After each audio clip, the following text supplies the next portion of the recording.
Here, at Scotland's oldest working distillery, the Glen Turret. By hand and heart since 1763.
Dream it. Believe it. Rode an FZ, nothing like it.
Well, good morning and welcome to, thankfully, and I hope this continues, a very sunny, beautiful looking Donington Park.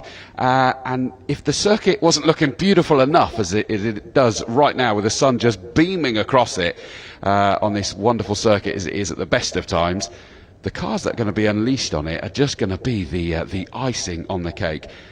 My name is Chris Dawes, and I shall be taking you through the day's activities when I'm not drooling, basically, over everything else. I'm not going to kid. I am going to be fanboying, absolutely overtly. But I'm joined from the SCD company itself by John T. Wider. Hello, mate. How you doing? Chris, you all right? Nice to see you again. It feels like I haven't seen you since last, October? Yeah, it's almost that long, isn't it? Yeah, we're back, and this time it's actually sunny. When we started in October last time, it was banging it down with rain and quickly dried up, but there was some very greasy moments in the first track session, which just seems to be heading out on track right now.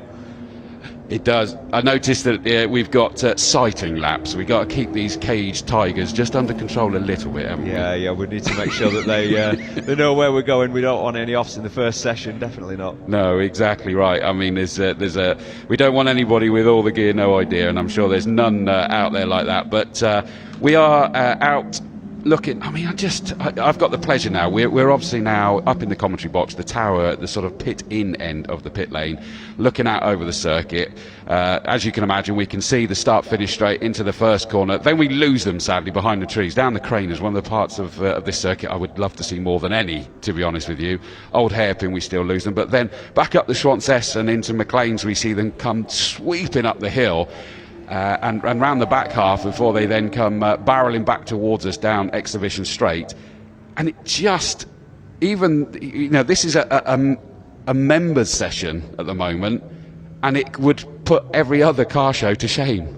Yeah, that's right. I mean, some of the cars that's out on track, even just in this first sighting lap session, there's quite some money's worth out there already. Yeah. We've got the first point sponsored Bellsport Classic 488 GT car out front, and then just followed by a line of epic things. I mean, we've just got a 250 short wheelbase in the pack there, followed by a Lusso. It's pretty incredible. Ford GT, I mean, what a mix. It is. I mean, it's just super special. I remember saying this the previous 2 years I've been here with you guys, and by the way, I have to congratulate you, honestly. You guys are just growing this year on year on year. It's just so impressive to see. I know as a company you are in general, but this day in particular is just awesome to be part of, and an absolute privilege. And I keep telling you, I make this mistake not just every single year, but every single session. That's my favourite. Oh no, that's my favourite. Oh no. And I don't stop myself. No, you think I'd learn by now? It is difficult to choose, isn't it? I mean, where do you look? Do you like it old, new, or? And that is the beauty, isn't it? Yeah, we got a classic down here. Yeah, that's the short wheelbase. I mean, it's just incredible to see those things being ragged out on a track. Are you allowed to use the word ragged out when they're this beautiful, these cars? Well, yeah, that's how they get driven with these guys. That's the thing. That's what I love about it. Oh, is it a Honda NSX there, is that? Yeah. Nice state-of-the-art modern hybrid followed by a Ford GT40. I mean, what a mix. And I saw that we've got at least one modern Ford GT in the paddock as well. Yeah, I think we've got a few. You'll probably just randomly come across them if you ever get a chance to walk through the paddock later on. That's just the most incredible sentence to hear, isn't it? Yeah, you will randomly come across Ford GTs. I stopped counting LaFerraris this morning because there were just too many, and but also this year we've got something a bit new. We've got the Ignition Grand Prix, which is the collection of 90s F1 cars. So we've got some incredible things, and we're moving them out of some of the pit garages this morning, and I never thought I'd be getting that close to Michael Schumacher's F399 F1 car. I mean, wow. It is just mind-blowing. And I mean, even down the static display there where they've got that almost eerie Ayrton Senna statue down there that's so lifelike next to his JPS car. Yeah, it's such an incredible work of art. You can't help but be moved just by literally. I was drooling over everything as I'm walking through up to the commentary box, but that one stopped me straight away. Had to take a photo. Yeah, it's quite a piece, that. Yeah, it really is very, very emotional. It's one of those ones I still want to go out and see the statue. Obviously, sadly, at the location of his demise over in Italy, and apparently that's quite a move out in the trees that section. I'd imagine my colleague who will be joining us on the mic, I'd imagine he's had the chance to see that. Have you seen that statue, the Ayrton Senna statue over at Monza? Not Monza, Imola, sorry. Have you not? Oh, okay. Oh, that's interesting. So I'm glad. I feel like I haven't been outdone by you on that one this time then. We will have Jack Nicholls will be joining me later on the mic, the voice of Formula 1 and Formula E. Many of you will have heard his voice, and you'll get to do the same again today. I'm here as the font of no knowledge, but absolute excitement. I've got people like you guys that are the font of knowledge. Well, we have got some race cars, which is more your cup of tea, so I'm sure that there'll be something that you can... Not cup of tea. They're all my cup of tea. Don't get me wrong. It's just that, I've got not enough space. That's the one. Yeah, many of which I'll have seen. I've commentated on this weekend, British GT and what have you. So, what a wonderful mix yet again. We've got these member sessions where they're taking the cars out, that we get to just drool over the machinery that these people have and try to keep my envy locked firmly deep down low. But we've got the roading cars, obviously their own backyard, really, isn't it? With their base true, with their new base over there. But we have got the cars now actually out on track in the first session. No pace cars to restrict them anymore. So. This is where we see how things are going to go, but it's just nice to see it finally dry this time. I mean, the past two times we've done it here at Donington, we've not exactly been blessed with weather, but can't grumble at this sky. No, I mean, it hasn't been bad though either. Any of the years they've not been awful, have they? No, I think the first year was quite wet. We had some sleet actually. I do remember that one of the afternoon sessions we had to bring it to a stop because it was just like an ice rink out there. Okay. But last year it started off wet, but I believe it did get drier as the day went on. Okay. That's the problem, is that I end up just drooling too much over the machinery that I forget to look what the weather's doing, which is amazing. Us commentators, you think that's all we talk about is the weather, but no, it's not, honestly. I promise you it's not.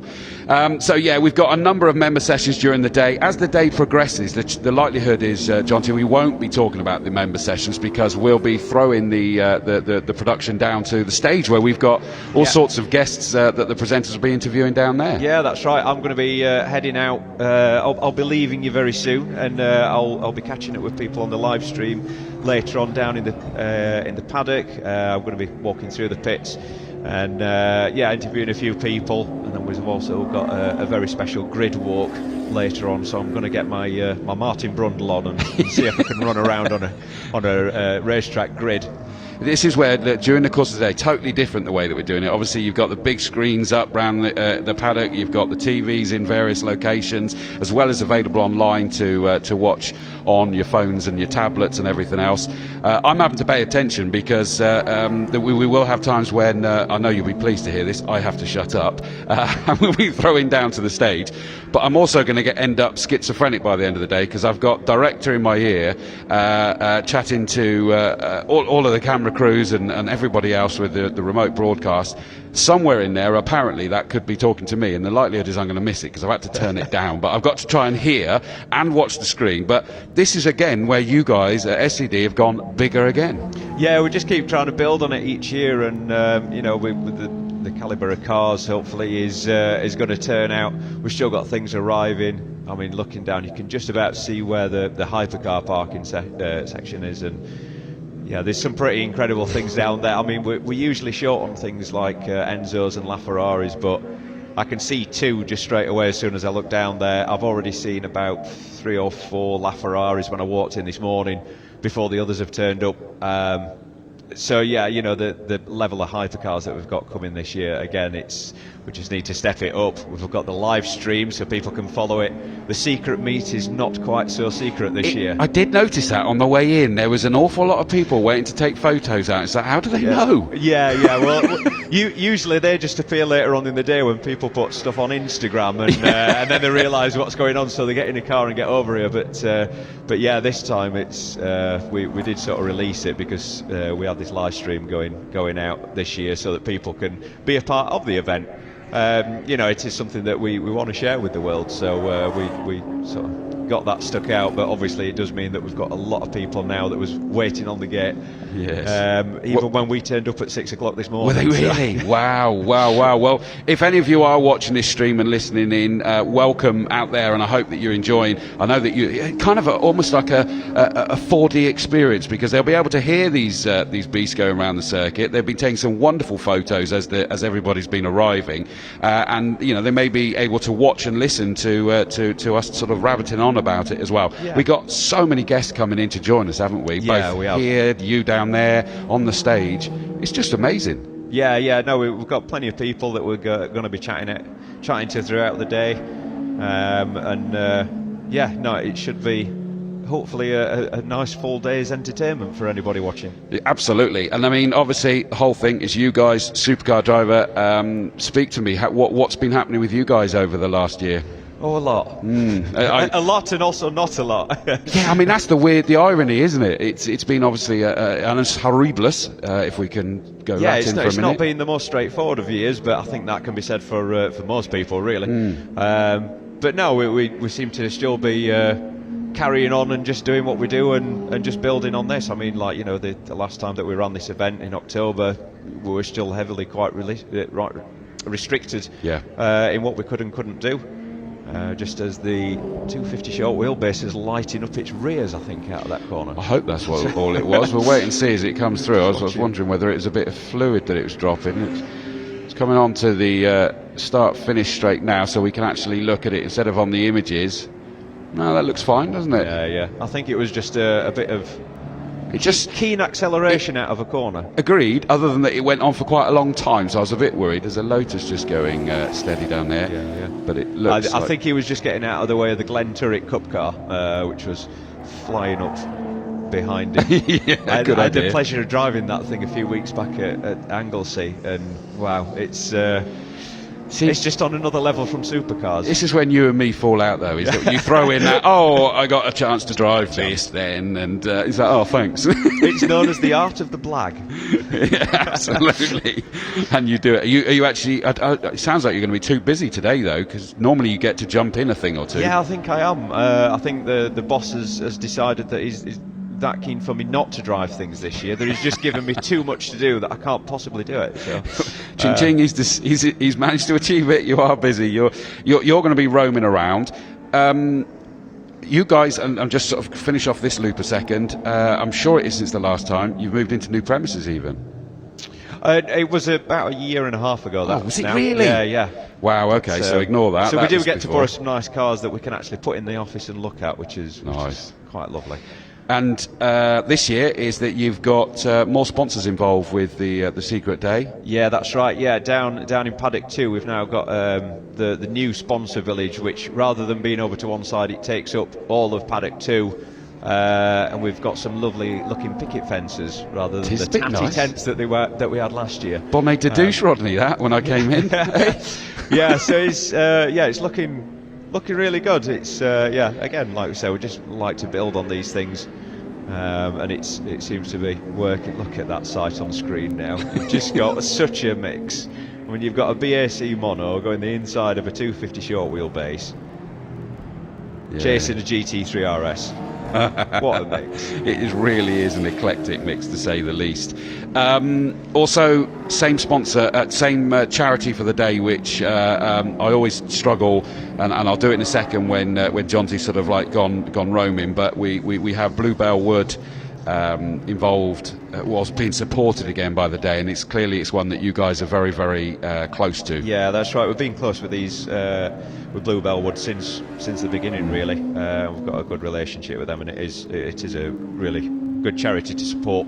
I mean, like, you know, we all come across as kids, really, when we're around supercars, and they look after kids and try to give them the dream experiences that we're and the families lucky to have. Yeah, that's true. The families of them, those that are stricken down with finite amount of time left and things like that. I will go through the details, but I have to kind of take a running start for that one because it's very emotional to to read the information out, being a dad myself as well. It's very, very hard, but it's just wonderful to see Bluebell Wood, a name that I've seen actually cropping up on a GT Aston Martin I saw racing. Yeah, they have. They've. Yeah, I've heard about that. In fact, was that not here? Yes. Back in October. Yeah, I'm not sure if we've got it this year. And I've commentated on it racing as well. So, right. But I haven't seen it for a little while actually. But it was just nice to see that name having been involved with you guys and doing all of this sort of stuff. So it's great that you guys are involved with that. Where are we at now then, time-wise? We're at 1:15. So we are down to, in theory, it would be about the last 4 minutes. But I think that we were just a few minutes after the 9 starting, and so we might still get to enjoy these cars. Just watching someone in the game, but again, I think they're just being very sensible, aren't they, of keeping out of everybody's way. It's very gentlemanly out there, which is how we like it. You can't grumble with that. I take it that everybody gets a sort of a briefing of that to that effect as well. Yeah, but obviously these days your briefing is now online, and so people usually sit and watch a video, and well, whether they watch it or not is another matter. Hopefully they do, but it would appear so far that everyone seems to be doing what they're supposed to. So agreed, it definitely is. We're happy with that. The good news for you to know is that don't feel alone, because the even the racing briefings are being done online and things like that, and some things I think new way of the world. It is. Ignition GP, that will be after the next session. So the next session should be road-in cars, and Cliff Dawes just walked in the back. I'm assuming that's Cliff. Yeah. They hadn't sent a ringer. No. But the session after that is the Ignition GP demo. Now is it SCD or is it Adam personally involved? He's involved with it, but it is a separate entity. But it's something that SCD has become involved with. Yeah. But I mean, get your ears ready for that. I'm looking forward to that. What an eargasm that's going to be. Eargasm, I like that one. I wonder if I'm allowed to use that anywhere else. I think that'll be borderline. Yeah, but possibly. You're all right here today, I think. Amongst friends today, so we're safe. We're safe. You're basically, as I say, you're going to be romping up and down the pit lane and the paddock, and your mic is going to be sort of into the camera, going out on the big screens. I end up having to pay attention to the multiple voices in my head, not for the first time, and occasionally throw down to you that will be down there, and great ones that we've got. Not only amazing cars that we're drilling over here, but we've got some very interesting names up and down this paddock and pit lane as well. Yes, true. I can't remember. You will do. I mean, there's people that I was even with this weekend. I think Martin Plowman's going to be down there with the Paddock Motorsport Bentley. Calvin Fletcher was due to be here, but he may be the Italian today, but I don't think he's going to be able to make it. He's off with other commitments, but his teammate Martin Plowman, and Plow is just an incredible driver, so that'll be great to see. Dario Franchitti is here as well. Yeah, I'll be speaking to him later on. Yeah, he's I'm here not with surprised. Yeah. Oh, is that who's with, is it? Yes. Okay. You got Michael Igo and presumably Phil Keane as well, and they hot off of WPI Motorsport. They're here, and they brought a usually amazing their new Lamborghini Huracan race car. They raced it for the first time this weekend at Snetterton. I was covering it, and I didn't realise, because I said, why was that qualifying not where I'd expect you to be? And he said, well, it's our new car. And it's like, oh right, well I thought it was the same one. No, we still got that, as you do. I can't imagine it's because they were taking it steady on purpose. Yeah, well, just because they got to go through the development. By Sunday, I'm telling you, second race, bang, they were on it. They were looking super quick, so they're in trouble, everybody else again, because that new car is going to. So that's great that these guys are here, WPI as well. But just loads of interesting names. It's just good to see the likes of Ewan Sergeson's here as well. Sergeson's here. With a few cars, and of course he managed to race at Monaco this year.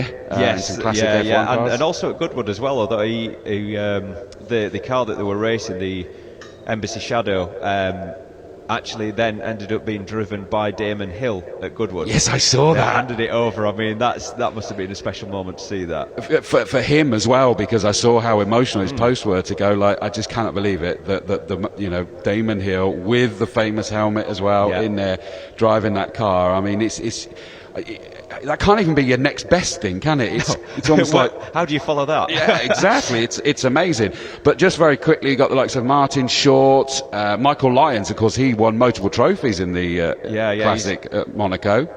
Hopefully I'll get to speak to him because he's a good friend of mine these days. He's a good secret meet regular as well, is Michael. Yeah, absolutely. Ross Wiley, of course, the Laws are here as well. Jimmy Broadbent, Ben Collins, the Stig. I think we're allowed to say that because he's outed himself many years ago, didn't he? Ex-Stig. Yeah, ex-Stig, yeah, exactly. Oh, Rick Wood, that's good to see Rick's here in his Holden Commodore as well. So just some fabulous names that are going to be behind the wheel as well. So you're going to be catching up with those guys because I know that walking around, getting my steps in, getting your steps in. I hope you know if you don't turn it on, it doesn't count. No, that's true. No, I've got that running already. Obviously, that's all right then. I don't want you to sort of get to the end and go, oh, I didn't work out at all. No, got to keep those up. Well, John T, thank you very much, my friend. Nice to see you again, Chris. And yourself, mate. We'll catch up later on, I'm sure. I just was checking that with my very detailed. Well, at some point, we'll be throwing to each other on the mic. We will somehow. Yeah, we will. Okay, John T, thank you very much, my friend. Cool. Catch you later. Catch you later, buddy. So we now, having completed the member session, we've now going to just do a very quick mic change and we just do a quick wipe down. Well, you don't have to, but I would recommend it. Completely up to you. You only really need to do that one there, and because we've got something really special out that I'm glad somebody's here to talk us through this, because then it means that I'm not going to get it all wrong, because this is intriguing. Both of them. Yeah, put the headphones on, and I'll turn down the director so you don't get confused by that. But I'm joined now by Cliff Dorr. Good morning, Cliff. How are you? Right up here. Oh, hang on. I turned you off. Sorry. I'll start again. How are you? I'm good. How are you? Yeah, I'm scripted. Apologies, I'm asking this, but what's your role with Rodin? So I'm sales director and jack of all trades at the moment. So and scapegoat and everything. Yeah, I got you. Yeah, if it all goes wrong today, it's my fault. And you haven't had to come up far from the office then? It is actually quite far, believe it or not. If you had to run over here, it'd be... I did. I parked right down there, so I know the feeling, yeah. It's quite an impressive traffic jam coming in. I nearly got run down by a 959, so yeah, you don't say that every day. Yeah, it's not a traffic jam. You complain about this one, isn't it? Let's be honest. It's almost as good as the traffic jam to get on the ferry on the Mons weekend. Yeah, exactly. So, no, we're in a prime location just on the inside of the main entrance. I don't think you can miss our logo right across the top there. Yeah. I'm surprised MSV let us do that. I did notice that you've kind of outsigned MSV. Yeah. Don't say that. Wait for JP to get here. You won't get away with that for long. Yeah. But this car that we're seeing out on the circuit now, the single seater. Tell us about it. What is it? Yeah. So we've Liam Lawson. He's an F2 driver that we support in his campaign. Out on track today driving our Rodin FZ. We've had it in development, I suppose, for 3 or 4 years now. We don't like to mention the war, but it's developed from a Lotus car back in 2011-12 that we bought the project over. But we could have probably made a new car at this stage for the amount of things that we've... Really? Is it a bit crazy. Trigger's broom, is it? Yeah, I mean, when we got the car, one of the old engineers from Lotus at the time told me it was, at idle, it was 145 decibels. Wow. So, yeah, we've refined it, let's say. Yeah, I was going to say, that doesn't sound quite that now, does it? It's, no. It is incredibly nice, but give us some stats about this thing then. So the car it's a 3.8 litre Cosworth V8. It's 675 horsepower and 609 kilos wet. Wow. Yeah, not including the paint, but I can't imagine that does very much to it. Look, the car, in terms of performance, it's hugely impressive. We've designed it to get as close to an F1 car, maybe not hybrid or if you like, but as close to an F1 car as possible. It is quicker than an F2 or GP2 car. It's already been tested. Our track in New Zealand, where the company is based, it's taking us 44 seconds in this car, and that's a second and a half quicker than a GP2 car. Wow. Same driver, same tires, same day, same everything. So we've already benchmarked it pretty well. But that's not really what we're chasing with the car. I mean, we can do lap times and performance is great, but we would maintain that driving this car at 75 or 80% of its potential is where the fun is. Wow, and, really? and that's we would see the market for it. It can compete in the Boss GP in Europe and Yeah. all of that. That's no problem. But it should be fun as well, and that's where we're going with the car.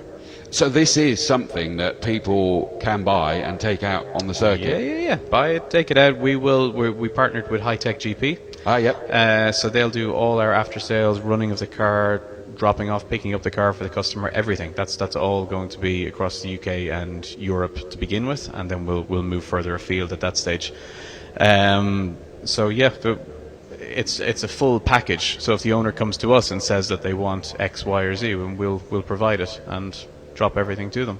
Yeah. I mean, it just is a beautiful looking piece of kit down there. Who did you say was driving that? Sorry. Liam Lawson. Oh, okay. Yeah, New Zealand F2 driver. So he's racing for Red Bull at the moment in F2. Right. Okay. Yeah.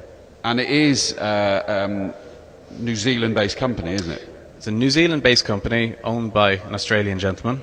That's right. I did read that, and I went, Yeah. "Crikey, is that not frowned upon these days?" Probably, yeah. So look, David is my boss. He's really, really cool Australian guy who has had a dream for about 40 years to build a car. He works with computers. He has an IT distribution business, and cars are his absolute passion. And he has strived to get to this point where he can build his own cars. And what we have coming next is quite impressive. So we're in the kind of build process at the moment. I mean, it is just absolutely stunning. I mean, we kind of blinked, and I'm just checking. Is it? Yeah, we're kind of at the end of that session. It's brought it in. I wonder whether that was the car or the driver. I mean, the point being is that you're going to have some serious physical strength to be able to manage the the G's that you're going to have with this. It depends on what you want to do with it. I mean, yes, of course, somebody getting into that car needs to have had some experience of driving quick cars, maybe older Ferrari Challenge cars and that type of thing, or GT cars on track. Yeah. But we do a 2.5-day training program. I was about to ask that. Okay. Yeah, so because you've got the downforce element that will be complete reverse to what a lot of people will be used to. But we'll get them up and running pretty quickly. So in New Zealand, we use a 570 GT4 on track to get people used to the track. And then we'll put them into an F3 car to get them used to the open wheel and the downforce a bit. And then on the last day, we'll put them into the FZ and get them up to speed with that. And I mean, look, at that stage, they won't be chasing Liam's lap times, for example. No. But they will be having a lot of fun in the car, and that's what it's designed. We designed the car so it's not so intimidating. It might look intimidating, but you could technically get in and within the day be driving it pretty quick. And it is about taking your breath away. I remember a few years ago, I was lucky enough to jump in a Radical SR3, I think it was, around the Silverstone GP circuit. I'm not a racer. I talk rather than do. Yeah. Same as me. But but I managed to jump in one of these round the Silverstone GP, and through Maggots and Beckett, grip it and rip it, and it just. I thought I was almost screaming into my helmet because it was just mind-blowing, and yet, of course, my times would have been nowhere near anybody. You think you're a superhero. It's just how it feels. It's about your limit, and I like your phrase about the, at 75, 80%, that's where the most fun will be. And it's like, do you know what? I get that, 100%. Look, we talk about it. I mean, a lot of people compare it to a Formula 1 car, which, if it looks and sounds like it, then maybe it is. But, I mean, if I got into Lewis Hamilton's Formula 1 car today, and I got into that, I couldn't tell you which one I'd be faster in. No. Lewis Hamilton would be faster in his car, sure. But I mean, for the rest of us who are driving this type of car, I mean, that's all you want, is to get that experience and nearly feel like you're doing that. Well, I'm just going to quickly remind myself, rodin-cars.com, so that's RODIN-cars.com. Jump on. Wonderful website, by the way, I have to tell you. It's just a great looking site, and just tantalises you with the opening videos as soon as you jump on it to see. Go and have a look at it. I'm trying to remember, you guys are back out on circuit. We're not. No. That SCD is all they give us for today. So, fair enough. But anyway, look, I wish I'd looked before stirring then.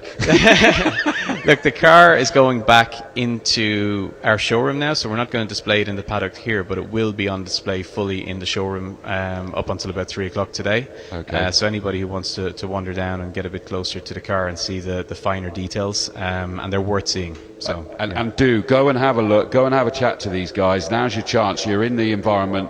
I know there's loads of things for you to be looking, watching, listening, drooling over, but go and have a chat to these guys. The opportunity to get behind a wheel of a single-seater on circuit with the level of you know, the whole package, the instruction, everything, it just sounds fabulous that you really thought it through. It's hugely impressive, and you get to take something like that out that, as we've heard, is faster than GP2 cars, which is the second quickest in the world. Yep, so exactly. you know, it just amazing. So thank you very much, Cliff. I could have carried on chatting to you forever, mate. Well, we could stay. I mean, but you know, I'm sure you've got other things to do. So but only because you're now being followed by GP cars as well. So yeah. Very good. Well, listen, thanks for your time. No, thank you very much. Appreciate Cliff. it. Thank much you. appreciated. So I'll just take a second while we refresh, because we will, coming up next will be the Ignition GP demo. Dream it.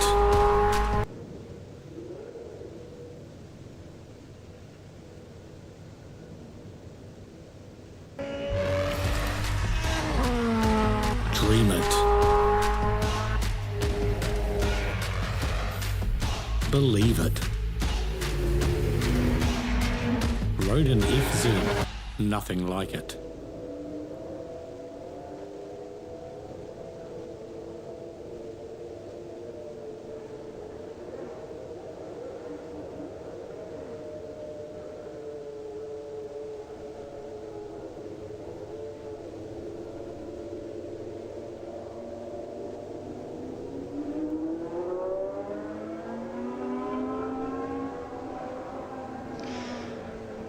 Now we have a very special one of, what have we got them 3 times out during the course of today. It is Ignition GP demo.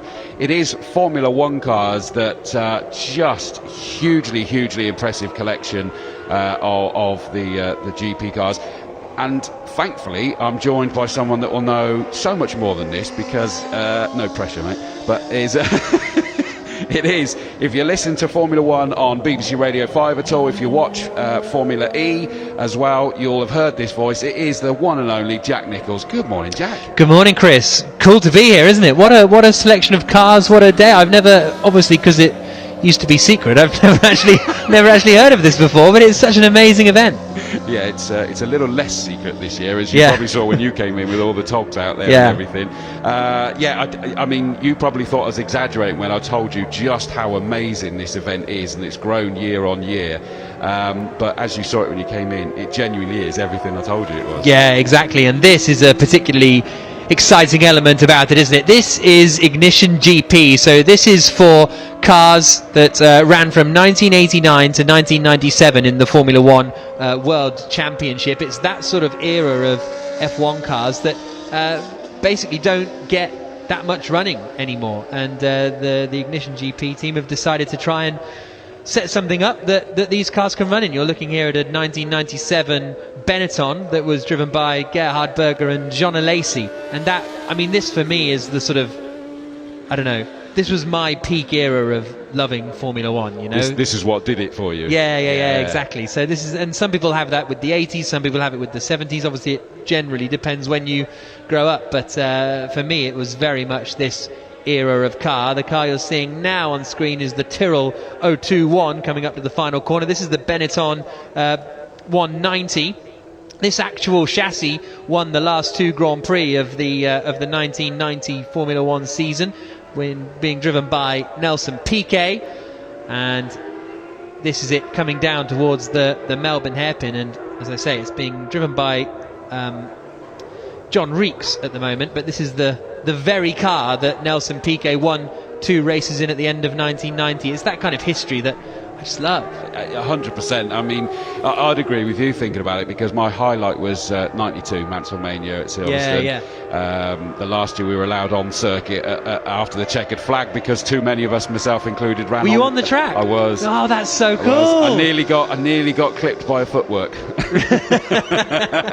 We kind of ruined it for everyone, didn't we? I mean, I was quite late on, to be honest with you, but yeah, that was the last time we were allowed on a circuit at the end, wasn't it? But apologies for that one. But yeah, but you know, that was kind of like leading up to that, and after that was for the same for me, the era that I absolutely fell in love with it. And I like your comment, is the fact that there are some cars here that we don't get to see. I cover, as you know, a lot of events up and down the country that will include, like this Sunday I'll be at Brands Hatch for the Festival Italia, and there'll be some F1 demo cars that will go out for that. And we have it at all sorts of things where they'll bring various Formula 1 cars out, and it's wonderful, but there are some here that we don't get to see in those sessions because they're probably just that little bit more modern. Yeah, exactly. It's in that sort of middle ground, isn't it, where historics, you think of 60s, 70s, 80s cars, but there's not really much for cars that were built in the 1990s. As you say, you go to the Brands Historical Silverstone Classic, you know, a couple of weeks ago, you'll have 60s, 70s, no problem, but not many 90s. This is a cool one that you're seeing on screen. This is the car that Damon Hill made his Formula 1 debut in at the 1992 British Grand Prix at Silverstone, that purple, blue and blue again Brabham. Is it lovely or is it horrible? It's a real opinion divider. Yeah, I guess that's why I like it. I've pulled off ugly, and that car does as well. You know, I think it works for me. But maybe it is just a nostalgia thing, because it was, you know, he was being lapped and things like that. Yeah. But little did we know that was just the amuse-bouche before he was really let loose and to become future world champion, should I say? Yeah, exactly. He's up at Coppice and McLean's now, driving that Brabham is James Hansen, and it was also the last Brabham car that they ran, which when you think of the history of Brabham over the years, it's a shame that was the last ever Brabham back in 1992 after all their success, particularly in the 60s and 70s. So here comes James Hansen down. It was also the car that the last woman to enter the Formula 1 World Championship was in, Giovanni Amati, back in 1992 as well. Wow, which again, 92 I was referring to as that year of Mansell-Mania, so it just... Well, the car would have been there, wouldn't it? Yeah, absolutely. That one didn't nearly hit me, though. No, you were probably running quicker than it. Yeah. to be a little bit rude, but yeah, no offence to Brabham. But here it comes through the final corner and peeling into the pit lane. And as I look closer, no, I'm going to say gorgeous. I think no, it is gorgeous. It is, but it's also distinctive, isn't it? I think it probably is. Maybe I'm a little bit biased because that purple is almost like my Open Doors training corporate colours as well. It's quite a purple that I've gone through there. But I mean, that just sort of watching that one, the one that's just gone down the start-finish straight, looked like it just had a slight issue going there. Yeah, it's the Tyrrell 021, that one that Steve Brooks is at the wheel of, driven in period by Uko Katayama and Andrea De Cesaris. I think it might just have been trying to find a gear coming down into Redgate, and this car had a best finish of 10th place in Hungary for Uko Katayama. This car was designed actually by Mike Coughlin in his early days, who went on to become McLaren's chief designer and the chief engineer of Williams. So this Tyrrell, again, one of the last Tyrrells. The last Tyrrell was in 1998, wasn't it? So the latter end of the Tyrrell era. But yeah, I really like those early 90s cars and mid 90s because they're so smooth, and the sweeps, and it just kind of flows. There's not those sort of ugly aerodynamic body parts sticking out all over the place, you know. Agreed. And you're just talking about Tyrrell there, is that I've been very privileged this year to commentate on two of the Masters Historic. That was here and at Brands Hatch. And at Brands Hatch we had two of the six-wheel Tyrrells there. Oh really? Yeah. Wow. Amazing. Two of them, although I think officially one of them was made to the design after them, with the blessing of the whole Tyrrell family, etc. So, but I mean, this is the great thing, is it's just bringing it to life. It's not just looking at them, listening to them. It is the fact that we get the story of the car and what it's achieved in the past. Yeah, absolutely. In fact, Jonathan Kennard is here now, the man behind the Ignition GP series, a former racing driver himself, raced in British Formula 3. Well, I say former, he still races historics and all sorts of things like that. And Jonathan, fantastic to have Ignition GP here at Donington. How did it all come about, I guess, is the first question. Yeah, I mean, delighted with how many cars we've got here, and they're all period correct, and they're running well so far, so that's good. Yeah, absolutely. Even the Benetton that came back into the pits fairly early on is still back out there now, the 1997 Benetton coming in. Yeah, I imagine that was just an installation lap that they were doing, and then it hopefully should be running well now. Good. So what made you decide to do this? It happened with Adam Thorpe, who owns Supercar Driver, said to me, do you fancy bringing your Formula 1 car along? And I said, I'd love to, but let's go a stage further. These cars need to be back out on track properly, with cars that all run properly, no other classes of car, all Formula 1 of this generation, they need to be out. And I said, let's do this. And he said, yeah, let's do it. So yeah, we just set about trying to build a grid, and I think for the first one we're delighted at how many have turned up here, and I think we have a few more events next year. I hope to have even more cars. Yeah, it's really, really fantastic, isn't it? And we've got a load more cars in the static display in the paddock too. But I'm really enjoying that 97 Benetton. It's just come past us here on the start-finish straight, and that was really my first year of really watching Formula 1. And there it is now. Gerhard Berger won his last Formula 1 Grand Prix in this car at the German Grand Prix in 1997, which was his first race back actually after missing 3 races due to a sinus problem, which I don't really know what that is. That's good knowledge. I didn't know that. No, he had well 2 done. operations. Alex Wirtz filled in for 3 races, and then Berger came back and won the German Grand Prix at Hockenheim after a battle with Giancarlo Fisichella's Jordan. Those are the days. Those were the days, and I'm really looking forward to seeing whether we can get some sparks going down the Craners as well. Yeah. There'll be a couple of cars we can get that off. Maybe the 90 Benetton will give us some of that, as the Minardi's going out, as is the Dallara. So we've got fantastic. a couple more cars on track now. And the Dallara makes a noise, doesn't it? Absolutely phenomenal. It does. A wonderful bit of kit, and it's lovely to see it here. It really is good. The Benetton out of the final corner now, and Phil Stratford, who's driving that, he's giving it some proper beans, isn't he? Coming down towards Redgate, sounds fantastic. Just pulling out the behind the Dallara. There you can see on screen the Benetton from 1990 that Nelson Piquet won the last 2 races of the season in, alongside Roberto Moreno. In fact, it was a 1-2 in Suzuka at the penultimate race of that year, and then he held off his former Williams teammate Nigel Mansell at the final race. Here now is the lovely Minardi. Beautiful car. I'm a bit biased, but yeah, it's a beautiful car, and it's Mike Cantillon's first few laps in it, so it's lovely to see him out in it. Yeah, it's undergone a huge restoration, that car. It was sitting in a garage for about 15 years. How do you find a car that's been sitting? How do you find these things? Just people suddenly mention, oh, did you know so and so's got a car in his garage, and then off you go searching. And actually, I mean, it's quite a surprise how many cars people have got in their garages, or in some cases kitchens. I found out. No. Which is wonderful. But we want to see them back out on track as well. So there's a couple here on this grid today that have been seen a reasonable amount, but some just haven't been seen at all. No. And it really is wonderful to see that. But if you imagine that there were 5 or 6 chassis for every team every year, that's quite a few cars over a 10-year period. Yeah. I think one by one they're gradually reappearing, and I think it's fantastic. It really is good to see.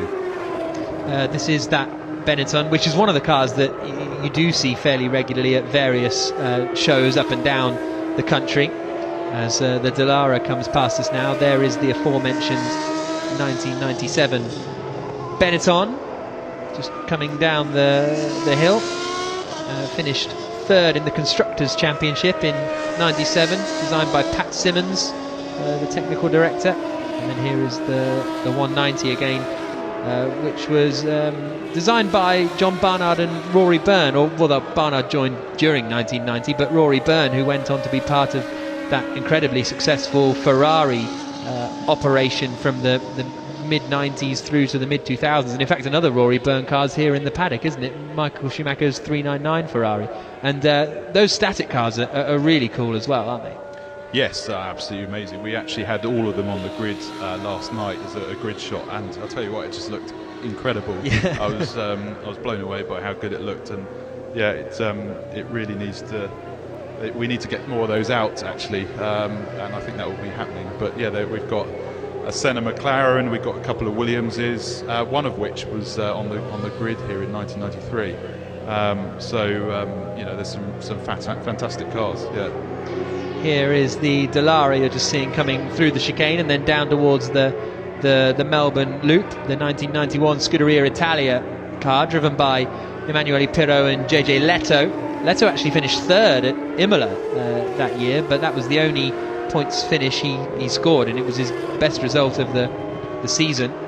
And it was designed by Gianpaolo Dallara along with Nigel Copperthwaite, and Dallara, who is the owner of Dallara and worked for Ferrari, Maserati, Lamborghini, Williams, and Dallara is still involved, or were still involved in Formula One till quite recently, building the Haas Formula One cars. There's this lovely Brabham BT60B comes up to the top of the hill. We were just discussing that with Chris, and it's uniquely liveried, isn't it? But we came to the conclusion it's very cool.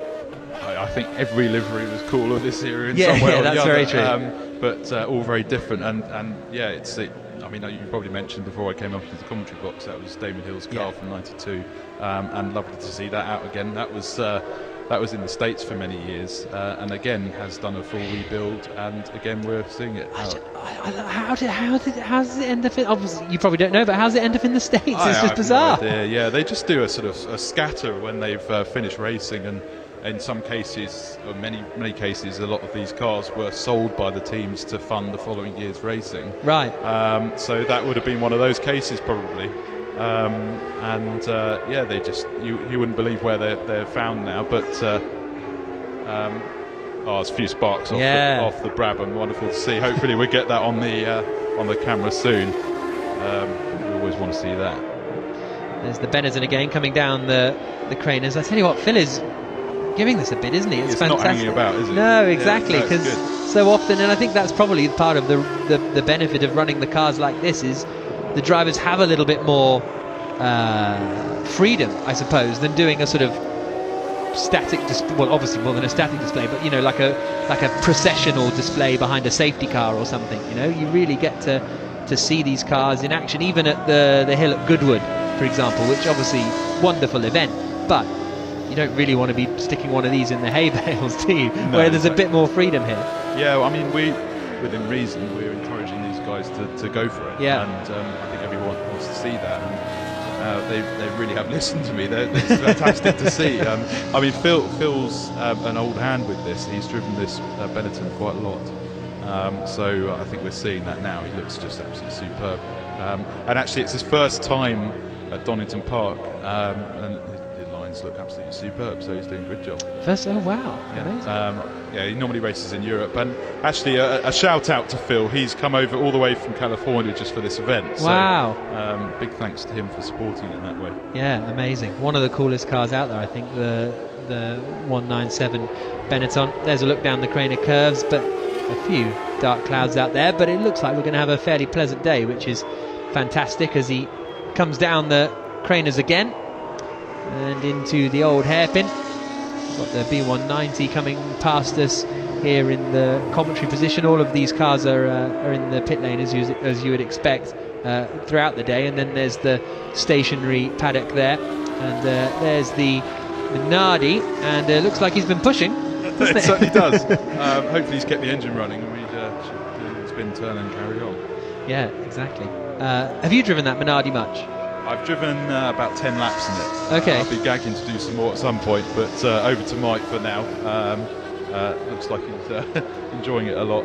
Yeah. Actually, I can just see he's been, from a commentary box, he's been pushed to one side, so maybe the engine's died, unfortunately, on that one. But hopefully we keep the session running. Yeah, it looks like he's going to go off into the runoff area. Still about 10 minutes to go in this session of F1 cars. Then we'll be getting GT cars, LMP cars a little bit later on.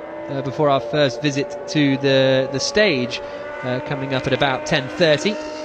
Here is the aforementioned Dallara coming through the old hairpin at the bottom of the hill, and then starting the climb up towards Coppice and McLean's. And is there? I think there is a red flag now, actually.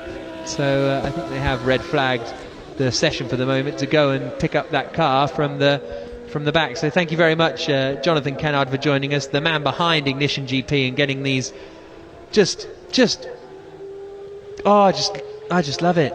I know you go on, Chris, about your drooling, and okay, I'm going to get like shot or something on the way out of here, but road cars, they're not really my, like, obviously I like road cars, but I'm not super into road cars, whereas F1 cars from the 90s, give me strength. It's phenomenal. I know. I know exactly what you mean. I mean, people will have heard earlier Jonty saying about the fact that, like, when, say, the next session where we've got the GT and LMP cars being my sort of bread and butter, I'm the same as you, is that I'll absolutely drool over all the road cars, but I get lost in the variations of them, and my memory's just not big enough. I just forget all about it. But these things, you're absolutely right, because it just plays with every single sense, doesn't it? Yeah. We were even talking about the liveries, and Jonathan saying about, no, in that era all liveries were amazing, and they were in their own way. That they'll just, even if it's down to basics, is that it will remind you what you were doing. In my case and your case, I'm sure, was that what we were doing with our parents. My dad and I were well into the Formula One, and so I can remember me and my dad sat at this place watching that race, having a Sunday dinner, whatever. You just bring those memories back. Absolutely. My dad's literally on his way up here, because I said you have to come up and see these 90s F1 cars. So, yeah, absolutely right. Yeah, I'm not surprised. I mean, it is, and these are just the ones that are actually out on circuit. Yeah, and all of the ones that are on the static display at the moment, as Jonathan alluded to there, they are hoping are going to go out and be runners in the future. And I mean, wow, imagine seeing what have we got? The 92 Williams out there. There's Nigel Mansell's World Championship winning car, Michael Schumacher's car from 1999. It's really quite unbelievable. The MP4C down there. Yeah. Or the MP4, sorry, it's the MP47. But you've got, and of course we've got just an absolutely haunting sight down there. The amazing 85 Lotus. Yeah. JPS livery. Other cigarettes are available. But not publicly. Yeah. But next to it is just a really haunting statue of Ayrton Senna, the late great Ayrton Senna, of course. Which again, if we think back to our era, again, he was one of the key drivers that we were watching. Well, you think of Ayrton Senna here in 1993, of course, winning the European Grand Prix. Yeah. The best start I've ever seen. In that rain, no one told him it was raining, did they? No. Basically. No, exactly. It was phenomenal, wasn't it? He showed how Craner curves should be taken, basically, didn't he? Absolutely incredible. So, yeah, sadly, that session red flagged. I'd imagine that was borderline whether it had to be, but saying that is that we did have the car there. Now, did the truck go all the way down there? I think it did. They've picked up the car, and so I think they're, and it'll keep the session on time, and there wasn't too long left in that session anyway, was there? No. And then the good news is, of course, they're out another 2 times during the course of the day. Yeah, exactly. One at about lunchtime, and then one to finish the day at 4:30. Yeah, exactly. What a way to finish! Absolutely amazing. You, Jack, you are. I'm just reminding myself. Oh no, you're with me now for this as well, aren't you? No, yes, you are. No, you're not. Well, we might be joined by some other people at various points. Yeah, I think you're actually going down to do a walk around, film a walk around actually. Oh yeah, I am actually. In the F110. So that was why I've got a pen line through your name. Not because I dislike you, Jack. No, brutal. Yeah. So no, I'm not having Jack up here now. But you'll be going down filming a piece that will be put up on the screen a little bit later, I think. Yeah, absolutely. We're going to go and look at the some of those historic cars in the static display. I get the impression I may well be interrupted at some point because Jonty may well be... oh, there he is. Hello, mate. Give us a twirl. He's down there, so he, I believe, will be throwing to him. I'm keeping an eye on the screen to see that we are going to go down.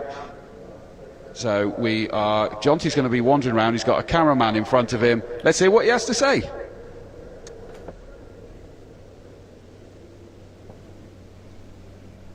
Hello and welcome to the pit lane at Donington. You're joining me here where there's a real hive of activity. We've got the F1 cars that you've just seen out on track, and now I'm down in the area where we've got some LMP cars from different eras. We've got things starting from here.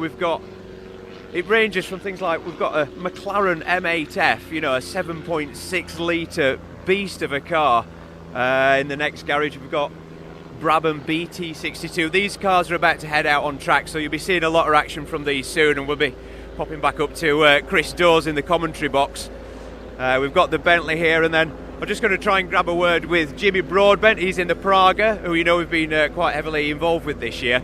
Our car's not actually racing today, well, not going on track today, but I'll see if we can just get in if he's free for a chat. He's all GoPro'd up and everything.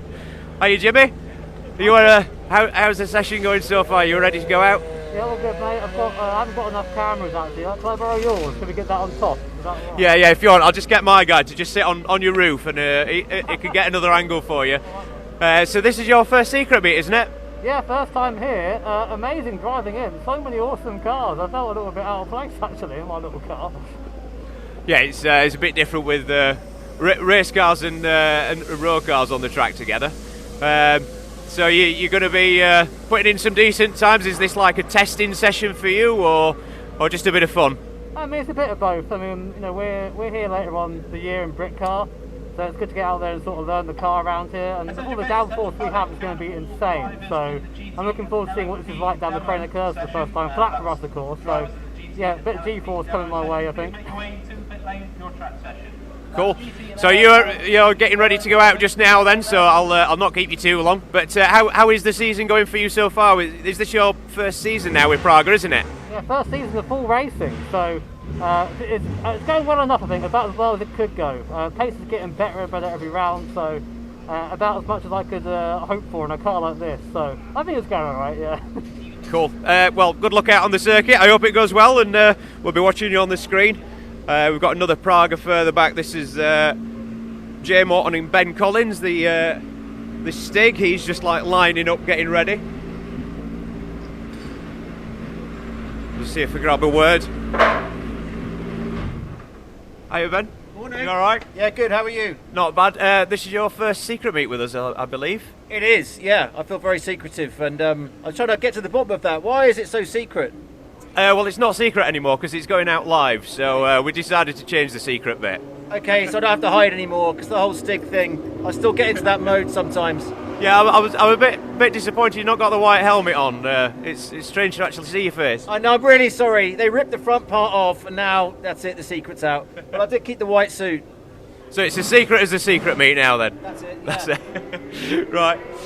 So we'll head back up the pit lane. Just want to talk to you about the Brabham BT62 because, as we mentioned earlier, this is all a big charity event, raising lots of money for Bluebell Wood. The BT62 actually went on collecting cars for bidding for people to come and have a ride in it around the circuit, and we ended up raising over £8,000. We had the main person that bid, and he won. I think it was just over 4,000. Person in second place said, "I'll match it." So you know, hats off to them. I mean, that's £8,000 for 2 passenger laps in that car. I mean, what an incredible car it is as well. We can just have a quick look in. That's probably going to be fired up. Well, the M8F's just started up. You'll probably not be able to hear me now, but just 7.6 litres, about 650 horsepower, and a car that weighs 650 kilograms. But it's an insane sort of power, and there's no wonder that Bruce McLaren died in one of those cars, testing it. Went out for one final lap. Got the Brabham going out now. As you can see, just the entire pit lane, it's just a hive of activity. Cars getting ready to go out. This is going to be the LMP section. Just madness. But It's nice. Yeah, that's where I am. Yeah, so we'll carry on walking down. We've got WPI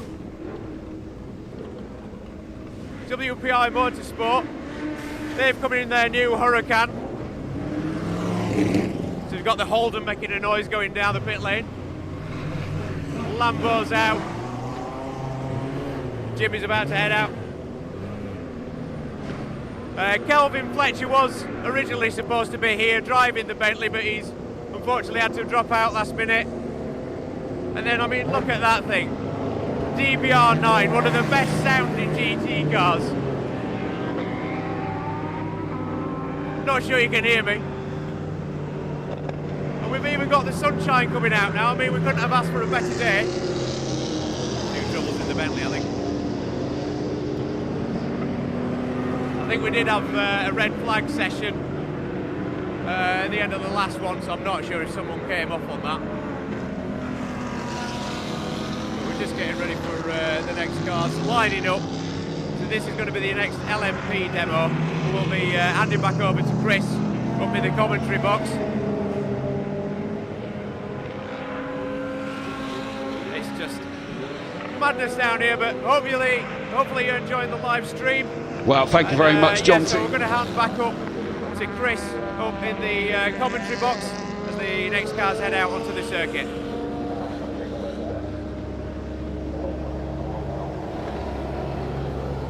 Oh, now I'm going. We got John-T's still got plenty to say down there. I was looking down, I thought I could see him still speaking. Apologies about that, but we're back in the commentary box now because we get to enjoy these GT and LMP cars down there, and I'm delighted to say that I've been joined by someone from one of my favourite cars out there. Not just now, but in general, that is just growing beyond belief, and that is the Praga cars. Really incredible beasts that are out there, grown in numbers, got their own race all against each other. And I'm joined by Mark Harrison. Good morning, Mark. Is it still morning? Yes, it is. Yeah, hi, good morning. Nice day. It is. For everybody else, who are you with regards to Praga? So I run the Praga cars business in the UK. So we've been building up the business over the last 12-18 months. Opened up a new headquarters in Cheshire recently near Alton Park, which is great. It's probably our favourite racetrack for the R1s. But also I'm looking after the sort of global expansion of the business as well. So we're looking to really sort of push ourselves globally after we've built up what we're doing in the UK. There's a lot of cars in America actually, a lot of R1s racing in America. So part of the plan is just to work with those a little more closely as well. Well, it's not doing particularly bad over here. I mean, I remember the first time I ever saw them was commentating at Brands Hatch on what used to be called the Dutch Supercar Challenge. I think it's just called the Supercar Challenge these days. And there was one, I think, the first time, two the second time. It's grown to the point, and the cars just sort of like come on leaps and bounds. And you now, as well as entering in Brit Car, but you've got your own. Is it a championship or is it a series? Yeah, we've got our own class within Brit Car. Yes, so we've got 10 cars racing this season. It's amazing. Now, and yeah, from 3 last year and 1 the year before in the UK. So that's really thanks to Vincent Randall, VR Motorsport, who runs our cars. You know, Vincent took the plunge, saw the car a few years ago at Autosport, and just thought, I love the look of that car. I love the stats. It's got to be a success, and he's really worked with us to generate that success. Our biggest challenge over the last few years really has been that it's a bit like racing, going out on the track today with LMP cars and GT cars, is when we come up against GT3 cars and beat them, the guys that are running the GT3 cars say, well, that's a prototype, and when we come up against prototypes and beat them, the guys racing the prototypes say, well, it's got a roof, so it's a GT car. So over the years, it's struggled to find a place. But Brit Car have been brilliant because they're a multi-class way of racing with them, really supportive, and so they helped us do our own class this year. And our plan is to work with them and do a one-make race series next year of 20 cars. That just sounds awesome, and I, for one, really hope I get a chance to comment on it because it's always exciting. We watched one of the cars coming through at the moment, and it was ironic. Is on the camera at that moment is that the Praga was having a fight with a Holden Commodore. There's a sentence I never thought I'd say, but with Brit Car, you never know what you'll be fighting. We're in the garage next to the Bentley GT3, and it is amazing to see two completely, the same car. They're both racing cars, but from a completely different engineering solution. And we race against, there's a Nissan GTR we're racing against this season, and it really looks like a monster compared to our little aero. But but that's the great thing about the R1 really, is that it's, you know, it's full aero, so when you're racing it, you really have to, there's every opportunity to overtake, but it's really picking your moment so that in effect the guys you're racing against can see you coming. And that aero's developed over the years. When I think of it back when I first saw it in the Dutch Supercar Challenge, when they had their away days over at Brands Hatch, is that my vague recollection there was less aero on it back then than there is now. Yeah, the latest generation has improved the aero, the downforce, really honed it. I mean, it's an eight-year-old design now, and it's always evolved year on year. The guys in the factory keep evolving it, keep spending money on it, which it's now my job really to help us start selling some cars. But they're just really passionate. They're engineers at heart, and so they're just super passionate about the car, and they've really turned it into a hell of a little racing car. And tell us about that hell of a racing car. You know, give us some stats. You know that people watching love to hear all the stats. Well, I actually got contacted a couple of weeks ago by somebody saying they want to buy some for Spain, and at 385 horsepower, they said we assume there's going to be a car next year with more power. Well, the car is 630 kilos. It doesn't need more than 380 horsepower. So. It's a sweet spot now of power to weight, without a doubt. That it works really well for both experienced drivers and for novices. That's the beauty of it. We've brought novices in this season to race with us. People like Jay Morton, Jimmy Broadbent, James Walker. I mean, James has raced before in Caterhams. The other guys have never raced before. But they've taken to it like a duck to water. They've really got to grips with the car, quite literally. Whereas the more experienced drivers like Ben Collins and some of the pro drivers racing with us, it's a challenge for them as well. They can really push it harder and harder, so it works at both ends of the power and the weight. I'm just trying to remember, last year I think we had Charlie Martin came up and saw it. So looking forward to what the season was going to involve, jumping into the Praga. And that's the point. Anybody who steps into one of these even once just end up with just like childlike excitement about it. Apparently it's that amazing to drive. That is genuine. You have a good session and you take your helmet off and there's this big smile appears out of the crash helmet. And we did a test session at Silverstone last week with 3 or 4 new potential customers, and they're exactly the same. There's something about the car now, after its 8 years of development, the power to weight, the way the aero works, that once you switch it on is just addictive. And you hear that from every driver, novice or pro. And so it's a great product to work with, and we're, you know, as I say, we're looking at a one-make race series next year, and you can imagine 20 to 24 of those cars racing together. It will look great, but also the racing will be fantastic, because it really will be nip and tuck. Absolutely. And what's the engine in it?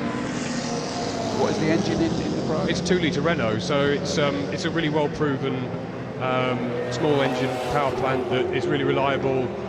We reckon it lasts for about 50 hours without a major rebuild. So for teams to race it, it's also a really cost-effective car to race now. It's because it's 8 years old in design. It's really been fine-tuned. So it's we're really excited about next season.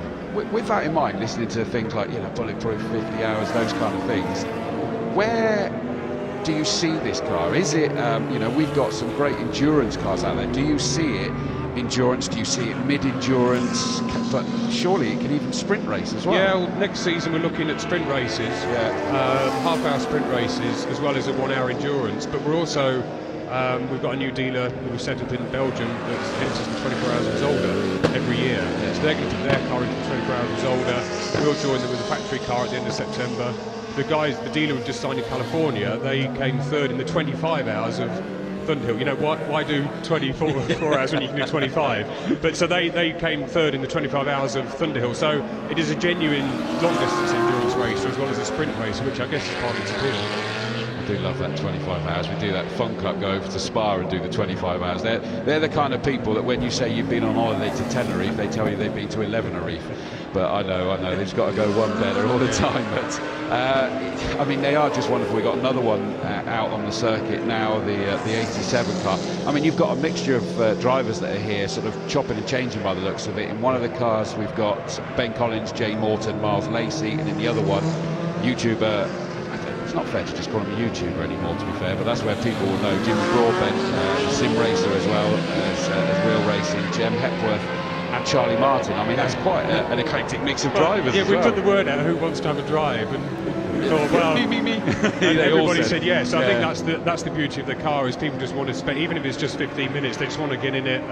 Jimmy's great, actually. Jimmy, you know, is known as a sim racing YouTuber, but we met him last year, and we believed that he could do this. He could race the car, and he's been absolutely fantastic this season. Really taken to it and just proven the car out. So it's been great for the kid.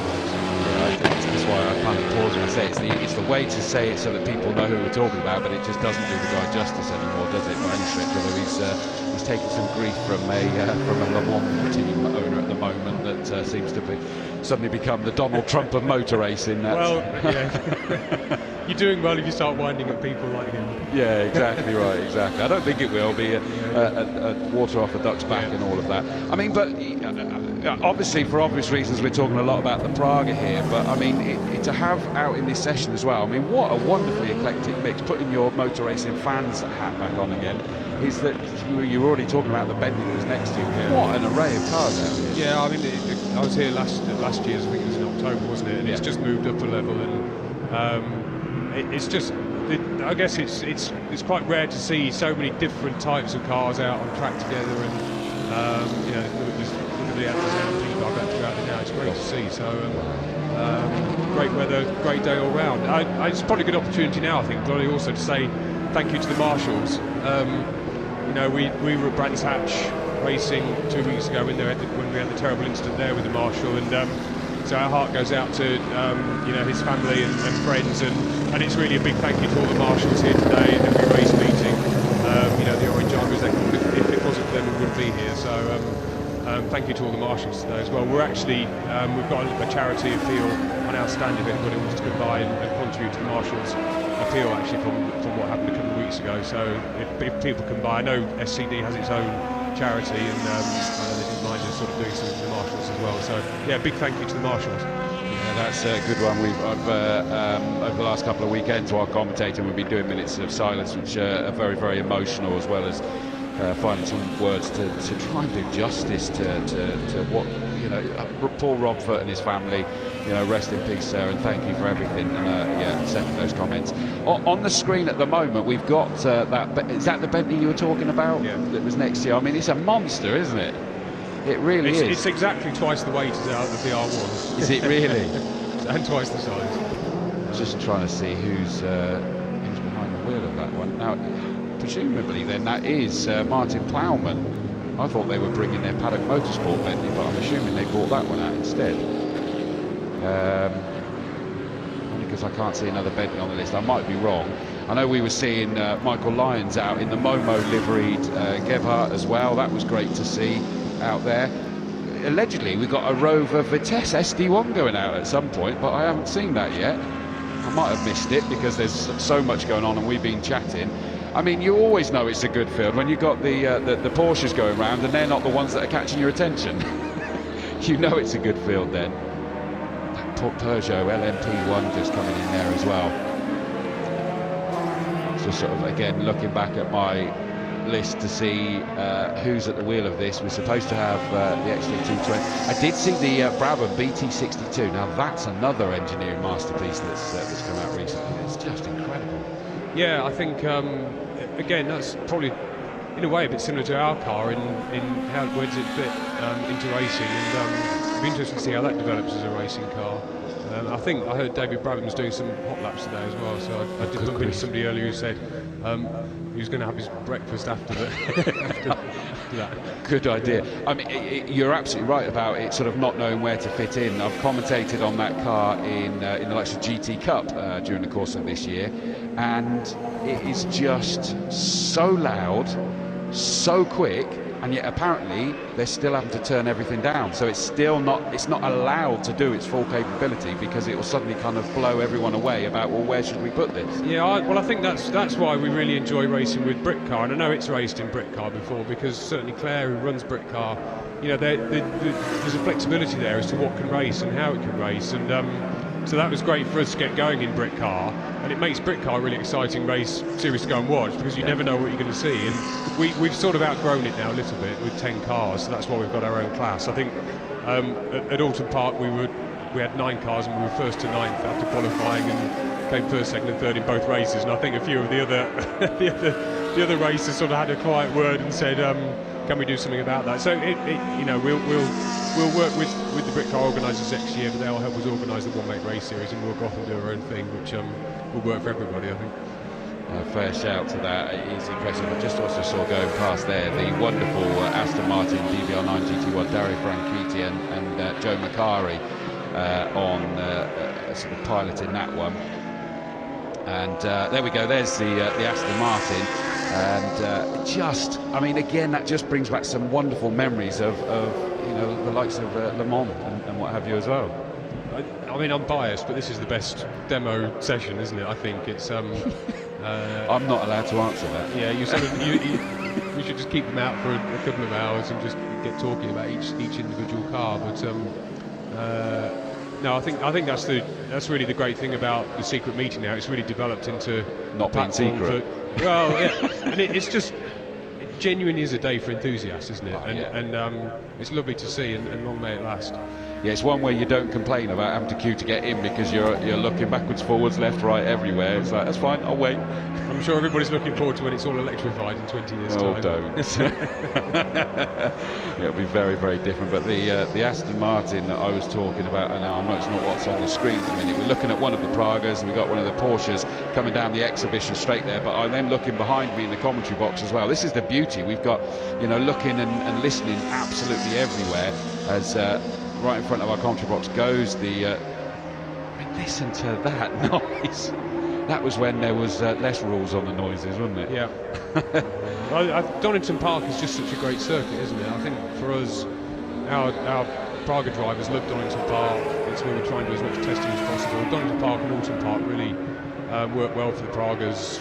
There's plenty of straights, but also the corners are perfect for the full aero. I mean, there's corners you can do without lifting if you've got the nerve and where the aero switches on. So no, we love this track.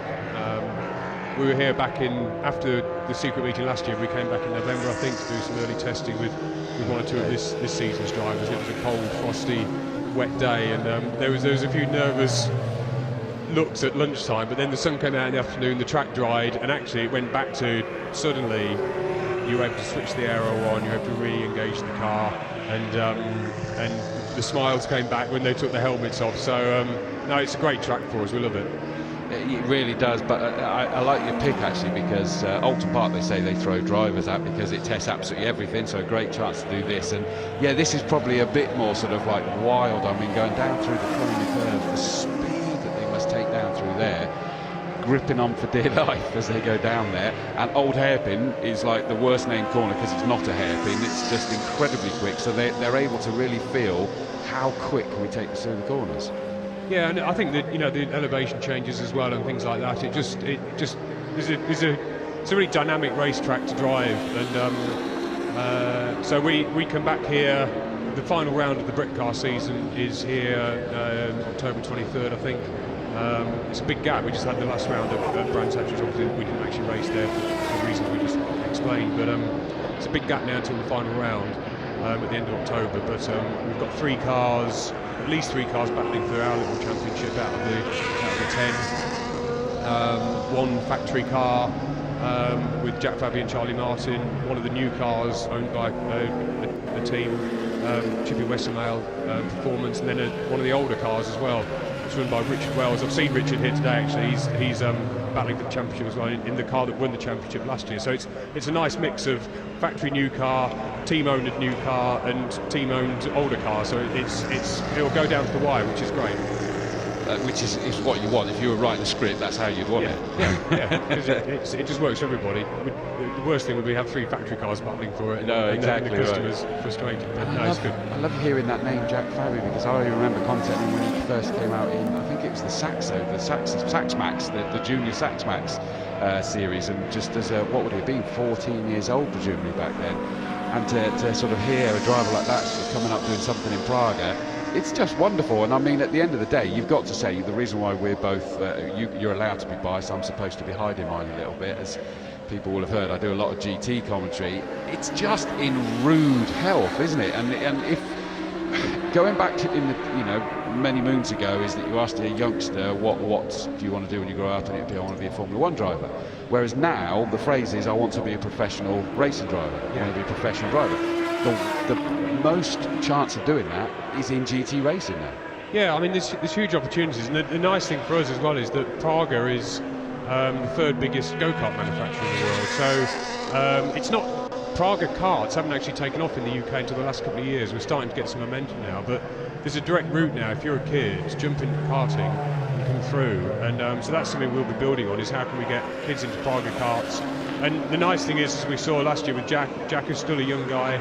Jem and Danny, who won the championship last year, I think Jem was 19, when she won the championship last year in the Praga, in the R1, and it was her first full season of racing. So, you can be a young, up-and-coming driver, race a Praga and win a championship. And so we've got an academy program that does exactly that. It takes everything off the shelf and it just packages up the race license, the test days, and a race season with us next year. So there's a logic there to certainly a lot of supercar driver members. If you've ever wanted to race, we can, working with Motors One, who run a couple of the cars, we can just package everything up and off the shelf, just find yourself racing with us next year. And it is worth, you can go and see Praga are set up in paddock 2, they call that, don't they? Paddock 2. Yeah, with the sort of bookends of SCD's secret meeting, really. We've got the garage at this end, and then we've got the truck with the static racing cars at the other end. Down in the car park, so come and see us. Do go and find out more, because it could be that opportunity. Loving as well, looking on the screen now, as we've already talked about the Michael Lyons at the wheel of the Gebhardt C91. The Momo livery is a famous one, but it's overtaken O'Reilly and Scott. I mean, talk about two absolute classics of racing. Just a wonderful car, that the number 4. I've seen it actually race as well. They still race that car. Yeah, it's like being a teenager again, watching that. I was saying to Jonty, even with the members sessions as well, is I keep making that mistake of going, oh, there's my favourite, and I've just got to stop doing it because, I keep losing at top trumps, basically.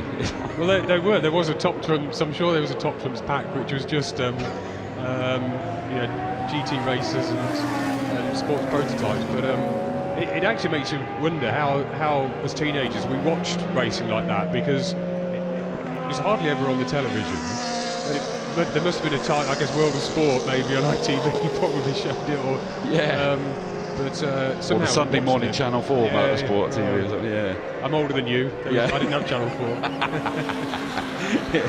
But I think that's actually what we found this season with the certainly Brit car and the Praga racing, is that it's streamed live by the BARC, and I think last year on their YouTube channel, last year there were about 5,000 views of every race. This year we're finding there's 50 or 60,000, and I think a big part of that is people watching the Pragas, which is great because of some of the drivers who've got racing with us, and but that's just great. The more people that can watch motorsport, frankly, the better. It can only be good. 100% agree, and the streaming is really taking off like we're doing today, and I hope you're enjoying the live stream. And we're looking at one of the Pragas there. Let's go around the back half of the circuit, so it's going to just making its way back down the exhibition straight at the moment. I mean, I love the fact that you guys, it's not just functional, it's just looks lovely as well. I know you're going to say that because you're biased, but I'm allowed to say it and not be deemed as biased. I think it looks beautiful, as well as all the functional elements. I think that's down to the fact that it's an engineering-driven car, and if the car looks fast, it probably is fast. Well, that car's just been honed in its aero. There's been no styling done on it at all. It literally is just aerodynamic design. I'd like to think the way it just took that Senna GTR was just down to pure performance. I suspect the GTR was taking it a bit easy there. But no, don't say that. But yeah, I mean, I think that is generally the feedback we get on the car is, wow, that looks great, and that's what Vincent Randall, when he first saw the car at Autosport 3 or 4 years ago, maybe longer, he just saw the car in bare carbon and just had the vision of what we could do with it, and yeah, that's the beauty of the design of it. Yeah, and I think it was Vincent that run those first ones I saw in the Dutch Supercar Challenge. Yeah. Now I do remember that because it was like, wow, what's this? I mean, it's such a different. It's a central driving position, isn't it? Yeah, central driving position, but there's plenty of room in the cockpit. I mean, I'm 6'3", 6'4" nearly, and Richard Wells, who's one of the guys competing for the championship, is as tall as me, and we were chatting earlier, and I did say to him, you know, because I've sat in the car, I've not raced it, I've sat in the car, and head space is fine. Oh, really? But for racing, for half an hour, I did at Silverstone, I said to Richard, how was it for your leg room? And he said, absolutely fine. So, you know, somehow in that small package, you know, they've got it down to a fine art, really, as to getting all sorts of size of drivers in. Fair shout on that one. I'm just sort of looking there. That's the McLaren that you were talking about, isn't it? That's a really monstrous looking car. I don't know who that is because that's not on my list as a car that we were expecting to go out. But you know, we've got a couple of these sessions for the GT and LMP demo, so we may well see some that come out a little bit later. I guess that's the problem is that some of these are pretty old, some of them are a bit temperamental, but to be honest with you, it's kind of just as well they're not all going out at the same time because we wouldn't know where to look. I think that Senna GTR is probably doing passenger laps, going quite slow. But, and the passenger said go steady. Yeah.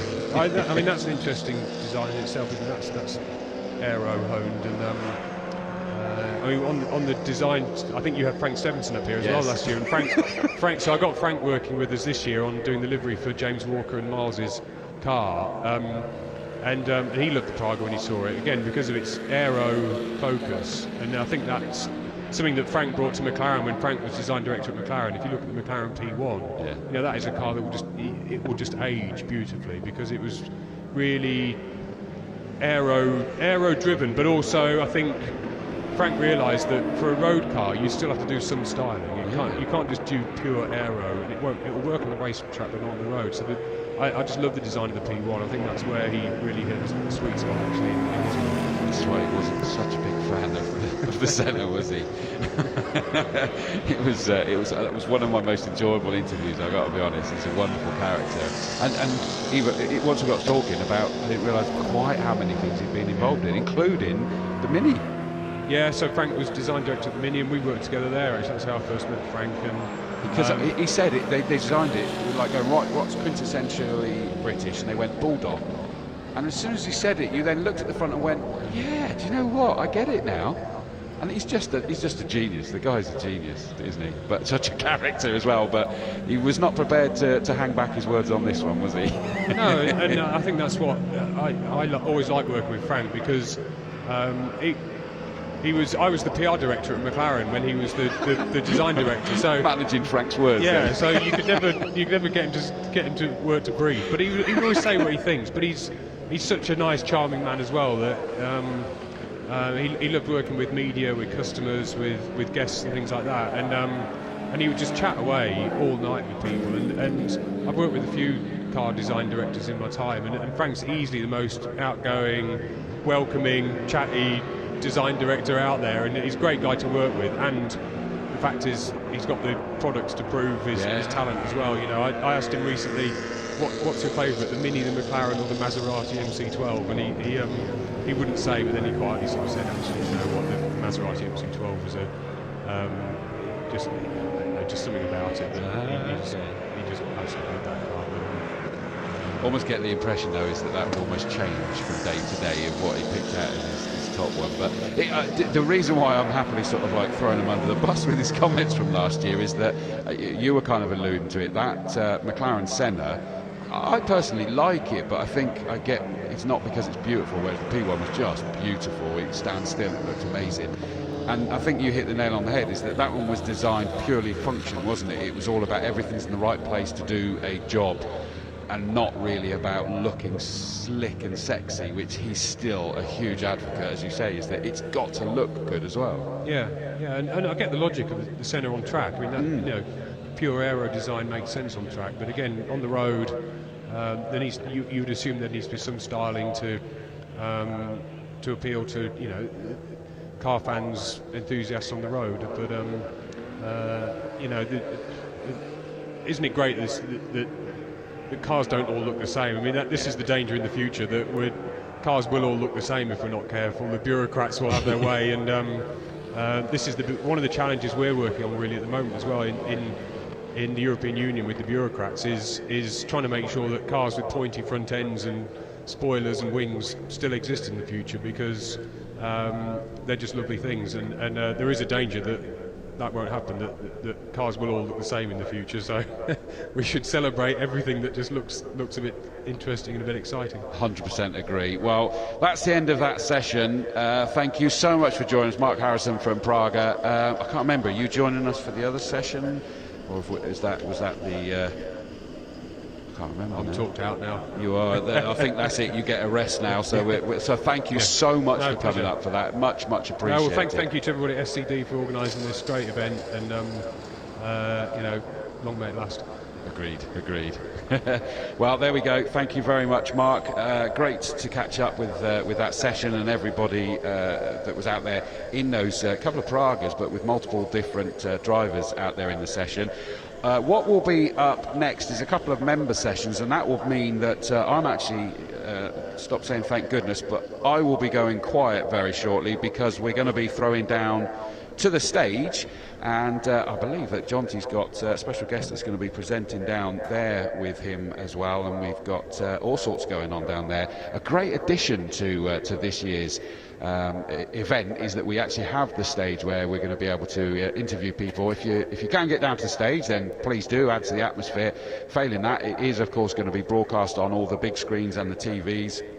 The crew down at 24/7 doing a great job keeping this one going, and as I was saying earlier, going schizophrenic because I can hear them in my ear chatting to each other, listening to my whatever colleague I have at the time, and trying to think about what I'm going to say next, and watching what's out the window, what's on the screen. But I would never complain, because what an incredibly eclectic mix. If you are watching the stream, I hope you're enjoying it, and make sure you keep any kind of tweets and Instagram posts coming if you are listening, and you've got the SCD handles that you can be messaging into. But you've also, if you want to drop me a line as well with anything that you know, I'm on @Doors Racing, DAWES Racing, @Doors Racing on Twitter. Drop us a line. Any photos, any videos, anything that you see. Remember, I'm stuck up here. Yes, I've got a good vantage point to be looking down. Even a nice big Maybach down there that I noticed was a little bit different, but just a wonderful eclectic mix. A Jaguar XJ220 road-going version down there as well. Drop us a line, because it would be great to see the photos and videos of what you're seeing out there, because it's grown since I got here at the crack of dawn this morning even further. So we're going to be going down very shortly to the stage, but in the meantime, here's a couple of words. Here, at Scotland's oldest working distillery, the Glen Turret. By hand and heart since 1763.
Dream it.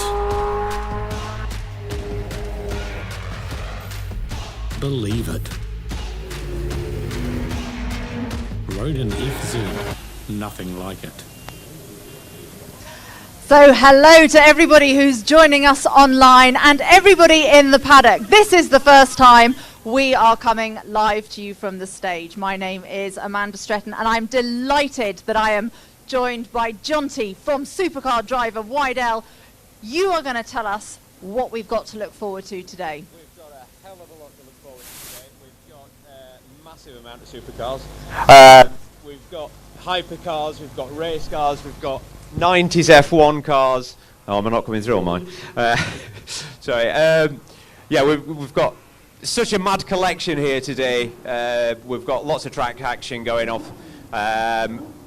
We've got the 90s F1 display from Ignition GP. We've got a row of hypercars. We've got a big hypercar parade. As you might have seen, we did this last October. We've just got so much going off. We just like to step it up each year. So let's hopefully keep it going. It looks absolutely incredible, I have to say, and the response after a year like we've had, it's brilliant, isn't it, to be able to get back to a live event and see real people and real cars. Yeah, that's right. It's just nice to see everyone. I mean, we've had such a bad few months, a break. Breaking up again. Yeah, it's just walking around the paddock area today. It's nice to see a lot of familiar faces and lots of familiar cars as well. But then there's also the not so familiar things that we've got back. And obviously we are doing this all in aid of the Blue Bellwood Children's Hospice.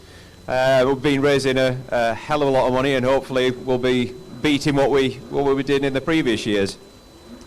Now I'm going to be chatting to loads of people up here on the stage throughout the day. Looking forward to some interesting chats, and definitely want to hear all about you and what you're most looking forward to seeing and hearing. But without further ado, we're going to hand over to a man who also needs no introduction, Mr. James JWW Walker and his friends from Michelin.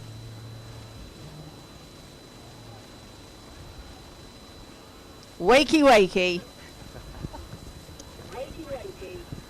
It's my first coffee of the day. I haven't quite finished it yet, Amanda. Wow, that delay on the mic is phenomenal. So good morning. Welcome to the SCD event back down at Donington. We're here on the stage for the first time. I don't know about you, Oliver, but I was here last year. Things are taking a J-curve with this brand. Things are fantastic. Also like to introduce this phenomenal man right here, Ollie Gavin. I'm going to blow the smoke up your direction on your behalf. Basically, Le Mans superstar. And today we're here to do a walk and talk of the new Stingray. Yes, here it is, the new Corvette Stingray, right-hand drive. First time since 1953 this car has been constructed and put together by those fantastic engineers at Corvette, and we've finally got this right-hand drive version here, which is marvellous. I am super excited as a guy who's driven for Corvette for 20 years to finally see a right-hand drive version here in the UK. Oh, it's magic. Just before we touch on the car, can I just ask you, how many times have you lined up on the grid at Le Mans?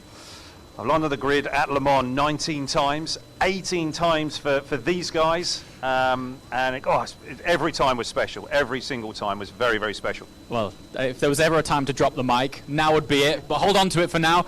So, we're going to do a quick walk and talk. Am I right in thinking that this is the first time that we've got the engine has gone from the front to the back of this brand, really? Yes, it is. And like I said, 1953, the very first Corvette came out, and it was always a front engine. V8, big American muscle car, iconic American muscle car. And they maximised absolutely everything with the front engine layout, and so they moved the engine into the middle, and it really has been somewhat of a transformation of the car and how the car drives. You're now some 40 centimetres closer to the windscreen. So you're closer to the action. The view you've now got out the windscreen is just that little bit more enhanced. You're more engaged with the road. You've now got that centre of rotation that's right around you where you sit in the car. And all of those things have really enhanced that driving experience. Fantastic. Also, you're running a twin clutch box in this, right?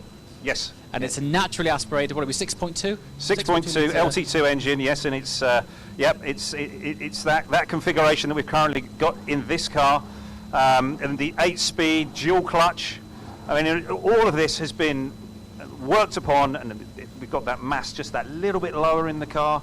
So that's helping for all of that on-track performance that you want, or just if you're just driving at some speed on the road. It really gives you that great engagement that those engineers have worked they're magic with this machine. Fantastic. So in terms of engineering, you've been involved in the effectively the development journey of this car.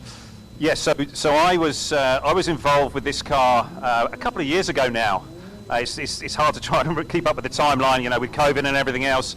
But I was out at the Nürburgring driving this car and working with the guys at Michelin on these tyres that are on the car, and this Pilot Sport 4S. And this is something that we really tried to make sure that we had maximised everything, not only the performance on the track, but also different conditions, making sure that the car could deal with just that surprise shower or whatever happens out on the road. But then once you've then got the car onto the track, you put the car into track mode, and the car comes alive, you know, with the Magna-Ride suspension that we've now got on this car, and the way that it's so tunable, whether it changes the throttle map, whether it changes the shifting profile, the reintroduction of the power. I mean, this thing really does come alive when you get it out there on the racetrack. And then once you come off the racetrack, you just stick it back into tour mode, and it gives you that lovely, supple, really nice tour mode to drive you home. Sounds like you got a terrible job, mate. Lapping the Nürburgring, racing Le Mans, crikey.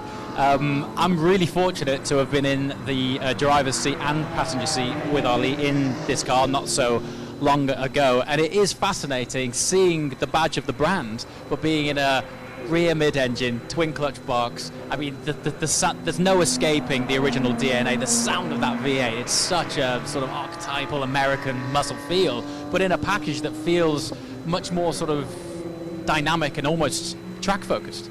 Yeah, it is, and that's certainly something that the engineering group wanted to work hard on and try and deliver that.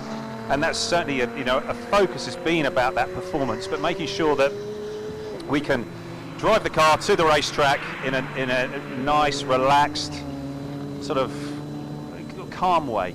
And then you get to the racetrack, you flick a couple of switches, or just even press one of the buttons on the steering wheel, and the car just comes alive. And you know, the final figure, horsepower figure, came out for this car, confirmed this morning as I was driving up. I had one of the engineers just send it through to me, 482 horsepower now for this car. And so that's just a tick up from what we really thought it was going to be. So yeah, it's a lot of horsepower, great performance. It's just a fantastic car to finally have here, right-hand drive. Can't wait to try it on track sometime very soon. Speaking of track, you've also got a race car based on this car, right? What's that like? So that's something that I had the fortune to race all the way through last year in the IMSA Championship. Terrible feedback here.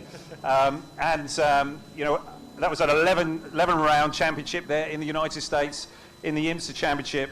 It was brilliant to be able to race that race car, and that performance has really pushed the brand just that little bit further along.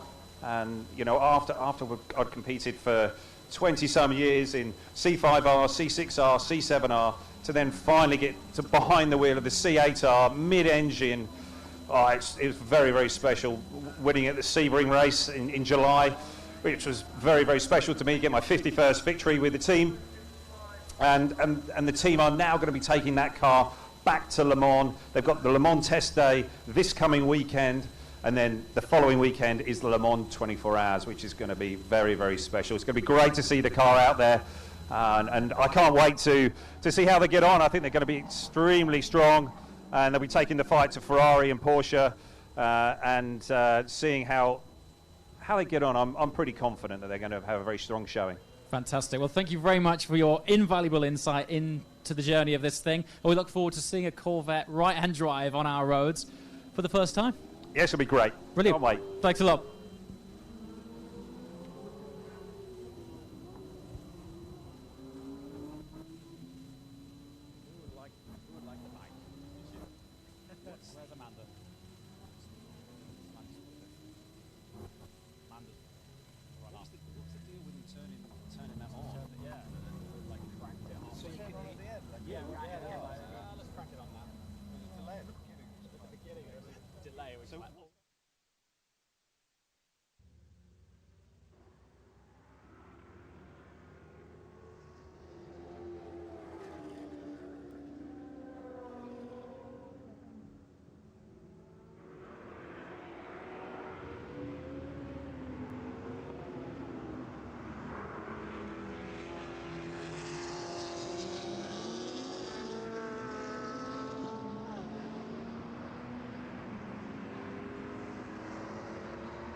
So whilst we're in between bits of action down on the in the stage area, it's back to myself, Chris Dawes, up in the commentary box, and just going to take the opportunity to go through the details. If you were here earlier, you may have heard me mention that again, the sponsor that Supercar Driver brought to the stage here, as they always do, is Bluebell Wood, and it's clearly something that's very close to their heart. Bluebell Wood supports over 300 families from South Yorkshire, North Derbyshire, North Nottinghamshire and North Lincolnshire.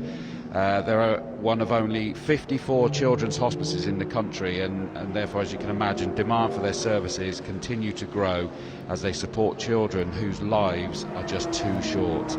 They only receive around 9% of government funding, almost all of their funding raised by people such as everybody that is here today, and anybody that can get involved, please do a search for Bluebell Wood Charity. They don't just support the children though, they look after young adults until they are 25 and work with them and their families to ease the transition into adult services. They need to raise £13,325 every day just to keep their doors open. They're there for families when they need the most, whether it's at the hospice or in their own homes. It might be for a short break at home so a mum or dad can do some shopping, or at the very difficult time when a parent has to say goodbye to their child. They usually run around 250 sessions each month for children and families. During the pandemic that we've been doing, they've moved some of their support services online or over the phone so that children and parents can still access the support they need, whether it's music therapy, workshops, with the family support team, or events for even like their brothers and sisters as well. Remember that an awful lot of focus gets taken away from them, so giving them that opportunity to break away as well. From baking homemade cookies to dressing up at family fun days, they help families create magical memories together. They're working hard to make things such as Christmases memorable experience, despite even when we had the coronavirus and what have you. For all we know, it could be the last Christmas that some of the families experience together. So if you are able to help Bluebell Wood, please do. It is the Supercar Drivers sponsor of the day again this year for the secret meet.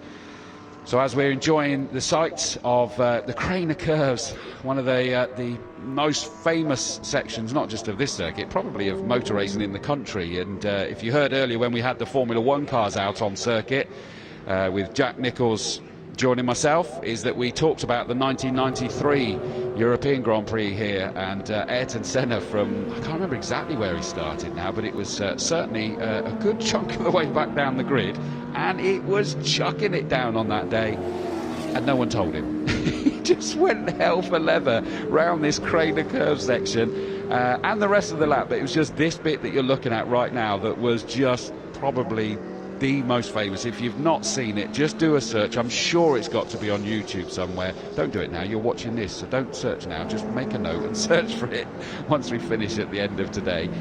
And you just look for 1993 Ayrton Senna, Donington Park. I'm sure it will throw it up, and it's just so memorable. But look at the variety of cars, and this is a members session, which is why we haven't rushed to sort of getting guests or commentary on this one, because this is, you know, owners of supercars that are the lifeblood of SCD, the Supercar Driver, as you can imagine. They're members because they get these cars, but they don't. It's not always totally easy to know, well what can I do with it and when, and they arrange some wonderful drives both in this country and abroad, where you get to go on some of the, you know, the famous roads to take cars such as this. They'll also go on to circuits as we've got here today, and I'm just looking at the classic GT40 just going across in front of my box there. Sorry, that's not on your screen. Forgive me every now and again if you suddenly lose me for a minute. It's because I'm just drooling over what's going past me. But in fact, that car that I was just drooling over, you should be seeing it fairly soon. Oh, I was about to say fairly soon, because it's about to go down the Craner Curves, and it's just an amazing car. There we go. Oh, look at that. This is why I get scared, because the director's listening to me. I'm really worried about that now. He's putting his indicator on, he's just sensibly moving out of the way, but look at that classic GT40 in the Golf livery as well. And then you've got just so many McLarens and Ferraris and Porsches out there in this session. A lovely green Audi R8's just gone past me here as well. But if you look how busy the Craner Curves becomes as they come sweeping down that. Remember, it's such a quick sequence of corners down through there, but it's very easy to get it wrong. As in the middle of your screen there, you've got that big left-hand sweep, and it looks like it's very easy to then just drag it round to the outside, ready for old hairpin at the bottom here, the right-hander. And I said it earlier, it's not the greatest at names for it because it's definitely not a hairpin. It's very, very quick. But as you go through that left-hander before transitioning ready for the right-hand old hairpin, it is very easy to overcook that one and go pirouetting to the outside towards the kitty litter. So impressive to see that these drivers are just making it look so easy, and you can see from the speed they're not hanging about, although ironic as I say that. There's one that's just finding their way and very sensibly just making sure they're comfortable with their car. And if you are here at the circuit and you are listening either on the speakers, on your device, and don't forget that these cars are also available for you to go and see amongst so many other supercars, hypercars, sports cars, GT cars, LMP cars, Formula 1 cars, the whole kit and caboodle's down there. Such a wonderful array of static and moving cars, and just take my advice, don't try to pick your favourite because it's not going to work. You'll just get gazumped when you just turn the next corner, and it'll be another one that'll just jump out at you ready to be your favourite.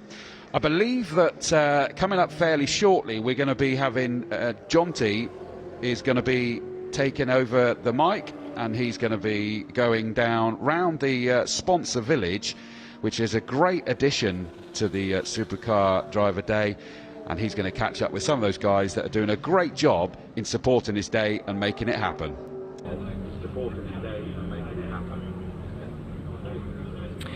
Thanks, Chris. Yeah, I'm down in the sponsor village, and I'm just trying to buy myself a nice LaFerrari. I'm down at the Top 5 Fives stand, and I mean, this was always my favourite from the Holy Trinity, but if you disagree, they actually have all three on offer. So if you don't want the £2.1 million LaFerrari, then you can actually buy yourself just a mere £1.3 million for a P1. If the P1's not your thing, then we've got the 918 Spider, again just a mere £1.3 million. But this is a rare thing where Top 555 have actually got all three of the Holy Trinity for sale at the same time, and this has just been announced at the secret meet today. So we might as well take a walk through now.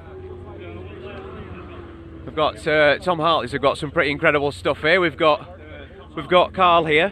Hello. When are you going to let me drive this F50? Mate, whenever you want, just come and see me. And the Huayra? No, you're never driving the Huayra. Oh. It's worth a try, isn't it? You all right, Nige?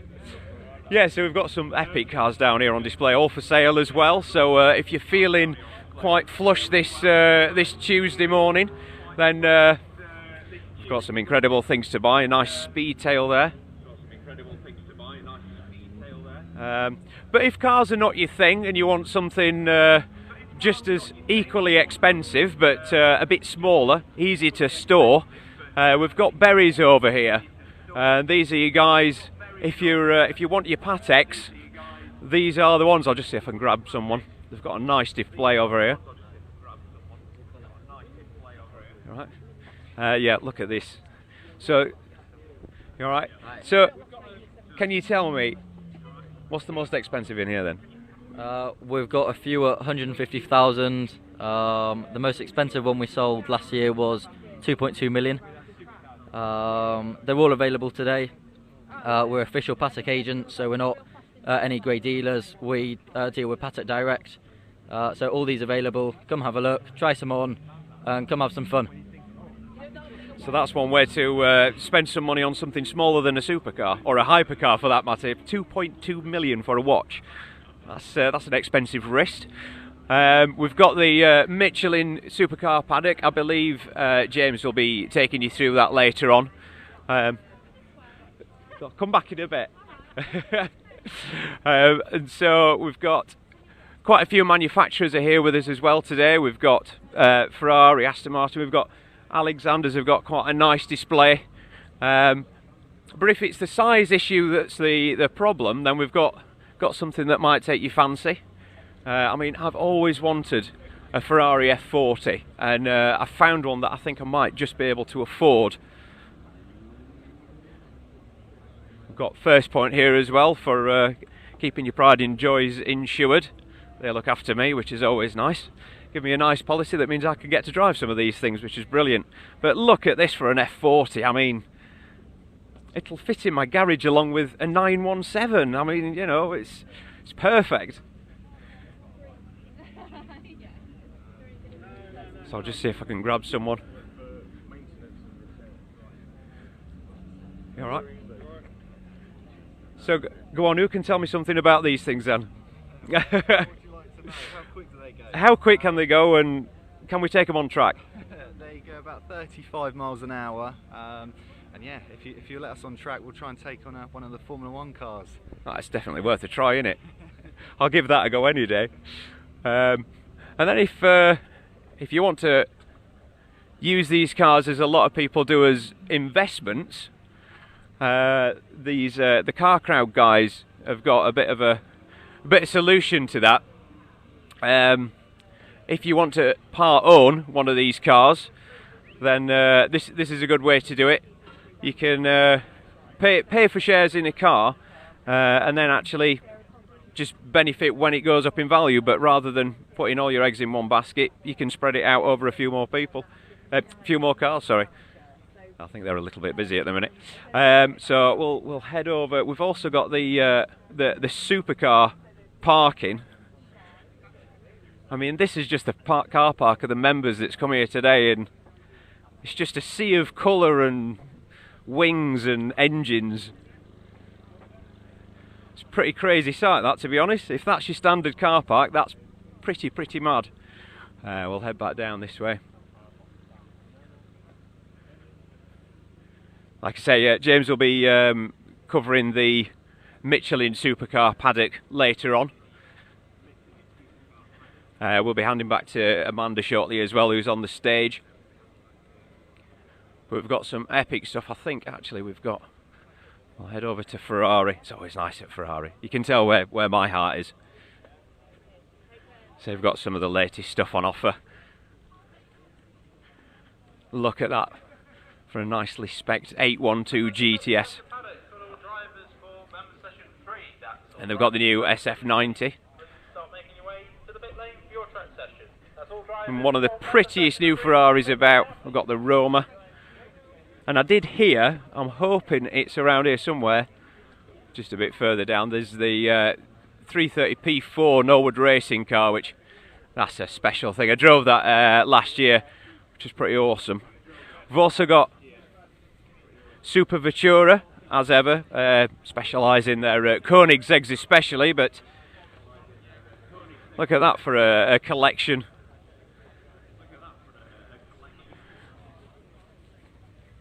Ranging with the 1.1, which is still quite a rare sight. Lamborghini, they've managed to come along, bringing the new STO.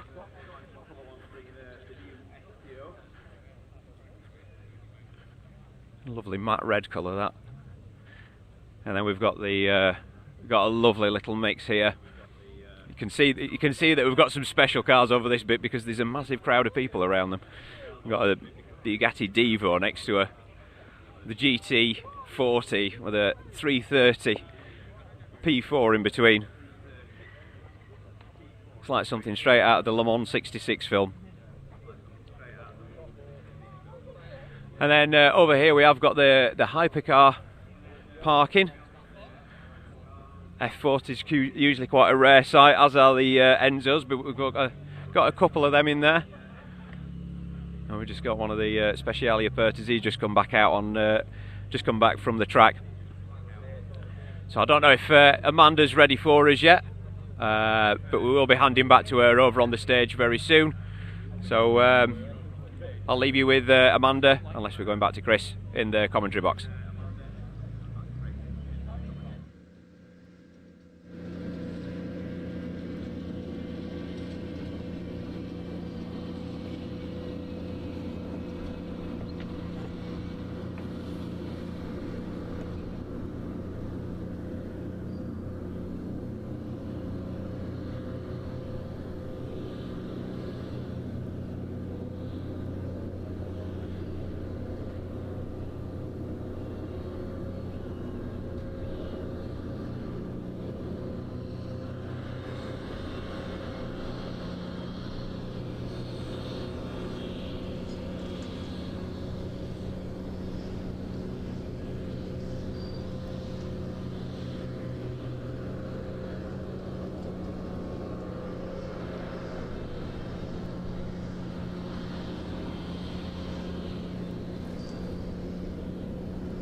a real talent.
Yeah, so we bought the car in like 2014, and yeah, we had the car for a few years and then sold it, and then eventually bought it back a few years later, and then back with us.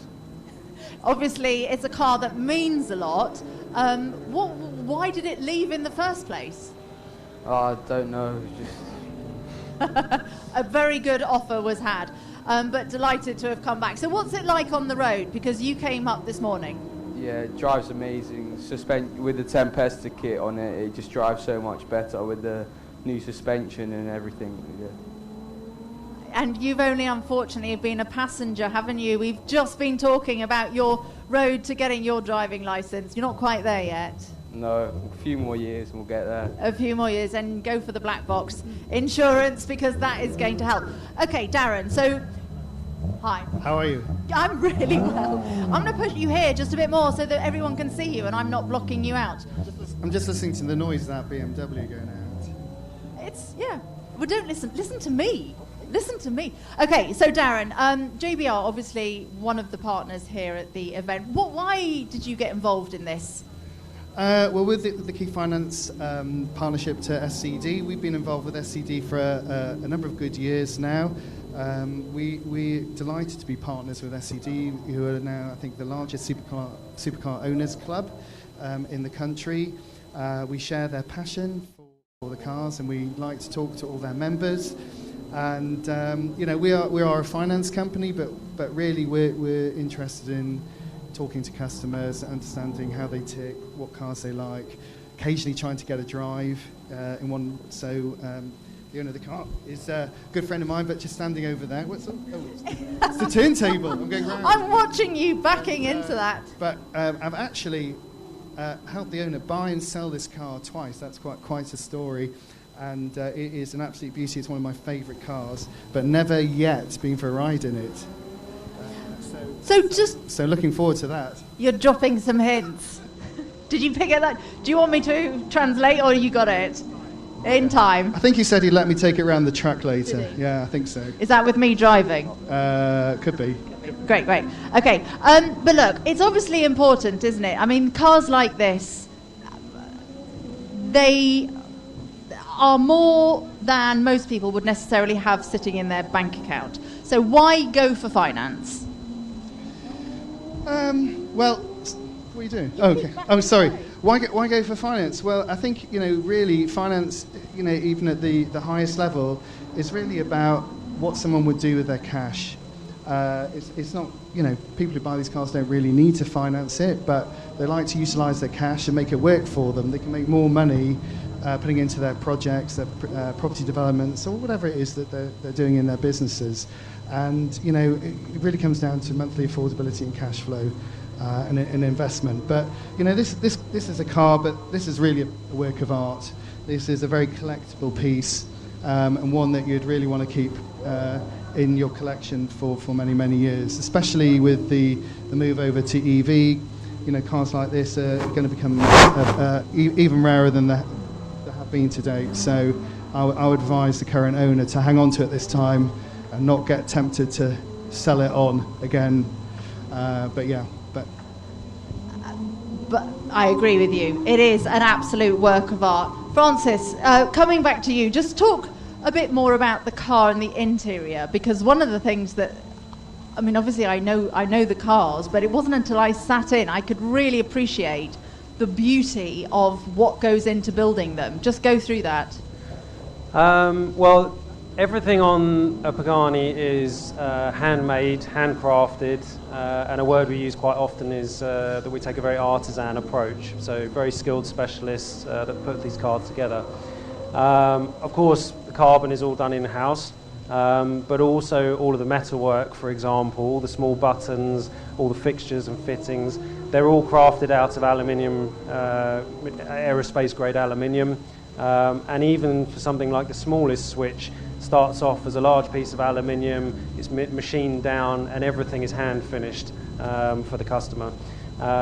Also with these cars, of course, the level of complexity and customization goes way beyond what a lot of other manufacturers can offer. So you often find that these cars are extremely tailored to the individual, and I think that's why they have such a personal relationship with the car, and why they mean so much to their owners. And talking about the owners, because obviously it's a car you can't really go to the supermarket or school run, although I'm perfectly happy to have a go. Where do people get to use them?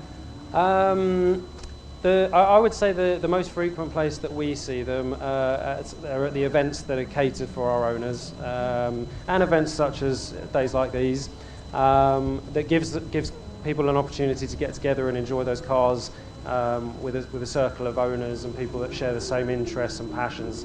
But of course, they are extremely usable, and you would be surprised, but I have seen one or two at the local Sainsbury's.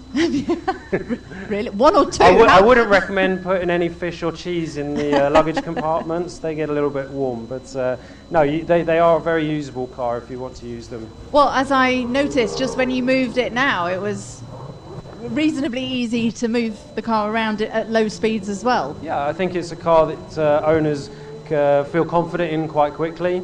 And many of our factory events tend to be tours, Yep. So it tends to be over the course of a few days, usually places like Italy, where of course you can enjoy some good food and good company. But no, I mean, particularly the Huayra on the longer trips, I think it's really well suited to that.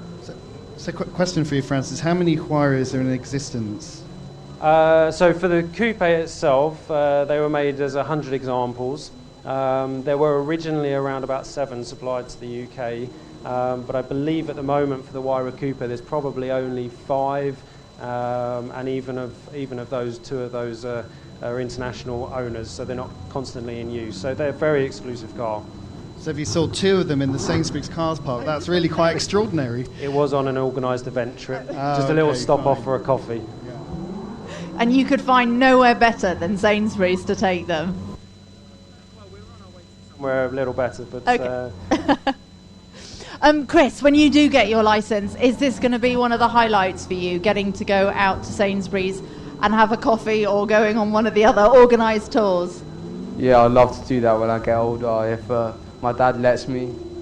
I'm sure he will, but do you know what? Just sell it to him like father-son bonding. He'll go for it.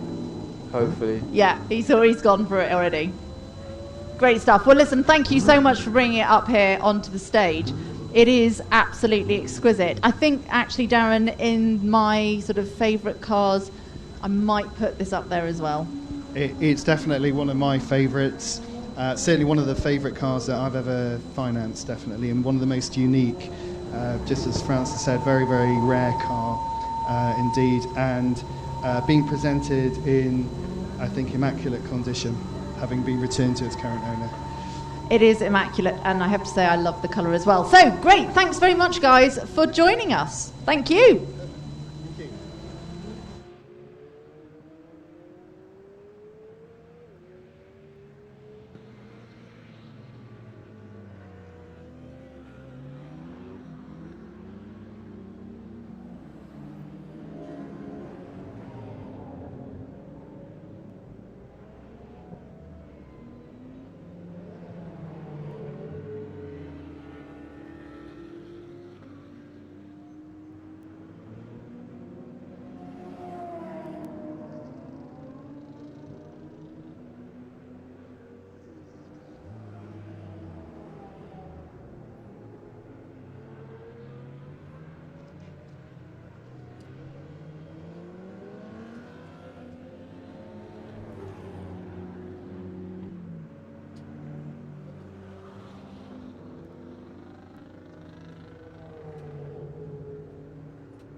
So back in the paddock now, paddock 1, which we've got some of the supercars and some of the dealers that have brought some cars to display and get out on circuit.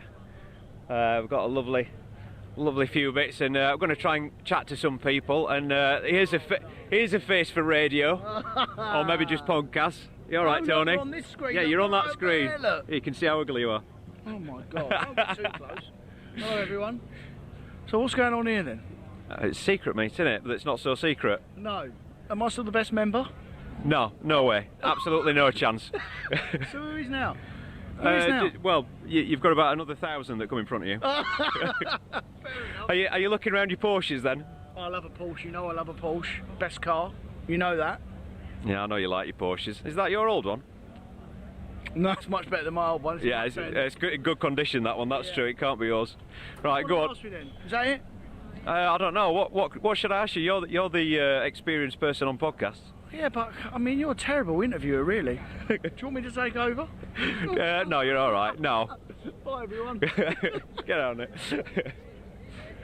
So yeah, we'll have a look over at DK Engineering. As usual, they've really spoilt us with what they've brought. I mean, an F40 GT car, yellow Enzo, yellow F50. I think this is. I'm just trying to work out. All the garages just blend into one. It's just like a big mass of awesomeness. McLaren are here. They've got all their latest models. This is the new 765 LT Spider, fastest convertible they've ever made. I mean, the coupe is ridiculous, and this GT I used on a tour quite recently. That was a lovely car to use. If there's a car to do some serious miles in, I'll take one of them. And over here we've got the 720S GT3X, which I'm sure that you might have seen this recently at Goodwood Festival of Speed, and this one actually won the shootout this year. I'm going to try and find someone, if there is anyone to talk to about it.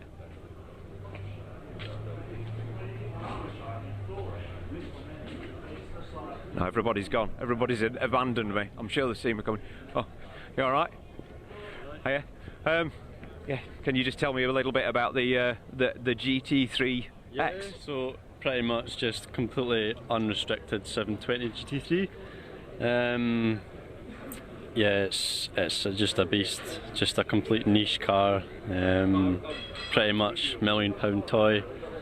I mean, you can't. So this is not something that you'd race in a series or anything. That is just purely a mad track toy. It is purely just a mad track toy. Yeah, I mean, it's too quick for championships, and it's obviously not road legal. So, yeah, just absolutely amazing. 750 brake on tap, quicker than Senna GTR around the track as well. So, pretty much. Crikey, so really fast then, and on slicks as well.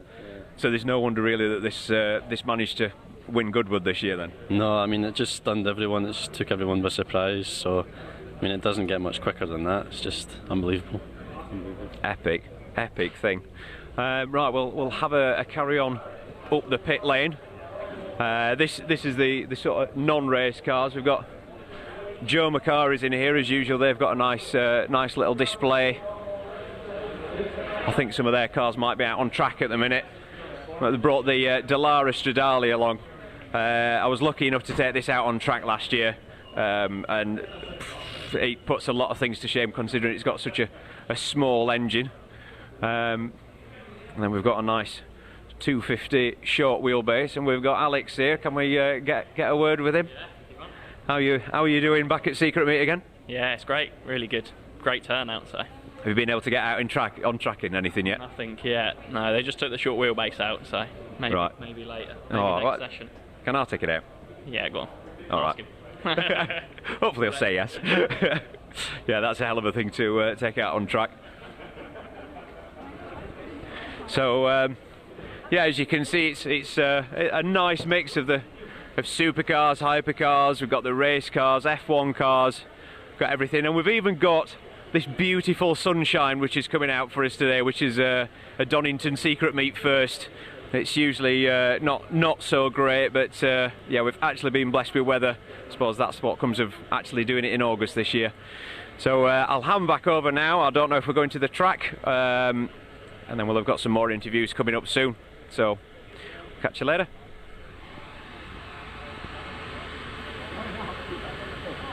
Here we go.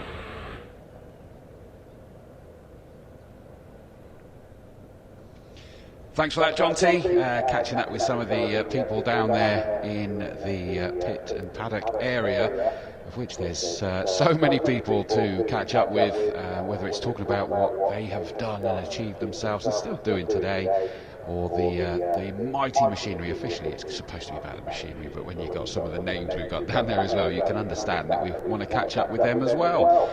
Now, the next session that is heading out in a moment is the Don Law Racing session.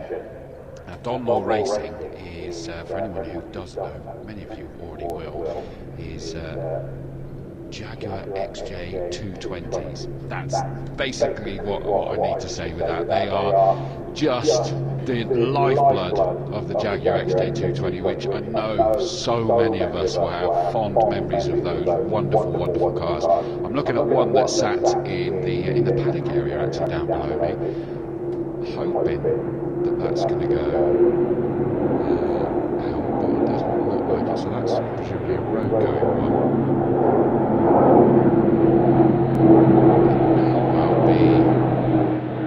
We've got one in the pit lane that looks like he's going to head out. The session is now open. This is at 11:40 till 12, so it's a 20-minute session.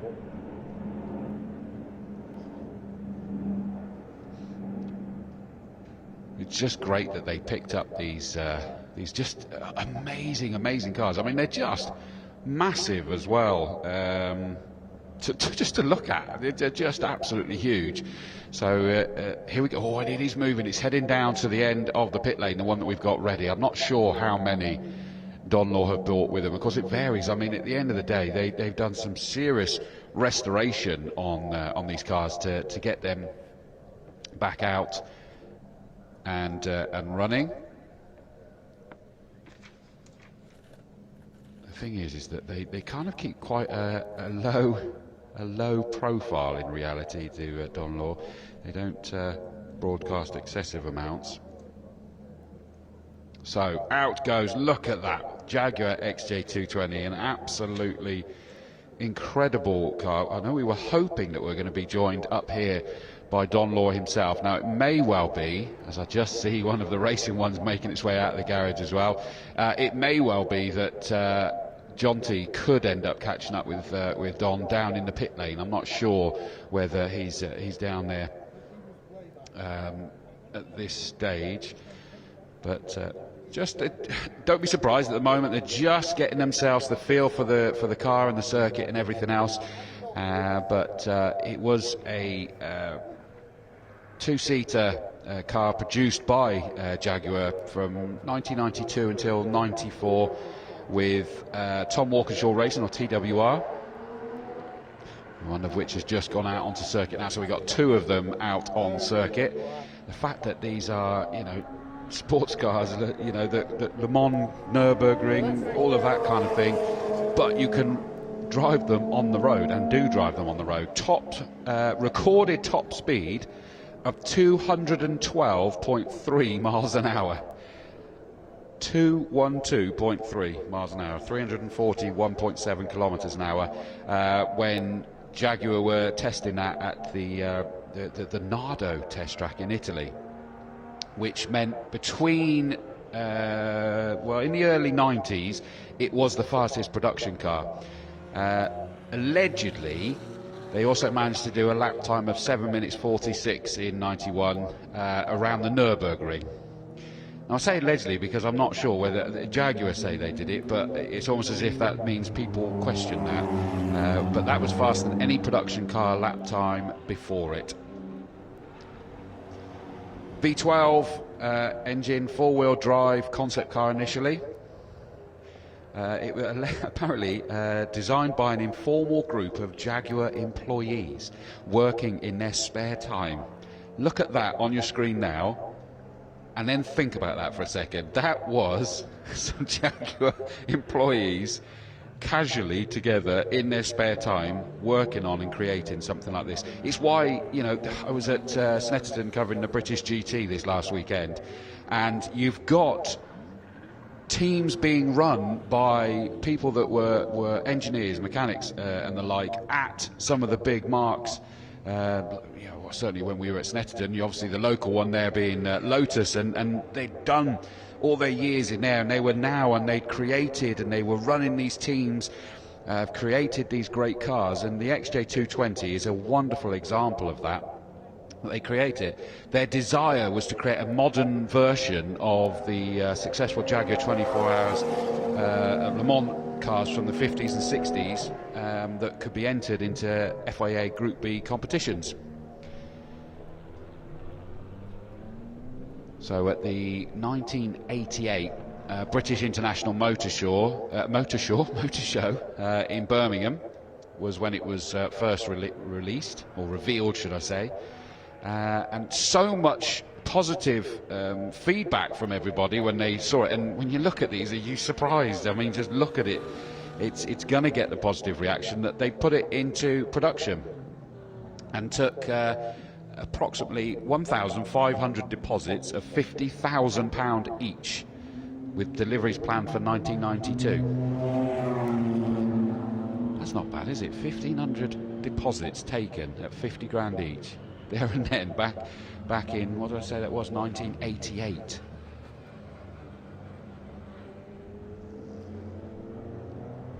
However, it did mean that they had to tweak a number of things with various red tape, as is always the case.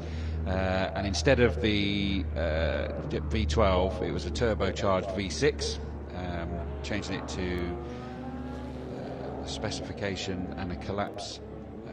Sorry, those changes meant that there was a collapse in the demand of high-performance cars in the early 90s recessions. Sorry, and a collapse in the demand. Sorry, it's two things. So the changes in the specification and the collapse in demand of high-performance cars thanks to a recession. They didn't exercise their purchase options. A total of just 270 cars were produced by the time production ended in, what did I say it was, 1994. Each with a retail price of £470,000 in 1992, which at that moment was one of the most expensive cars. I'd be interested to know, I don't actually know the answer to this, but I would still imagine that they've gone up in price now, surely.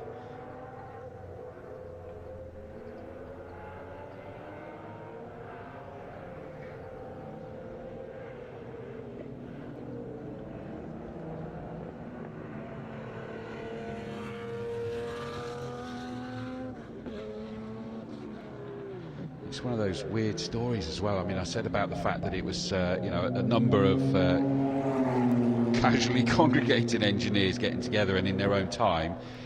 You look at the difference. Look at that one with the fin on it, whereas we were looking at the silver one a second ago, which had nothing on the back of it, and it just makes them look significantly different, but both absolutely glorious. I don't know whether you can really appreciate it on the images here, but if you've never seen one in person, you have to, because the size, they're such long cars, they really are. Interestingly, we've got another couple down in the pit lane that are going to be released onto the circuit as well. But yeah, Jaguar, you know, they weren't able to develop it in-house due to all of their focus being on the XJ and XJS models. XJS, that was my dad's favourite back in the day, his personal goal, Jaguar XJS, he absolutely adored that one. Hence the joint venture was the only way for this to work with Jaguar and Tom Walkinshaw Racing, or TWR, creating Jaguar Sport in 1987. In fact, there was a new company, Project XJ220 Limited, specifically to build this car.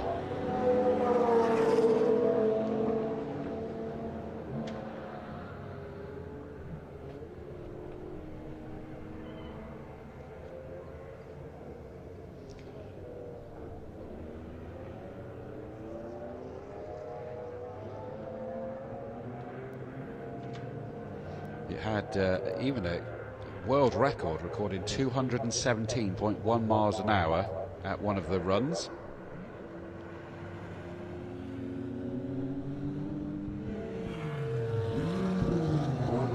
In terms of when this car was obviously racing as well as it being a road going,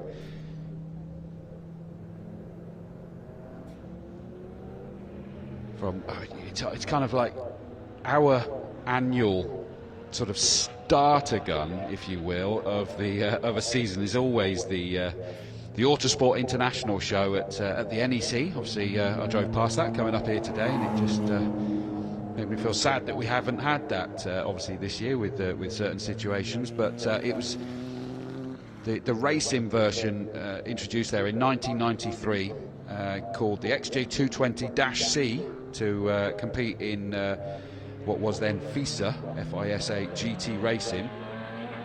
And Win Percy actually won its first race at a round of the BRDC National Sports GT Challenge at Silverstone. So as you heard, we were chatting earlier with Mark Harrison from Praga, and that they're in Prix, for example, and this is where these GT cars are racing. The Brabham that's here as well, that's been racing in Prix and GT Cup, and it's just a great opportunity for them to find a way to do it. 3 Works XJ220Cs were entered into the 1993 24 Hour of Le Mans in what was then called the Grand Touring class, and John Nielsen, David Brabham, of course, I just mentioned about the Brabham car that has been created by the Brabham dynasty, and David Coulthard. They won the GT class, beating Porsche by 2 laps.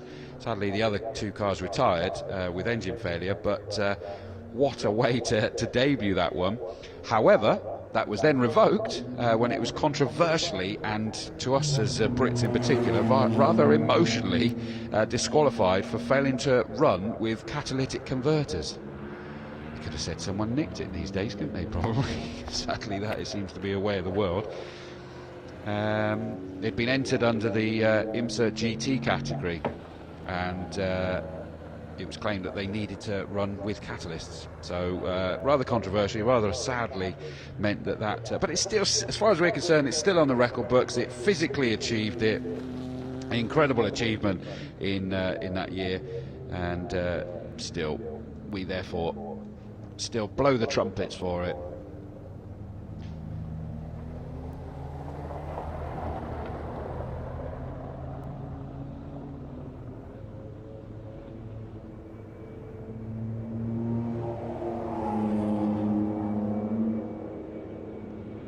The weirdest thing is that they then ran the whole thing under appeal in IMSA, and confirmed that they had entered and complied with the IMSA rules.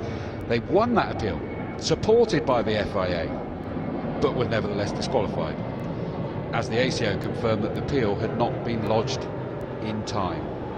Just digest that for a minute. This incredible car, what a debut. It got disqualified after that victory. They then contested it. They won that battle, but were then told, but you're still disqualified because it wasn't lodged in time. It's just unbelievable. Who'd have thought, motorsport with politics, I'd live my life surrounded by it, I can tell you. I might be on the mic, but it means I live my life absolutely surrounded by it all the time. It's the soap opera of motorsport that most of the time we love. It just creates the backstories for me to be able to tell you from the microphone. And the hard hat normally once I then step out of the commentary box. And 4 cars were entered into the GT1 class for the 1995 24 Hour of Le Mans.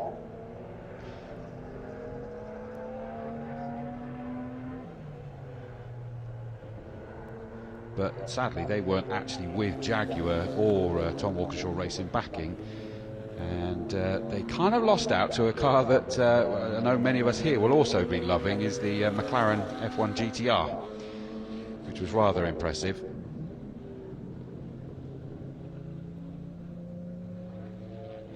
But you had the likes of Richard Piper, Tiffany Dale, James Weaver, retired during the night with an engine failure.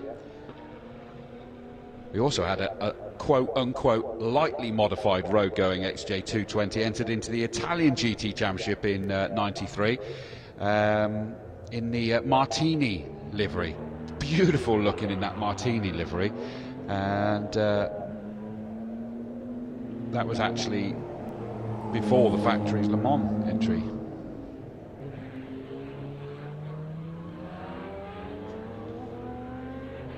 So it's great to see that Don Law do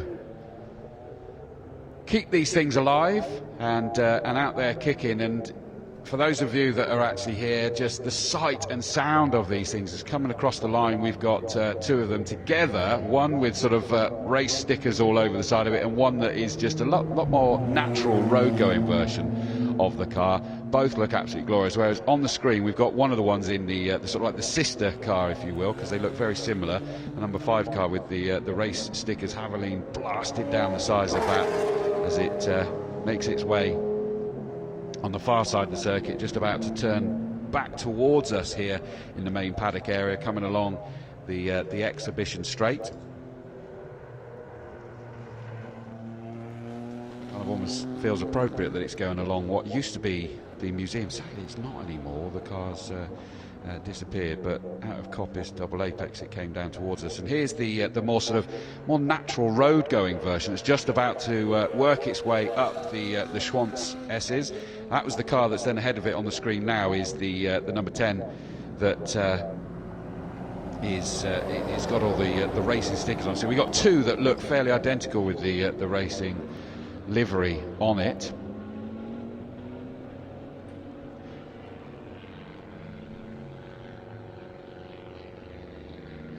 Coming along, and then there's, I was just about to say, there's then this one that if you take from the colours, it looks more road going, but look at the belches of flames out the back of that, and the big fin, absolutely amazing as it's like crunching up through the gears there, and it makes its way round the final turn,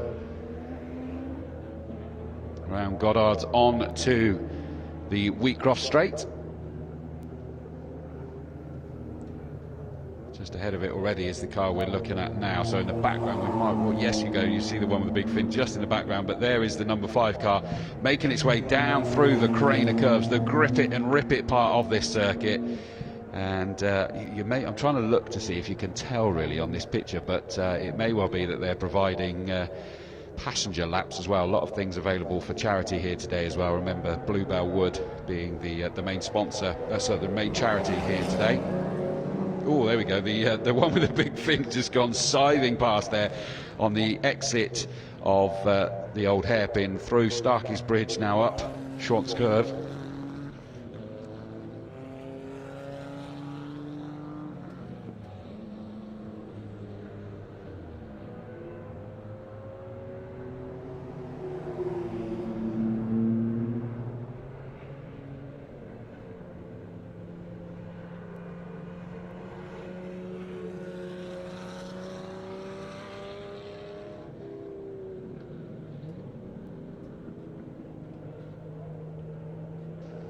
I just got taken by surprise then, because the person from McMurty came up and didn't hear him come up the stairs. I suddenly looked round and there was someone there just making sure, because we got that car coming out a little bit later. And I tell you what, you need to stay glued for that one. Around 3 o'clock is that we'll have the McMurty Spearling electric car, probably the loudest electric car in the world, and as quick as Formula 1 cars. What did I see last night? 0 to 186 miles an hour in 9 seconds, and it uses fans to suck itself onto the surface. So it's quite an incredible beast, and they'll be coming up to chat to us a little bit later.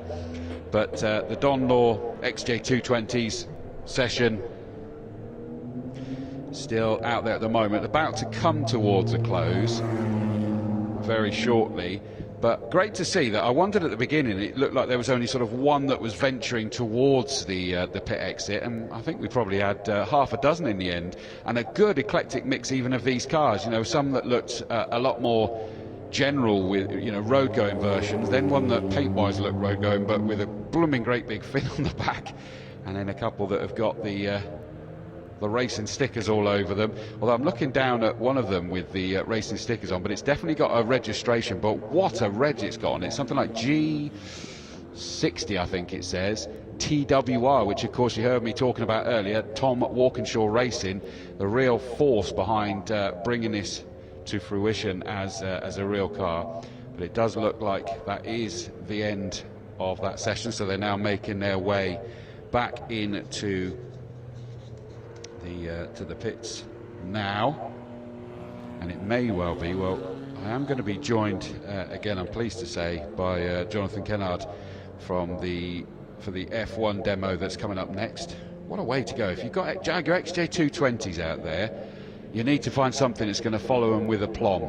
And in fairness, F1 cars, that's the way to do it. It's kind of the positive version of out of the frying pan into the fire. It's the positive slant on that. It may well be that I end up handing this over because Jack Nicholls may come over.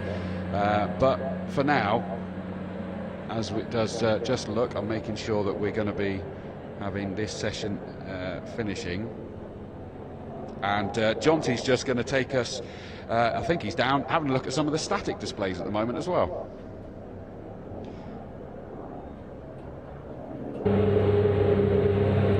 Well, we have got some noisy stuff about to head out onto the track now here at Donington Park. These are the Ignition GP cars, so Formula 1 cars from 1989 to 1997. There's a really good static display if you want to go and have a look at that in the sort of middle of the paddock. But this is some of the 90s stuff. Now, let's have a little look at some of the cars that are about to go out. This is a Minardi here, this one, from 1994, driven by Pierluigi Martini back in the day, and that is a very, very newly refurbished and rebuilt car, which is fantastic to see out here today. Next to that, we've got this Tyrrell number 4. That is from 1993.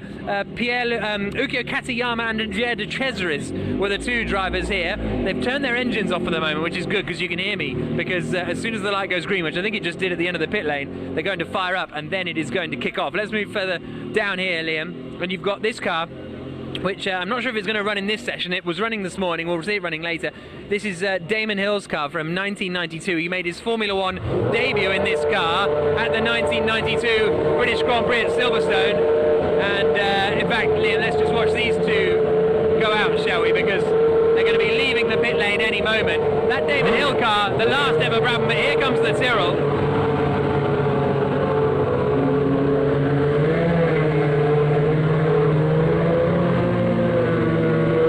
The 97 Benetton in there at the back.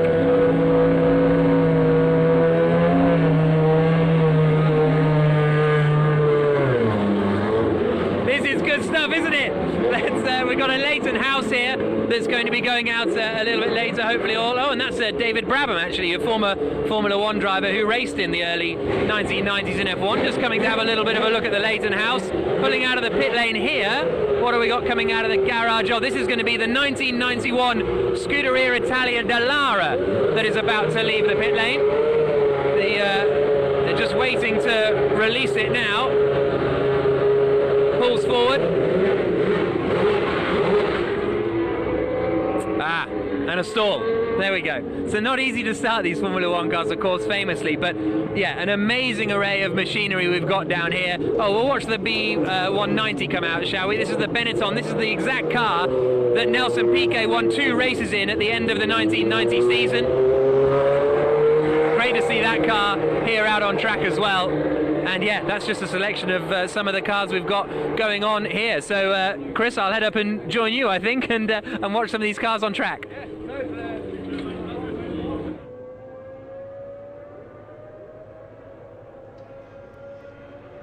I feel bad now because I think I've just sent Jonathan Kennard down to Jack, and I think he's probably just appeared down there with him because we sort of like went, yeah, go on down, join Jack. Yeah, he's down there with him, so he wasn't.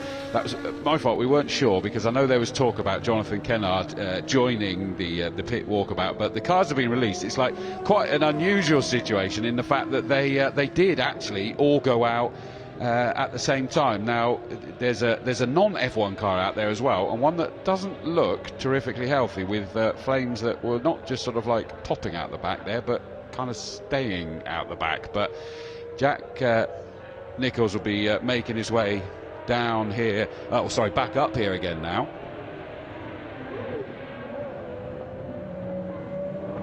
Just had to turn the TV back down again. I didn't really want to hear myself back to myself from that TV. But yes, the LMP style car is just sort of creeping its way around. I'd imagine they just needed to get a bit of track time to hopefully resolve an issue that stopped them from coming out in the GT or LMP session. But whoa, that Benetton is back up to speed instantly along the start-finish straight, doing an awesome job.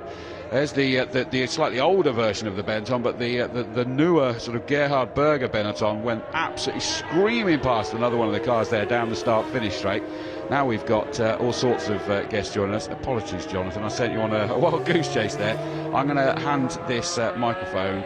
I better just quickly get a wet wipe. There we go. And no, it's not a wet wipe anymore. But Jack Nicholls, you're back up again after sort of having your ears blasted out down there. Oh, that was good. I don't know if you could hear anything of what I was saying, but it was absolutely incredible to be down there, and you know, you feel the ground shaking and all that kind of stuff, which is just absolutely phenomenal when these cars are up to speed and revving up, and even just standing there in the pit lane was phenomenal. Jonathan Kennard is with us as well. Just everything's shaking. That's what we're after, isn't it? Exactly. Yeah, none of this hybrid nonsense. This is proper motorsport. So, yeah, we're bringing back these cars for everyone to see, feel and hear. So, yeah, exactly. A real buzz to be down there in the pit lane when these cars are firing up, and you can just remember, well, I'm sure some of you do remember, I remember the sound of 24 of these, 26 of these going past each other. We've got a Tyrrell versus Minardi battle coming through the hairpin. This is great stuff. The 94 Minardi just ahead of the 92 Tyrrell. 93 Tyrrell, yes, my apologies. Yes. So actually that Minardi's got a great race history. That very chassis finished 5th in 2 Grand Prix with Pierluigi Martini. I think it was the French Grand Prix and Spanish Grand Prix. Correct. Yeah, no, it's lovely to see. They seem to have a bit of a scrap there, which is quite nice to see. It's one of the keep it under control. Exactly. That Minardi, the last Minardi to be designed by Aldo Costa, who then left the team and went on to be part of the Ferrari team that won all those world championships, and then moved to Mercedes and became Mercedes chief designer. So some really good heritage in the back there. This is the 93 Tyrrell that you alluded to before. Ukko Katayama and Andrea De Cesaris, the two drivers. Ukko Katayama, who went on to climb Mount Everest. That was his big passion afterwards. Absolutely true. Yeah. That's absolutely true. I forgot about that. But I'm not sure about this particular chassis race history and period to comment on that. But a howling V10 sounds absolutely fantastic, and it's great to see. These two cars are really going at it. So look at them. Yeah, and it does look like they belong here, doesn't it? Because of that Grand Prix here in 1993, it all looks so familiar, doesn't it? This is the B190, as I mentioned a moment ago, the very car that, or the very chassis that Nelson Piquet won the last 2 Grand Prix of the season in, finishing a 1-2 in Japan ahead of Roberto Moreno after Alessandro Nannini was injured in a helicopter crash near his home in Siena towards the end of that year. But that, of course, 1990 Japanese Grand Prix was when Senna and Prost came together at turn 1, so a win by default more than anything for Piquet, but I'm sure they took it very happily. Yes, and again, funky liveries in those days, Benettons, weren't they? They really were. I loved it. I think it's absolutely great, and harks back to sort of the early 90s style of the time, which was unloved for a while, and I think seems to be coming back into fashion. So good to see that out again. And I like the John Reeks's Piquet stylings on his helmet as well. He's got sort of the teardrop on the side. Yeah, I like that. It's good. It's a nice touch, actually. It's not quite identical, but it's got its own sort of style on there as well as Piquet. Good to see. I think the more drivers and teams that get into that spirit of things is fantastic, really. So if we can. It's great. The Minardi and the Tyrrell are really. They really are. It really feels like they're in a race, doesn't it? What did Mike Cantillon's first time driving it earlier on today? It is, and he seems to be at home straight away, which is great to see. And actually, that's Steve Brooks' first time in the Tyrrell, 93 Tyrrell as well, and they both are absolutely loving it. It's great. I mean, all the cars out at the moment are seemingly pushing very hard. Yeah, absolutely, getting some proper running in, aren't they? Something I always wonder when you see historic Formula One cars, or certainly of the 90s period, is often drivers seem like they're sitting a lot higher than they would necessarily. Is there any reason for that, or is it just because you're not going for the full low seating position and weight distribution? All that isn't quite as important. I think you need to go back to the turbo era, and they just the chassis went bigger and bigger. The whole car was bigger and bigger because they just had so much power to pull that down the drag that they were producing at the time. And I think we alluded to this earlier with the Leighton House with Adrian Newey, that he suddenly thought, well, hang on a second, now we've gone for non-turbo in 88, 89. Why are we running cars that are so big? There's no reason for it anymore. And so instantly the cars began to get a lot smaller, a lot tidier, more aerodynamic. And I think that's what you're seeing really, because the chassis are a little bit smaller than they would have been mid-80s. And then, I mean, that's probably the sweet spot, 93, 94, the smaller chassis. 95, they ended up getting bigger and bigger, and mainly for safety reasons. Yeah. So. And, well, speaking of that, this Benetton actually, it's the 1990 Benetton. When we have a look at that again, that was the first Benetton to have the airbox back above the driver's head, because they had them each side because of turbo engines, as you say, but because they went back, it was the first normally aspirated Benetton, I think, so they went back to the airbox above the driver's head. So if we see that again, you'll notice that as the Minardi comes past us again. Fantastic. Yeah, it sounds amazing. Sound. Yeah. Tyrrell's heading into the pits now, so that's the end of their little race. Which is a bit of a shame because we're enjoying that, but all cars seem to be running very well at the moment, which is good to see. Yeah, out on slick tyres as well, most of these cars, if not probably all of these cars, which is really great to see them here, just leaning down the crane of curves. It's just phenomenal. Oh, and I think the 97 Benetton had a little bit of a moment. I think that's just at the chicane. I think it went on at the last corner and's gone back through the chicane on the back straight somehow. Oh, okay. I don't know whether that's a shortcut, long cut, whatever you want to call it, but he's found a different circuit there. Lap time deleted for track limits, of course. I think so, yes. Yeah, exactly. I think he went a bit hot on the brakes there, but no. John Reeks is absolutely flying in this Benetton 190. Yeah. He's doing a lot of laps. His neck will start to hurt in a minute if he carries on with this. Yeah, exactly. Well, it's been quite interesting hearing about the... goodness me, I can't remember what car it was earlier on this morning, the Rodin car, and that they're sort of developing, and they're saying that, you know, they want it to be most enjoyable to drive at 75-80% of the limit. And I guess it must be quite an interesting situation with these F1 cars, because they're so complex in sort of, you know, mechanical setup and certainly aerodynamics here, that there's so much you can do with them that it must be quite a challenge for these teams to kind of get to know everything about these cars, especially, you know, maybe if you've got someone who worked on it in period, then great, but if not, it's a big learning curve on that side as well, I guess. Yeah, they're not too bad at this generation. They're not too complex. I think it's when you get early 2000s, mid 2000s, and then into the hybrid era, of course. Yeah. It's just, I think that's going to be incredibly difficult, if not impossible, for a private team to run those cars. So these may be the last sort of generation potentially where a private team can run them. But no, you're right. We've got some original mechanics of the time. I think there's Michael Schumacher's Benetton mechanic still running one of these cars today. Really? In fact, the one that's just heading out there, the Brabham. That's Damon cool. Hill's Brabham. So it's got some traction control on it now, is it? Probably. Yeah. I don't like to rub that in too much or talk about it, but yeah, it has been mentioned.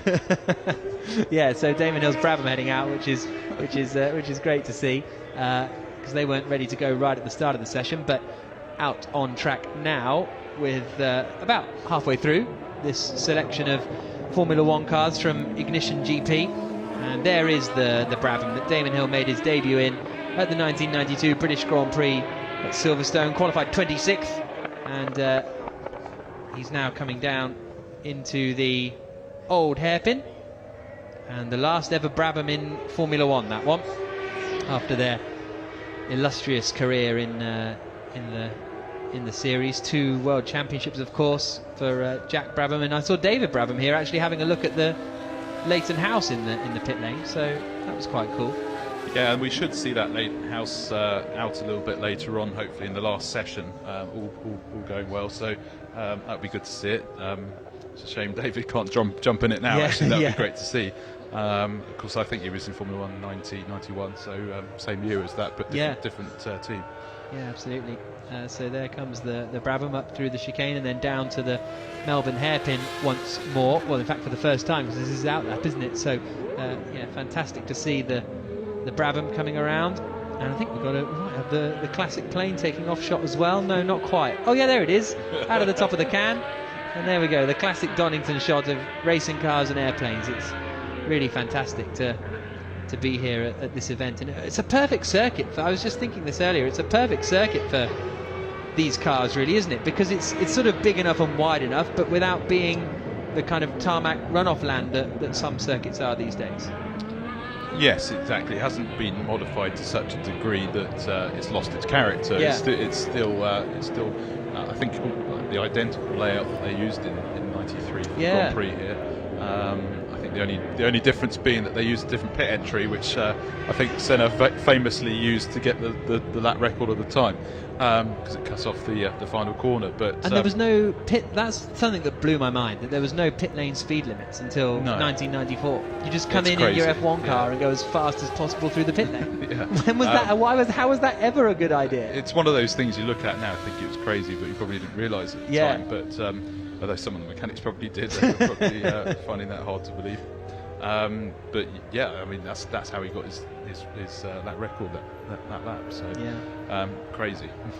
That's something we'll want to bring a lot back from the 90s, but I don't think we'll be doing that. Yeah, exactly. Here is the Minardi, as I mentioned, designed by Aldo Costa, who joined the Minardi team in 1988, and then designed a few of their cars, and then joined Ferrari, won 8 Constructors' Championships and 6 Drivers' titles with them. Then Mercedes, designing the cars from 2013 to 2018, and another 5 Constructors and 5 Drivers' titles. So, and he's now actually at Dallara, is Aldo Costa, which is quite a nice synergy with the Dallara that we have out there. I think he's won 12 Constructors' Championships as a designer or technical director. Correct. Which is more than I think any other. I may be talking myself into a hole here, but I think it's more than most people, that's for sure. And it's I think they need to talk about Aldo Costa as a bit of one of the legends of Formula One. Yeah, exactly. He doesn't quite get the same accolades, I suppose, as an Adrian Newey or someone like that, but certainly in that kind of ballpark. Here's the 1997 Benetton, the Gerhard Berger Jean Alesi machine from that 97 season that finished 3rd in the Constructors' Championship. Picked up quite a few podium places. Alex Wirtz got a podium in Montreal in what I think was his Grand Prix debut, or at least his second or most 3rd race, because he only did 3 races that year in what was Gerhard Berger's final year in Formula 1 before retirement. Jean Alesi carried on for a few more seasons, maybe even into the 2000s, I think, with Jordan and then with Sauber. And this is the Damon Hill Brabham again coming up towards the Melbourne Loop, followed by this 97 Benetton, the most modern possible, really, in ignition. What's the reasoning for the 1989 to 1997 sort of window? So it's a flexible window, I'm sure, but what's the sort of principle? Yes and no. I mean, the principle is end of turbo era should be where it starts for normally aspirated. Now, there were some cars in '88 that were naturally aspirated that could be eligible as well, but the bulk of them started in '89. And then you've really got 2 classes that have sort of formed in ignition, and it's the 3.5 litre and the 3 litre class. So 3.5 litre ended in '94, '95 was the first year of 3 litre. And then you've also got the factor that at the end of '97 they changed the suspension, so it went from wide track to narrow track, so the cars do begin to look very, very different. Yeah. And I think when you're trying to organise a series like this, you need to see a defining point where you need to issue the cut-off, effectively. Because if you don't do it then, if you're into the 98 onwards, you're getting into serious territory in regards of running the cars like we spoke about earlier. Yeah. So 97 seemed to be the good cut-off, but what we're going to be doing is having that as our sort of ballpark, but also having some special guests. We've got a Schumacher 99 car. Yeah. If that was running, then we wouldn't say no. You're not going to say no, that thanks. needs to be running. You doesn't are it? So- ineligible.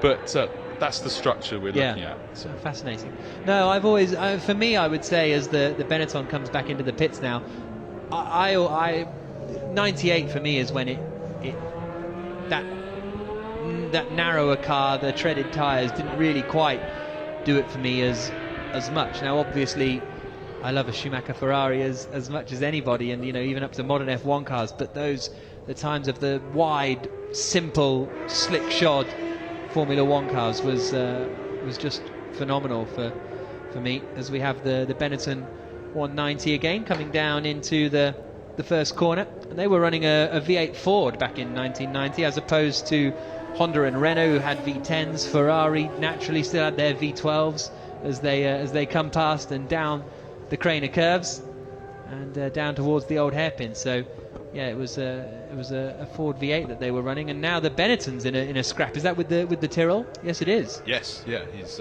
straight out of the pits and absolutely on it. So this is going to be a purple sector, I think, by the looks of things. Yeah, it's nice to see two cars. Yeah, this is great. It's fantastic. So here they come then, up towards Coppice and McLean's, holding the middle of the road there. I wasn't sure if he was getting out of the way or not, but no, just covering the inside. And now they're back down the back straight towards the chicane, and they go side by side, which is lovely.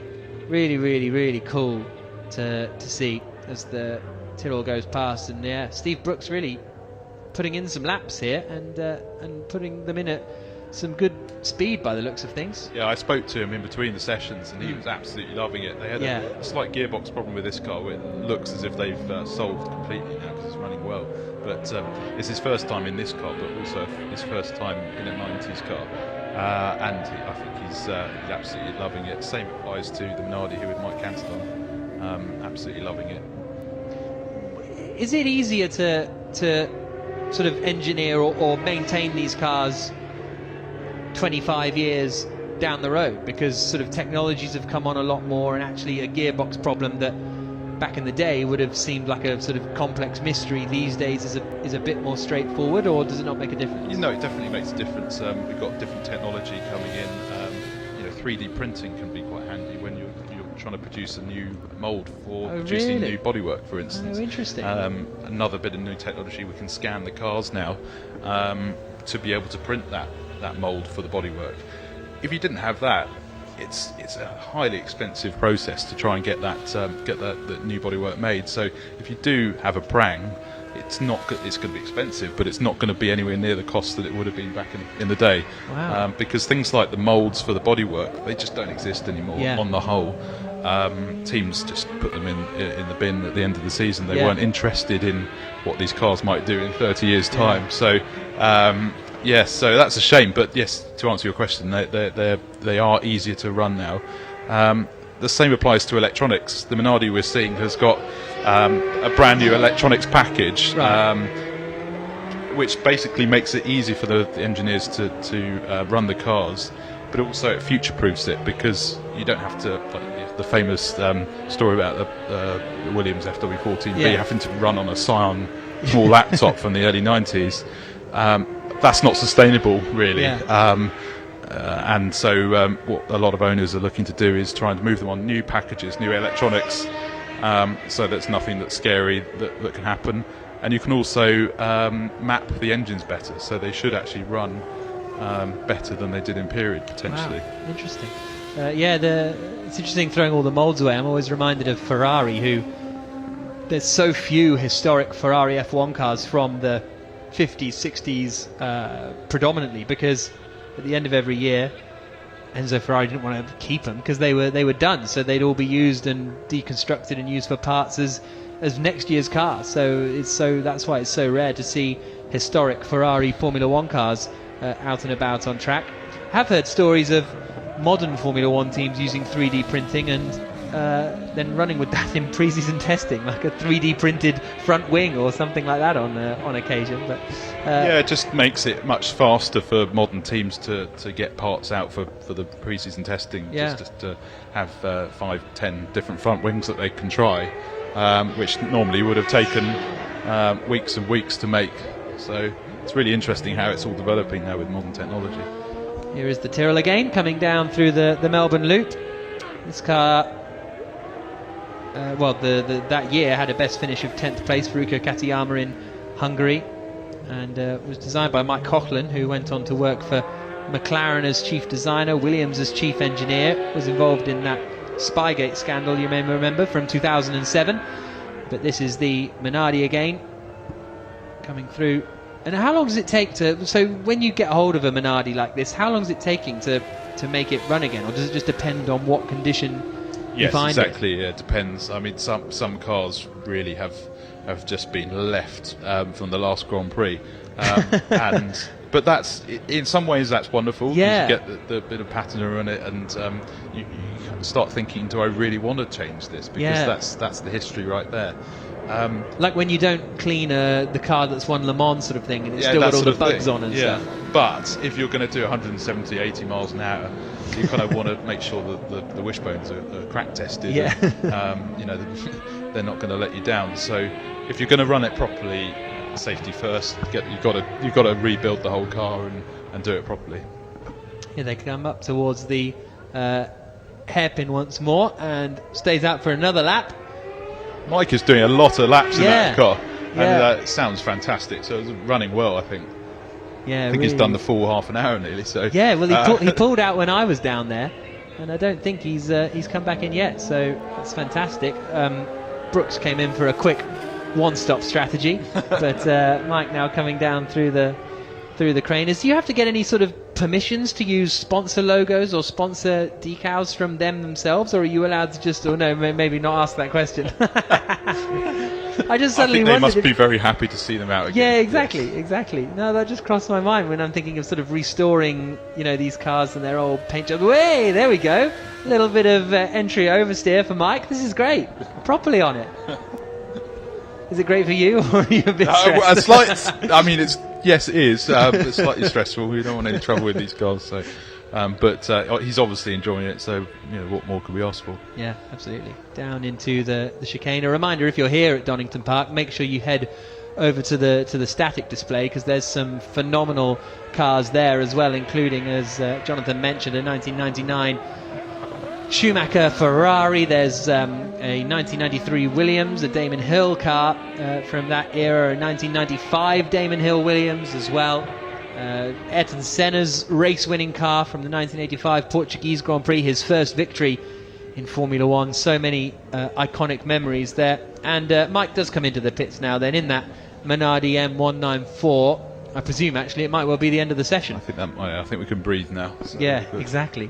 So into the pits he comes, but yeah, just a wonderful demonstration of 90s F1 cars, of the kind of ilk that would have been here in 1993 on that terribly rainy day at Donington Park. Who was I speaking to? I can't remember. I can't remember. Anyway, there's someone was here at that Grand Prix who I spoke to recently, and I can't remember who it was. Checker flag is out then. The Tyrrell takes it. Steve Brooks, after a good long run, and in fact he might be the last car on circuit at the. I think he is. Yeah. Yeah.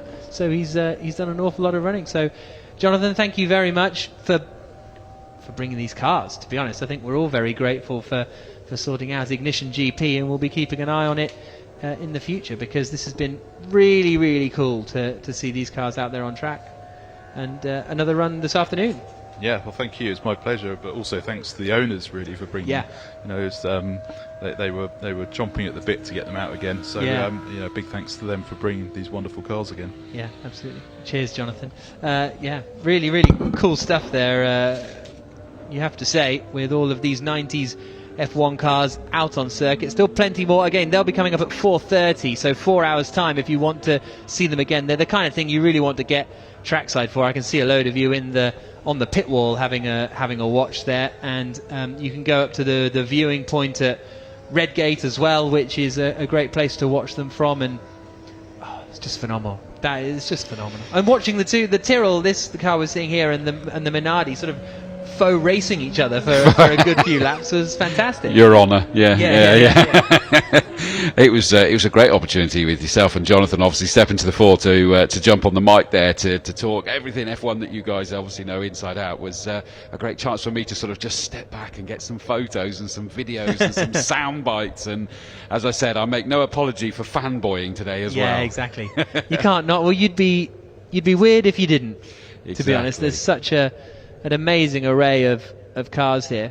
I just love looking down here at the Tyrrell, is that it just look a lot more, now the word I'm going to use is wrong, but I was going to say innocent, as in it's just clean what it does, rather than all the other bits and bobs and everything else. It's just that you knew what everything did on that car. Yeah, exactly. And obviously in the 90s you did get a little more electronical involvement, and you had the active suspension and stuff that you saw on the Williams, but fundamentally you know that it's underneath. We're sort of peering out of the window here looking down at the Tyrrell, and there are two planes on the front wing, for example. There's sort of the front plane and the back plane, and that's sort of it. Whereas these days you'd have 5, 6, 7 maybe on a front wing. They're so complex, and then there's no barge boards even on the Tyrrell. It's just straight, smooth down the side of the cockpit, around the side pods, and then to the back of the car. And there's no floor to be seen. So so many modern F1 cars, you kind of see the floor where it's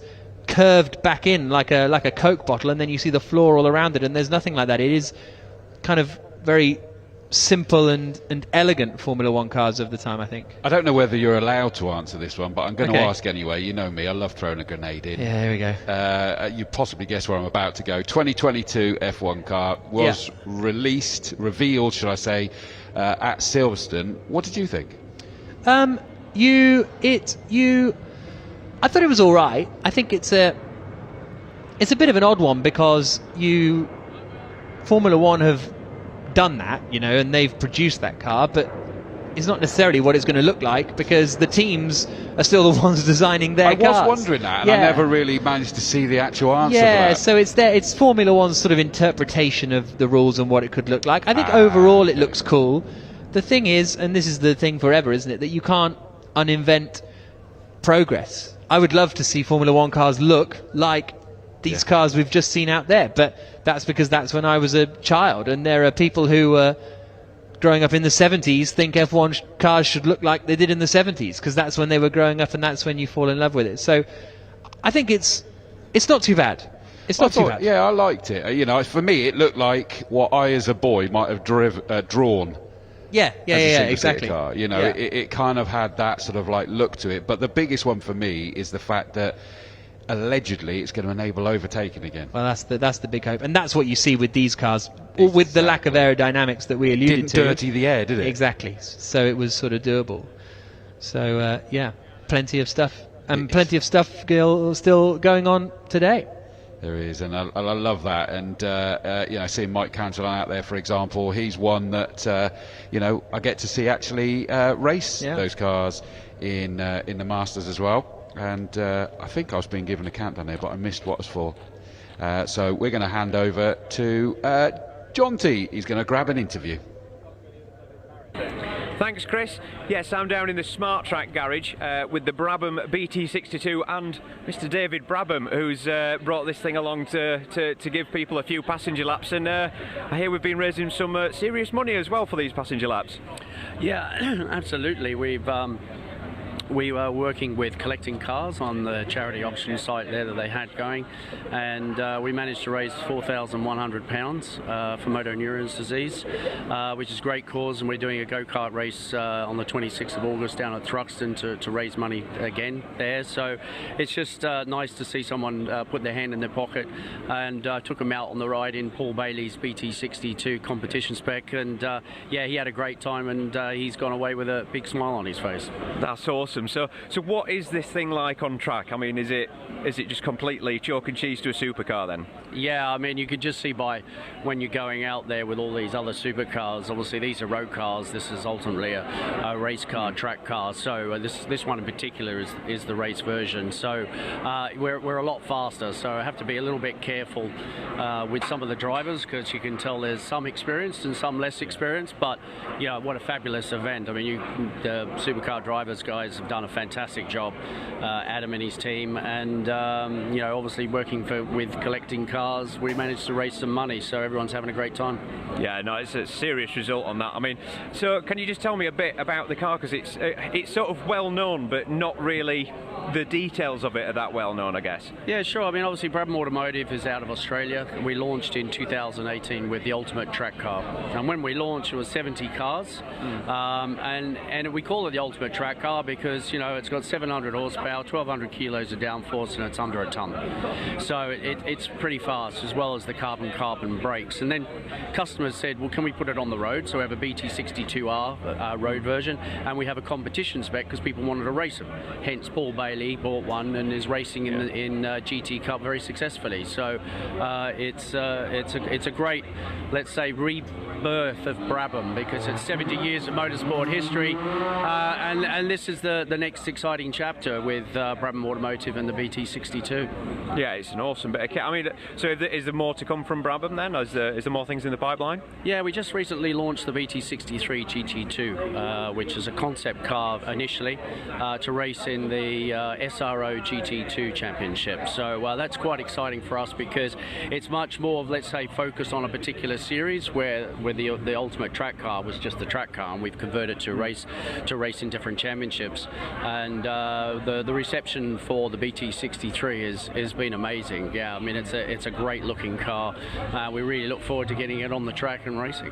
Hopefully we'll see it at another secret meet in a few years' time. No doubt. But yeah, just we're all having a blast. Awesome. Thank you very much, David. So we've got the hypercar parade that's coming up very soon. So we'll look out onto the track while we start arranging some cars, and you'll catch me out on there doing a Martin Brundle style grid walk very soon. So we'll catch you soon.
You okay?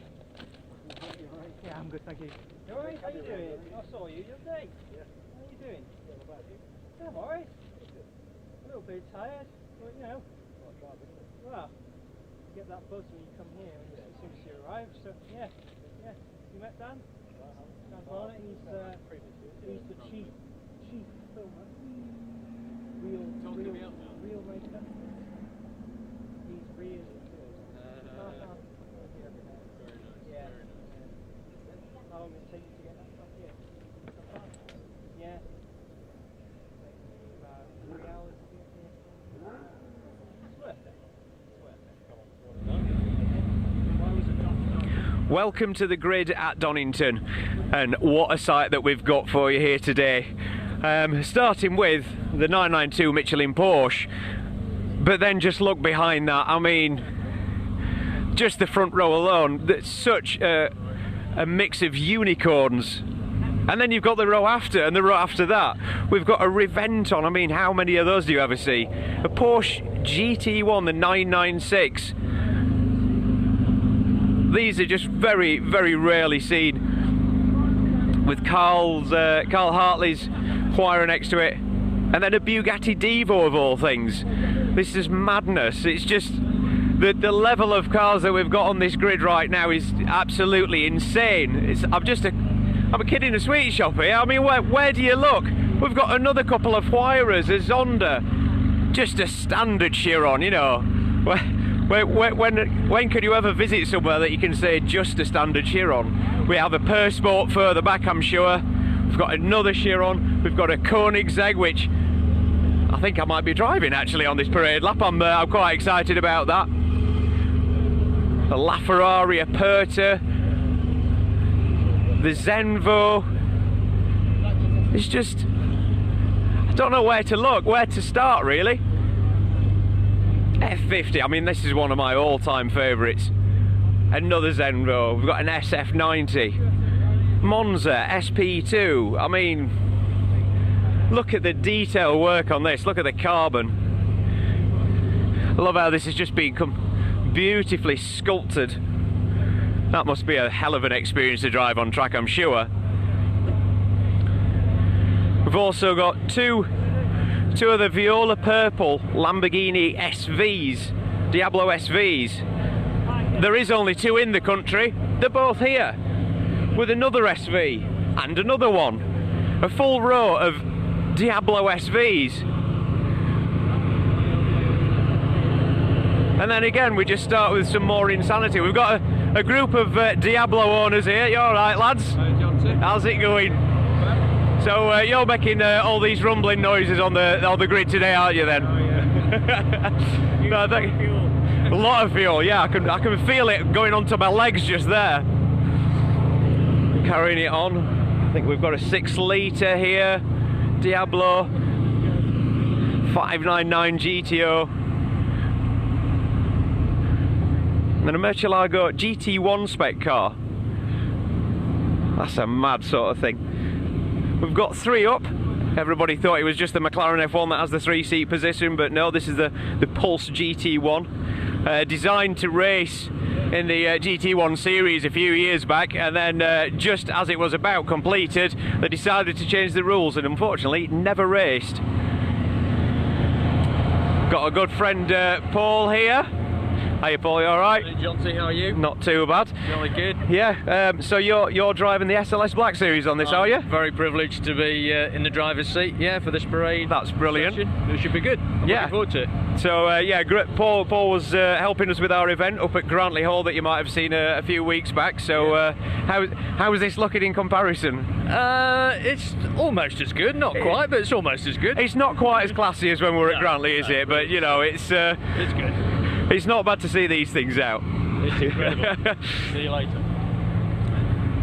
Got a nice row of poker, if you like that sort of thing, with a Carrera GT.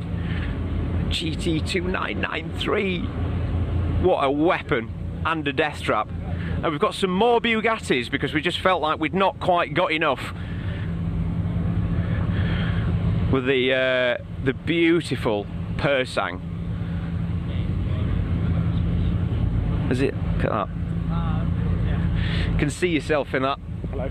All right, Adam, come on. Come on, let's get Adam, come on. Oh, he hates being on camera, so he always shoves me in front of it instead. So yeah, Adam is the main man at Supercar Driver, and he's been pulling this all together with the team.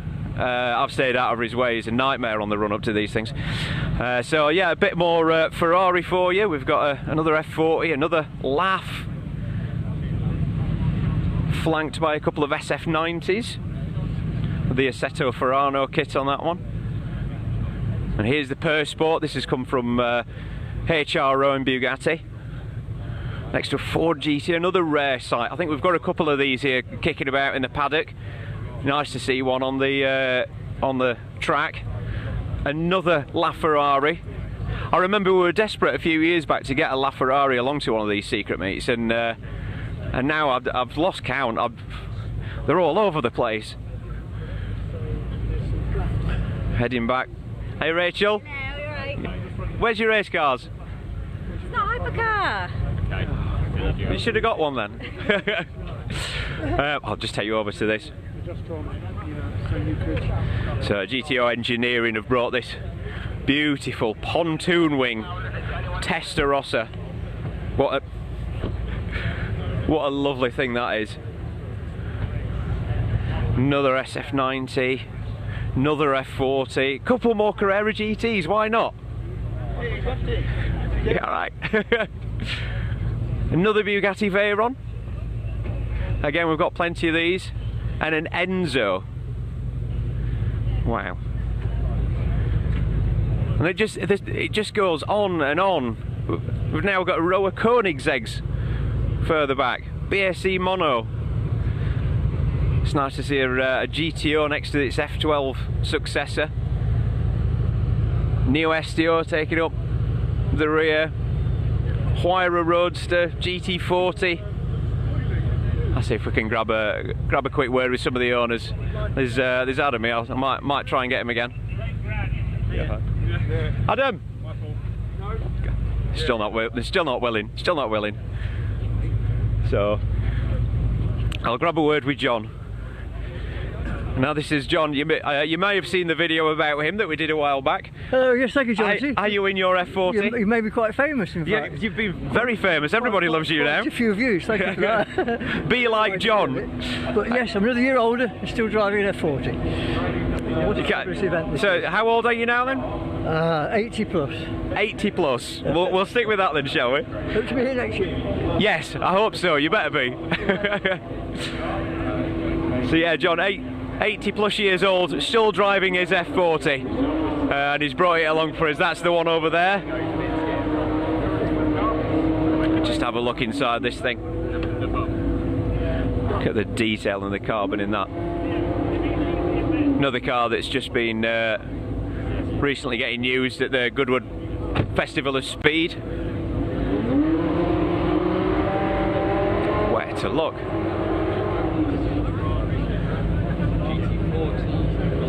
Got Mr. Tom Hartley Jr. over there.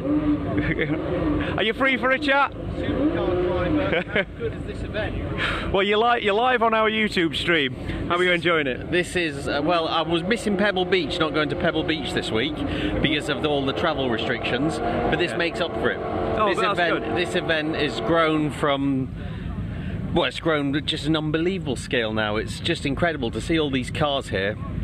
Big congratulations to your club for putting it all together, and it's great for the UK car community to show confidence in the market of how big the car collecting community is in the UK. Yeah, definitely. It gives you a lot of confidence that people are still going out and buying the dream cars, which is not awesome. Just that, but all these people here, everyone loves the car. A lot of like-minded individuals that people just love their cars, and when you talk to all of them, they're so passionate about whether it's their LaFerrari or their F40 or their 993 RS or Chirons and Devos and just everything. And we've got the weather for it as well.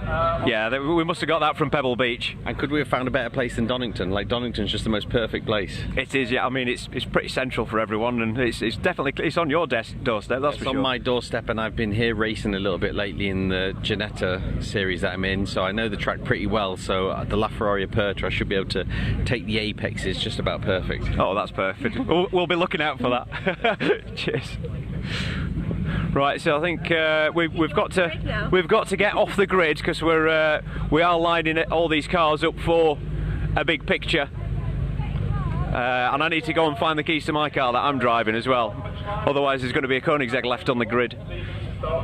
That's it. Get everyone out of the cars. I suppose it's nice now as well with less people in on the grid. You can just now sort of just appreciate what's here. You can see through the sea of colours that you've got with everything.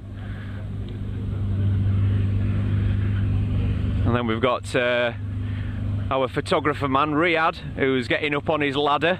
I'm sure that he'll be shouting at me in a minute for spoiling his shot, but it'll be alright. We're live. He's got to understand. He can edit his picture, he can edit me out.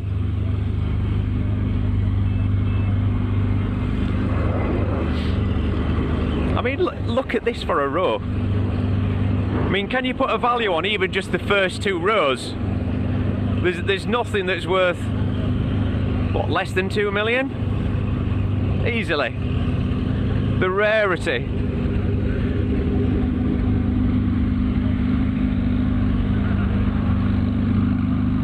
And then dumped out front because we couldn't quite make it into the shot. I led a car the wrong way, so that's probably my fault. But we've got the Senna GTR over here. We'll head over and have a look. Matty P. Hello. How's it going, Matty P? You might have seen him from plenty of our videos. How are you enjoying it? I am, thank you. Yeah. It's mad, isn't it? The parade this time. It just keeps going. We were just walking around onto the grid, and it literally just keeps going, doesn't it? I was saying I got my camera out, well, phone, and I'm just going to rely on this guy up there, up on the ladder, because you literally can't capture it, can you? Yeah. No, it's difficult to take it in, isn't it? And I mean, so are you driving anything on it or not? I'm just here trying to blag. If anyone's got a spare seat, you know, if anyone's watching who happens to be down here who's got a spare seat and wants a little one on board. Well, you can get behind me in line. See ya. See ya. Yeah, here we are. So we've got a nice Senna GTR. Just it didn't actually make the cut. I mean, you know, it's quite sad to say that it's stuck here at the front, but you know, it gives everybody a nice car to look around while we're just waiting. And then we've got this pitch straight. I mean, that's going to be a tempting sight. I suppose when we set off, we're going to do some parade laps, but it's probably like one of the games like Forza or something where you just select all the best cars and, you know, money or no object, and just see who makes it down to the first corner. So, but that is coming very soon, and we will have commentary. We'll be going back up to the tower. I'll just see if we can grab some more owners that's knocking about. I'll go and grab Ed.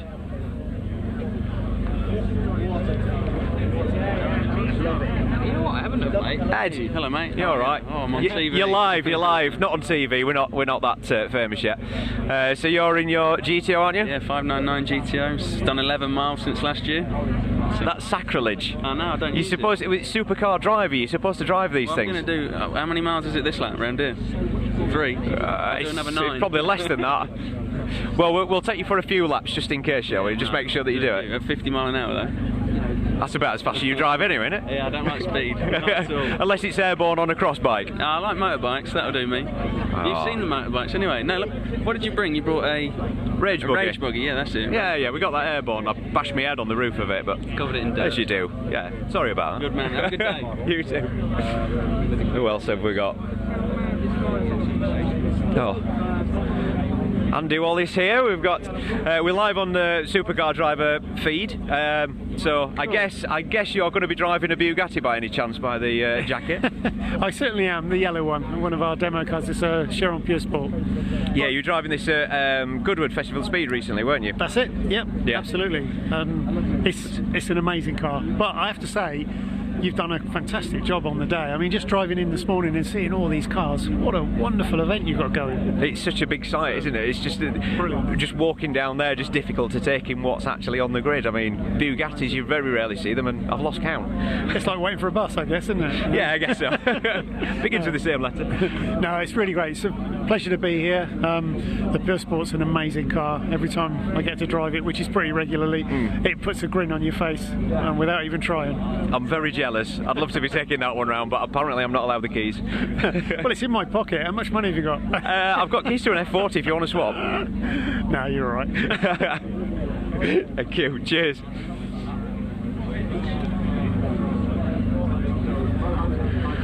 So I don't know if we're allowed back in now. I suppose we can head over and then we can. We might as well go and get a bit of a view of the grid. We've always got a few staff members though, just spoiling the shot.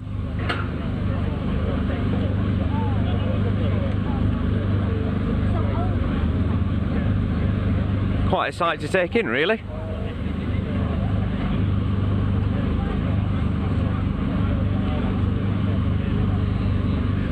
So this is the usual shot that we have. Every time we do a secret meet, it's always nice to line up some hypercars and get them together just for that insane picture of just this is what we've got in the UK, and it's pretty incredible, really. You don't really see all these cars, definitely not at the same time. So to see them all in one place, I mean, can anybody guess what this pit straight is currently worth? I mean, you've easily got in excess of 10 million on the front row, surely, if you can put price on these cars.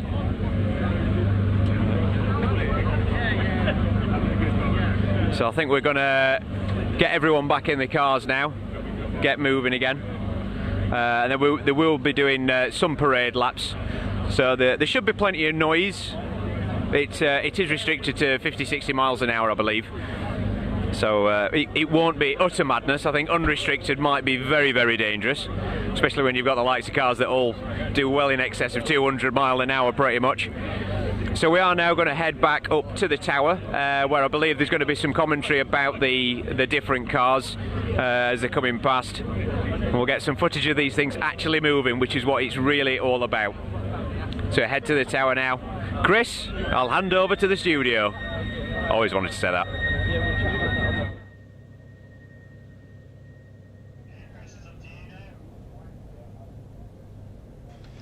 Thanks, John T. I think you enjoyed that handover a little bit too much there, mate. That was a lovely handover to the commentary tower, to the commentary box, whatever it is. I'm afraid I'm looking down at this right now. It's not a very good thing for a commentator to be speechless, but I have to tell you that's kind of pretty much where I'm at the moment. It's just incredible to see this array. I'm now trying to do things like taking photos with single-handedly, because I'm holding the lip sync mic up to my mouth, whilst trying to do a camera phone as well, because you just suddenly spot something else on this bumper grid. I mean, it is just ram-packed. I should have really just counted the rows. 1, 2, 3, 4. This works live on air, doesn't it? 5, 6, 7, 8, 9, 10, 11, 12, 13, 14, 15, 16, 17, 18, 19, 20, 21, 22, 23, let's make it 24 rows of hypercars. I mean, it is just exquisite, and I'm managing to hide the envy quite well right now, I must be honest, because, you know, these are people's cars that, you know, thank you all for bringing them here, and obviously Supercar Driver, it's what it's all about. It's giving these drivers, these owners, somewhere to actually come and use their cars. You know, we don't want these things in garages gathering dust. We want them out there being used, and they're going to now parade, and it's going to be therefore opportunity for even more great photo shots. And it's, I mean, just listening to Jonty talking about the array of cars out there, and this is my prime example of where I just suddenly go like, oh wow, look at that, that's my favourite. Oh wow, look at that, that's my favourite. And it's just not worth trying to do it. I do believe that Jonty is making his way up. Oh, and I've just seen that the McMurtry's down there as well. Excuse me, one-handed photo taken again in a second, but the McMurtry Spearling is going to be down on the circuit around 3 o'clock. It's got its own session for anybody who maybe watched, you know, even just a little bit of the Goodwood. There we go. I'm a man, I can't multitask, so I was just grabbing a photo of that. It looks like the Batmobile basically, but it's not. It is an electric vehicle, and as I say, I was watching some information on it last night, and I'm sure they said something like 0 to 186 miles per hour in 9 seconds. Just think about that. 9 seconds, 0 to 186 miles an hour. And it actually, the noise from it, it's the loudest electric car that we'll see, because it's got fans, it's got no... or that it's fans that are sucking that car onto the road. It's just wonderful, and that is, they build that down in Wootton-under-Edge, not far from Yate, just outside Bristol, where I grew up. So I feel like oddly proud. You know, it's close enough that I think I can.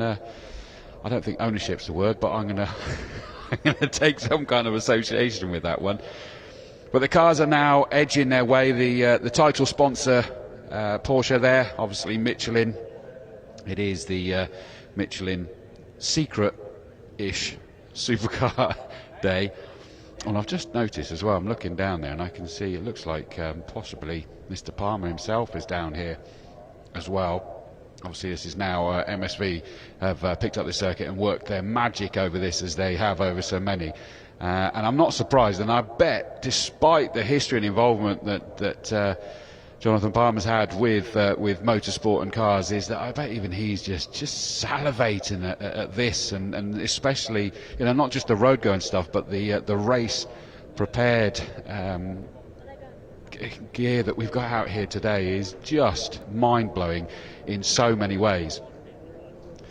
We look at the picture. They're kind of, as you can probably see at the front there, they were trying to sort of feed those cars away at the front there, and it's taken quite some time to get them away. They've got someone at the front marshalling to try and give us some sense of order, but of course we've gone from 4 wide for the photograph that we can't have them going 4 wide.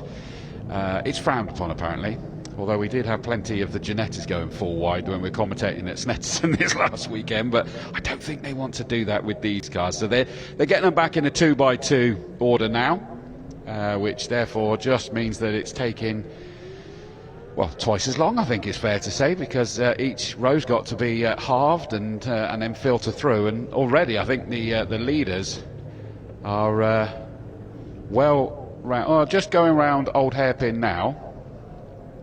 And we've still got sort of double figures worth of numbers of rows that aren't even moving yet.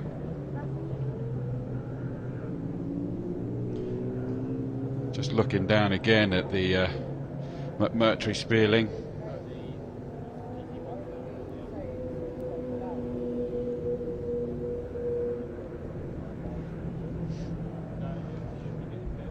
Great.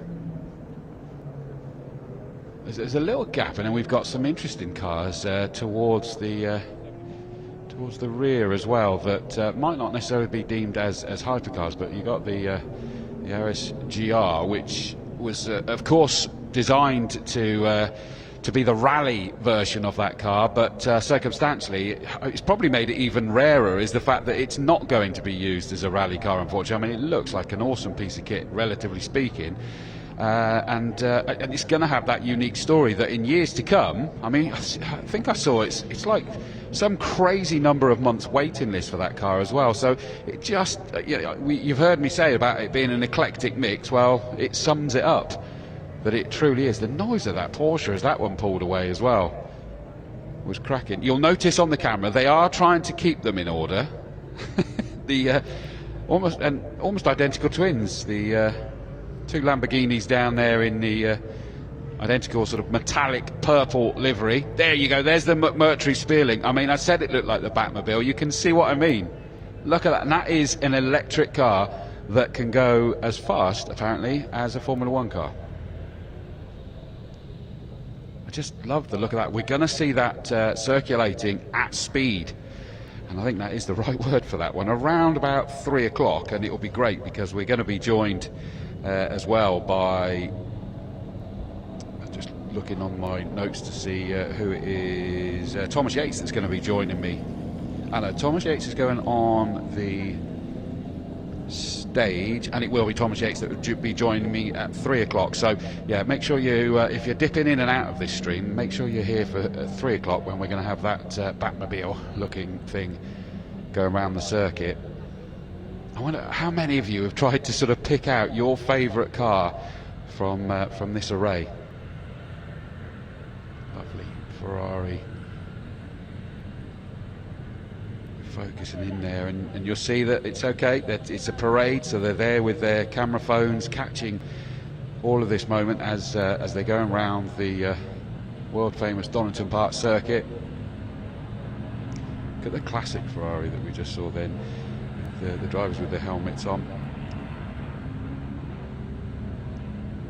What a great mix of cars we have there. A couple of, well, more than a couple. There's I didn't even know there was this many Bugattis made. I'm being facetious, obviously, but there's so many Bugattis out there. It's incredible. Now the thing is, Jonty was making his way up here, but I think he's kind of got sidetracked by the amazing array of cars, and there's still the odd one or two sort of making their way into the pit lane that I suspect they joined a little bit late, but whether they're going to be released out, I don't think they will now. But the lead cars are already making their way back down the exhibition straight.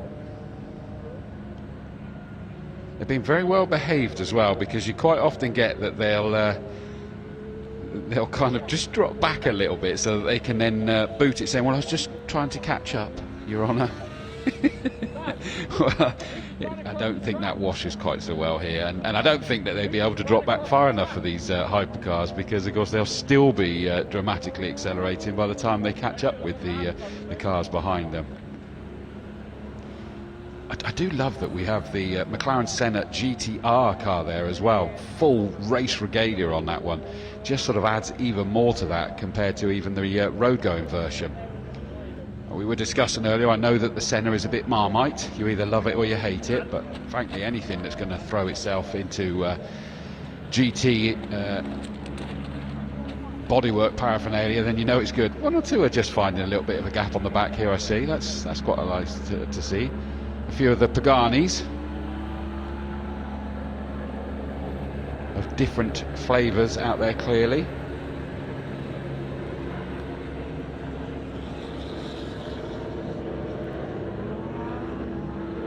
Again, it is the annual thing that we get the hypercars out here for this opportunity, but at 3:10, so I said about getting yourself on for the latest 3 o'clock. I mean, you want to be on earlier, because directly before that is the GT and LMP demo, 2:20 to 3 o'clock, 3 o'clock to 3:10, the McMurtry Spearling is out there, and then it is the hypercar track session. So that's when these hypercars will be able to go out and actually do a track session at speed.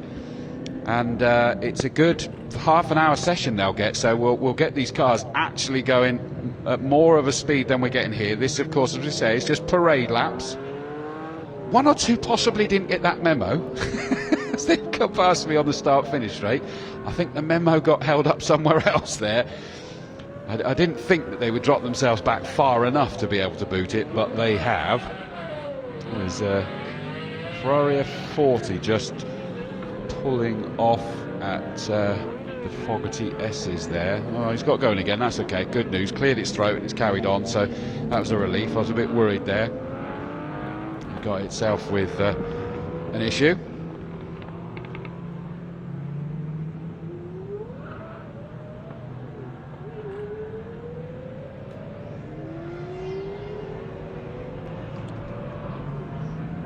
Hoping that you can hear the noise of the engines out there. Even I can't hear them fully because I'm up here in the commentary tower, looming high above the pit lane, so quite a fair bit away from the circuit, and with headphones on as well, with director and everything in my ear. So I can't fully hear it, but I can hear it enough to know that it's amazing. So I hope that you're getting that as well, wherever you are watching. And welcome to this feed. Remember, this is an annual thing. You won't necessarily know exactly when it is because we've got to keep it a little bit secret before otherwise it would just become bedlam here.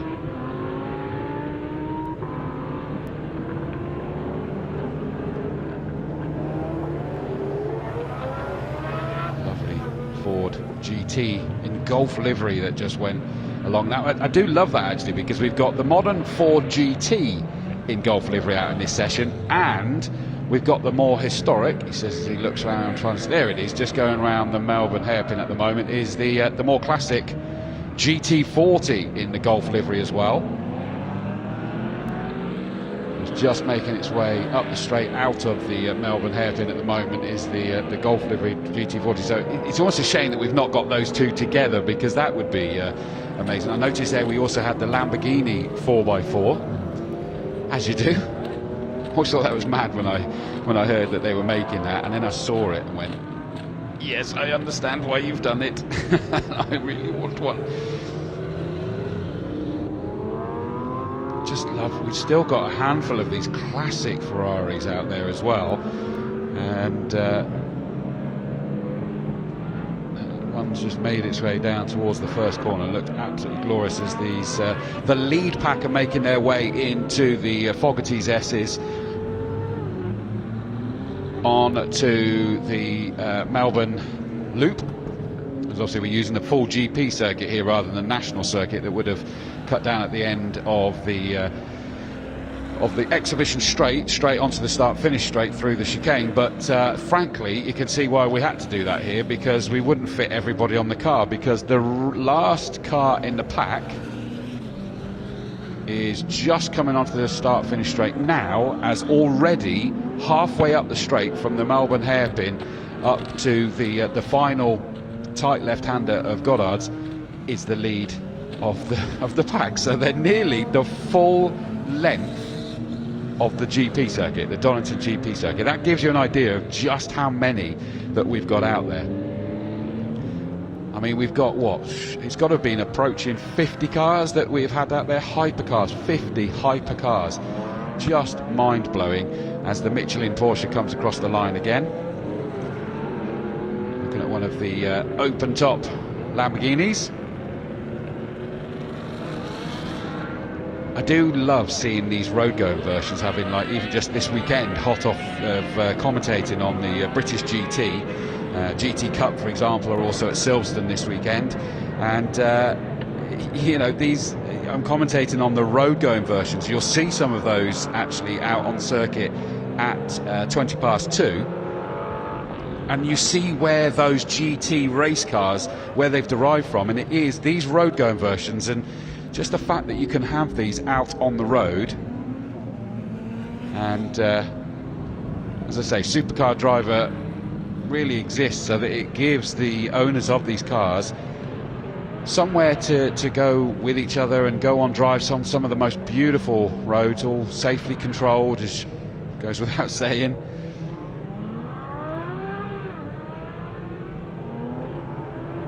Just as you'd expect with cars like this, immaculately maintained, immaculately presented.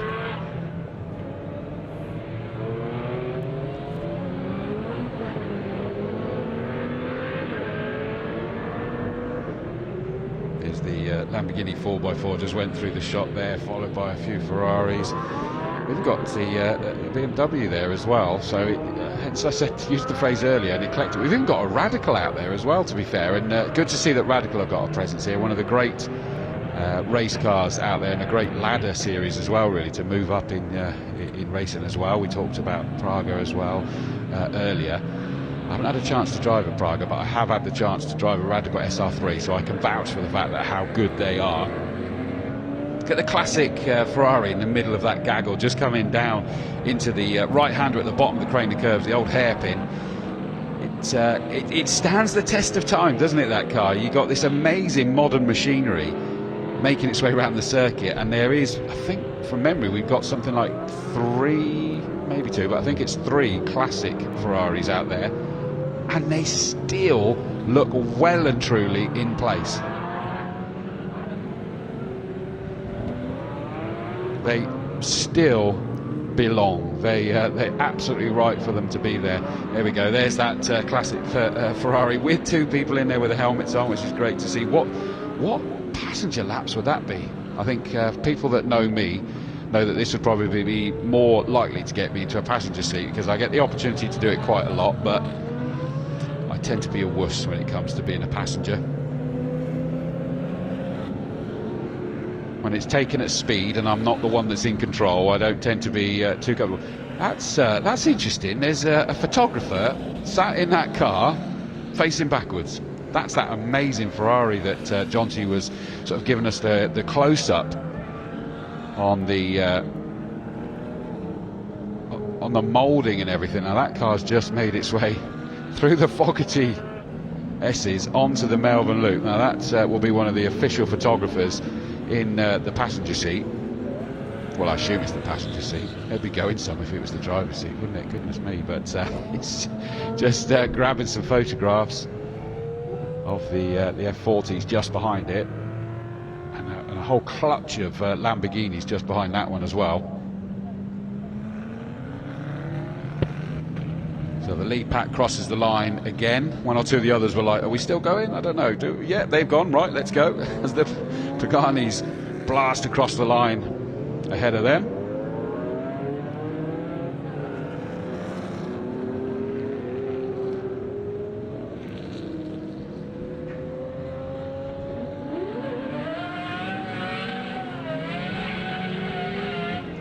Just seeing the long tail out there as well. Looks incredible. Feels appropriate. The sun's come out again. We've had it cloudy for a little while, but just at that totally appropriate time, the sun that comes back out. Checker flag has been waved, so that where the lead car went through, that was the final time that's going to happen. Jonty never did make it back up here again. I thought he was heading up here, but the reason why I'd have done that is that he's the one that's the font of knowledge. I haven't got any space left in my mind to be able to know all the difference between all of these, with you imagine every weekend having to remember racing drivers' names and histories and championship standings and histories and permutations and colours and who's who. Oh, that's it. I end up with no more left. I keep forgetting what my wife's name is, and you can imagine what trouble that gets me in. I don't honestly. But we got them. We got sorry, one of the cars. Okay, a cheeky little stop there from one of the Ferraris at the far end of the straight. Now a few of the others have seen that and they're doing it. Here comes the Ford GT. I feel like I'm grassing them up now, but they're suddenly launching down the Wheatcross straight. They just stop as they come round the tight left-hander of Goddard's as they come off the Melbourne Loop. Just slow down enough to then do a standing start. Apologies, y'all, if I've just got you in trouble, but I was enjoying watching it, to be honest with you. What you normally have as well is that maybe the odd 1 or 2 car that's out there that you might sort of go, well, what's that out there? And it'll be because they were, some of them is that they were due to be out here in their pride and joy, and maybe an issue has arisen.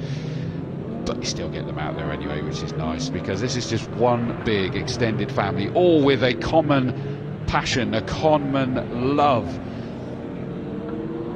for beautiful cars, engineering, racing, all of the above.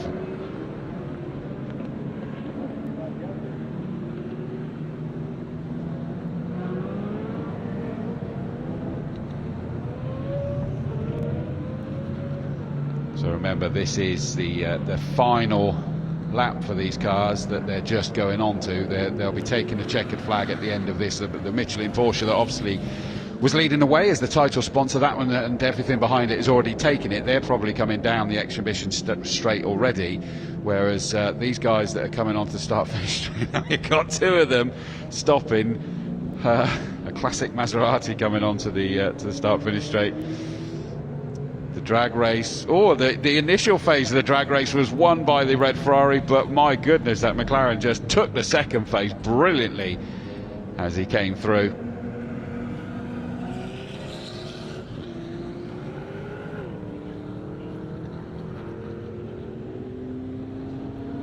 Again, the photographer on the in that Ferrari sort of perched up and able to look back. I guess that is the benefit of it being roofless.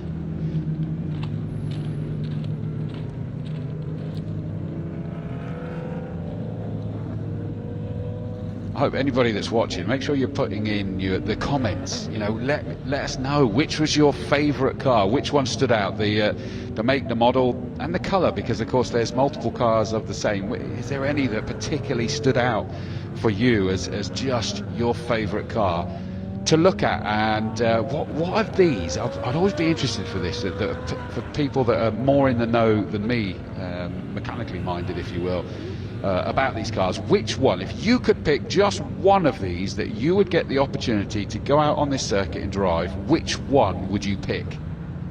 I bet that would be an absolute hornet's nest there. I wonder whether there'll be a trend that the majority of you will sort of say the same one. But you know, if you just could go out there for a handful of laps and not worry about it, which car would you pick that you've seen out there on all these pictures that's been out there on circuit? Which one would you like to do? I tell you what, it almost makes it impossible looking at this crowd, but I know many of you will know enough details about certain cars that will go, that's the one I want, or maybe it's just an emotional hook that you grew up with the photos, the posters, or whatever else on the wall. And I know I've had various guests coming up, and before we speak on mic, they kind of go, I had a poster of that on my wall. And I know that I've spoken to some of the, some of the British GT racing drivers, and they turn to me and say, it's a dream. I grew up with this particular car on my wall, and when I was successful enough in business, I was adamant that I was not only going to own one, I then wanted to race one as well, and they managed to do both of the above. And as I look through the green envy eyes, I shake their hand and really applaud them. So they're now making their way into the paddock area, and what will be happening next is that I think actually I get a bit of a gap now, because we're going to be spending a bit more time down at the stage. Amanda Stratton will be down there. I think it's the first one where she's going to have Paul Rees from McLaren Automotive looking at the 765 LT Spider McLaren, and then John T is going to be speaking to people in the podium. We've got Praga, we've got Dario Franchitti and Joe Macari chatting about the DBR9 GT1, Justin Law, all sorts of people. Thornton 100 is going to be down there as well. Just loads of things that we're going to be catching up with some of the faces in the cars down on the stage, down in the pits and paddock areas. So it's going to be great to catch up with that. I shall be back up here in the commentary box, what time? Sort of about 2:30, and that will be the GT and LMP demonstration, followed by the McMurtry Spearling, then the hypercars out on track, actually taking those things at speed. So I'm going to hand fairly shortly over to, before we actually go towards the stage, we're going to get a word from a couple of our sponsors, and then it will take you down to the stage. I'll be back here on the comms around about, what did I say, 3 o'clock, I think it was. No, 2:30, sorry. So from myself, Chris Dawes, let's hear from some of our sponsors.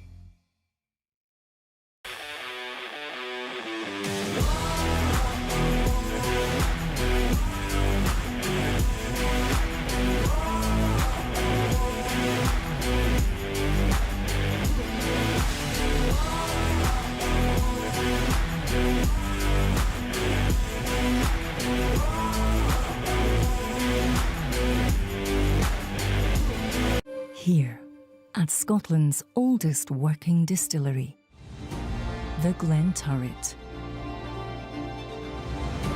By hand and heart since 1763.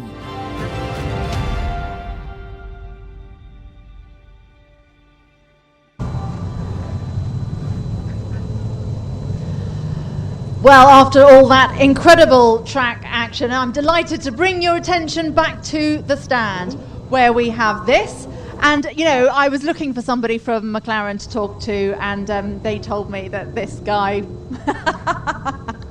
He wasn't available, so you've ended up with me. The guy I wanted wasn't available, so instead they sent my old friend, Paul Rees. Less of the old. Okay, my young friend, Paul Rees. My friend of some time, Paul. Paul, it's brilliant to see you here, obviously here with McLaren. And everywhere I look, there seems to be McLarens going out on track and also statically displayed. How many cars roughly are here? I mean, I don't know how many cars roughly we have here, but they're certainly pretty amazing, the cars that are here. I've never seen so many Speedtails in one place, for instance. I mean, yeah, it's exciting, even from a McLaren point of view, but just as a car nut, you know, you can walk around here, mouth open, and it's incredible to see. Amazing machinery, and in action on track as well, so going for it. Right, we're going to share my microphone, because that one keeps dying. Well, we'll go that way. Well done. Okay, so, but yeah, I love Speedtail. I've been eyeing that car up for some time now. We actually went to Tom Hartley's, and I saw it in flesh then. Right, but let's cast our attention back to this. Now, this is obviously 765 LT debut. Is it the debut, sort of more or less? Just explain a little bit about it. Yeah, so pretty much it's a sort of, well, it's a convertible of what is already an amazing car. The 765 Coupe has been around about a year, and this is very, very fresh off the press. This is, and it's been hotly anticipated. Everyone was kind of asking over the last few months, oh, is it coming? Is it coming? We kind of knew it was, but it's great to see it in the flesh. It's very, very current, and yeah, I want to say it's my favorite McLaren ever made. Well, I think whatever, the newest one is always the favourite. Unfortunately, it's now rotated to a point where you can't see the back end. That actually, the detailing at the back there is my favourite. But I'm going to hand you the mic, and you can now just talk us around the car. So, the 765 is an LT, and the LT is about the thoroughbred, long-tail sort of motorsport heritage element, really. So we've stripped a lot of weight. So fundamentally, it was a 720S to begin with, and we all know what a fantastic car that is. It's an absolute weapon. And when this was being talked about, we genuinely thought, how are you going to improve on a 720, let alone a 720 Spider? But they've managed it. We've got 755 brake horsepower, 765 PS, and a lot of weight saving has gone into this car. 75 kilos lighter than a 720, and nearly everything you see is carbon fiber. So here, for instance, the rear wing round the bum, and I think this car has a great bum, personally. It's 20% bigger rear wing to produce that active aero element to help slow the car down and stop the car in the braking zones, and also active aero to help stabilize the rear. But this is all carbon fiber, so although that's 20% bigger, it's 40% weight saving. These exhausts here at the back, titanium, 40% weight saving again. And with the Spider, this is just 45 kilos heavier than the coupe. And with the rigid chassis, which is our carbon monocoque, which is what McLaren's very famous for, there's no real performance payoff. I mean, it's just 0.2 of a second slower to 125 mile an hour. So it's those kind of elements that just make this the complete package. Sorry about microphone sharing there. It is, and I mean, now we're just coming back round. You get to see, as I say, mind you don't step back, this detailing. Is this aero or is this just for aesthetics? So nearly all of this car is built for aero, you know. So on a standard 720, this wouldn't dip under the rear wing, but this now heads down towards the rear deck to channel the air. A lot of this is left open for this huge amount of cooling needed in this car. Everything is just running higher energy, high temperatures. So this is all allowing the air to sort of soak out and the heat to dissipate. We've got a lot of cooling and a lot of aero on this car with the channels all the way down the side, which is obviously inherent to the 720S. But then you've got the nice louvers over the front arches, which take some of the pressure out of the front arch to stop that any front axle lift. And this car is nailed to the track. We're running a huge amount of aero, about 30% more aero than a standard 720, and a standard 720 has a crazy amount of aero by itself. So we've got about 25 millimeters longer on the front end, and a lot of that is to do with all this carbon splitter here. Huge amount of aero increase, and I've back-to-backed a standard 720 and a 765 coupe around a circuit called Castellaloy in Barcelona. A lot of medium, fast-speed corners, and it's incredible the difference that just this aero is making. A lot of the 765s as well, you can get Senna brakes. Now the Senna brakes are unbelievable. You know, you drive a GT3 race car and you think braking can't make it much better than this, but it gets a step better, and that are these brakes. Senna brakes that are on the Senna car. Yes, yeah, they're exactly the same. So you can have the normal 765 LT brakes, or as a lot of people are speccing, it's the Senna brakes. Same with the interior. You can have the Senna seats, which weigh just 8 into it. I always say go for the full shebang, which is the Senna seats. Okay, so let's talk about numbers produced. It's another limited run, is that right? And just how many are produced, and can people still even get them? So we've had a lot of interest today, and a lot of people have been disappointed, unfortunately. We're only producing 765 Spiders and 765 Coupes, and yet they're all gone, unfortunately. But it's an important car because it's one of our last ever sort of naturally aspirated, you know, without going to hybrid. Everything's going hybrid now, and yeah, this is a real beast, a real weapon, and it's just it's funny how things progress. I remember driving a P1 a few years ago, thinking, well, surely this is just as fast as you can go, and now these sort of things turn up on the street and blow those away. Yeah, we had a funny conversation just before coming on. I'm going to get off here now. It's making me feel a bit dizzy. About P1s and how much quicker this is. Yeah, well, you referred to the P1 as its mum and said that naturally it's going to be faster. And I'd say it's more of the P1's the mad uncle. Yeah, okay, and I'll go along with that. So what's next for McLaren? Obviously, a string of very successful, highly desirable cars. Where are we going to be going next? As you mentioned, some things are moving more towards the sort of hybrid, electrification. Is that in the pipeline at all? Well, McLaren have openly said they're not committing to full electrification for the future, but we certainly have our Tourer coming out reasonably soon, which we're working on at the moment quite a lot, and it is a phenomenal car, really exciting, whole new model for McLaren, completely ground up new. a V6 hybrid engine, and it's really exciting. So if that is anything to go by, I'm really, really excited about the future for McLaren.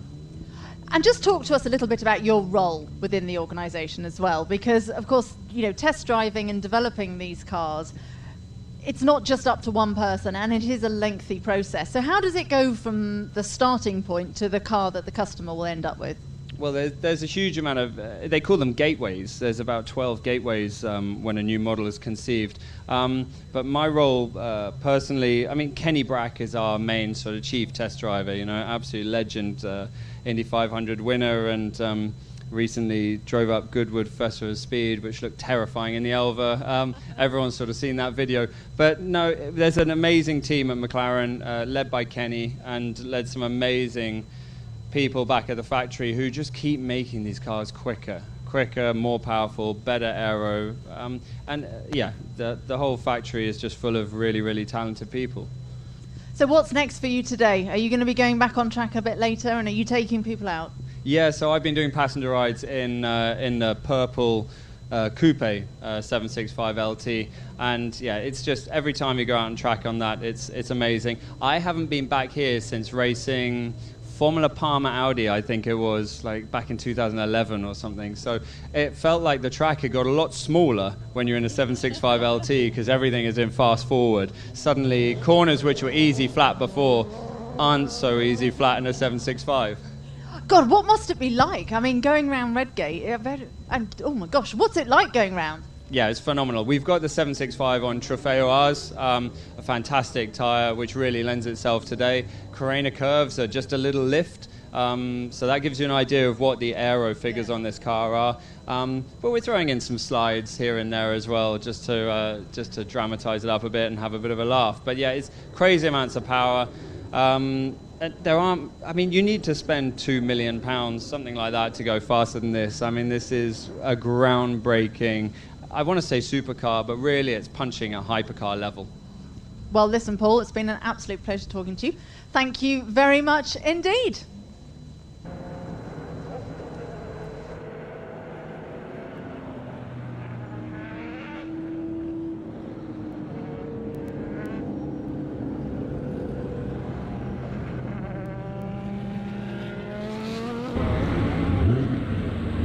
So join me now down in the Michelin supercar paddock. I've got Pete here from Michelin joining me, and so we've got quite a nice little collection of cars running Michelins today, haven't we?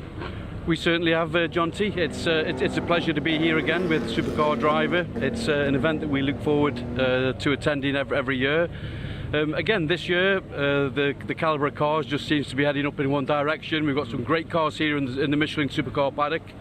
And just looking around, you know, Carrera GTs galore, Porsche 918 Spider, McLaren, Mercedes, you name it, they're here at this event. It's a real pleasure to be here with you guys. Yeah, we've got quite a nice mix of new and old, which it seems to be the theme just throughout here, I think, today. So, but yeah, so have you?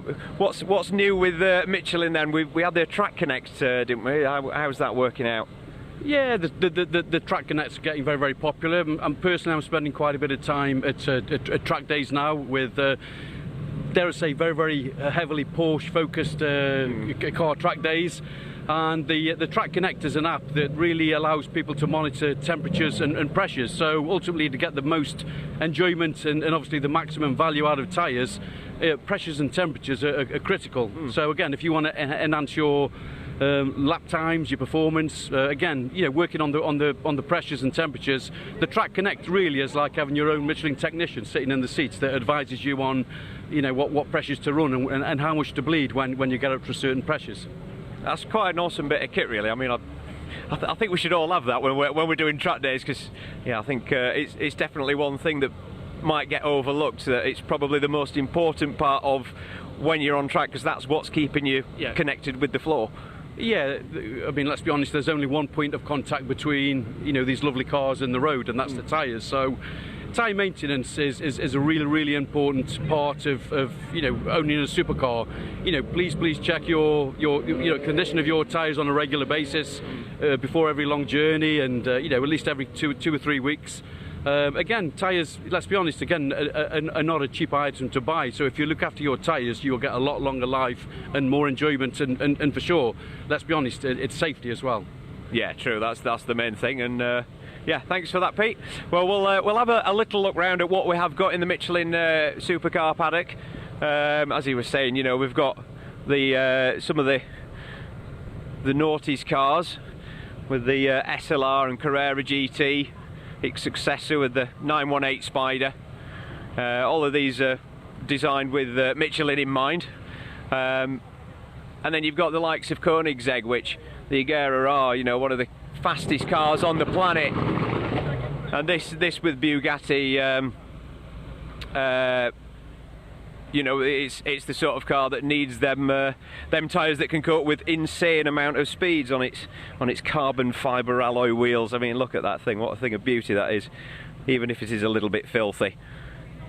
But yeah, the technology that's got to go into tyres, when you've got to think that one of these cars did 277 miles an hour, the new Bugatti that did 304.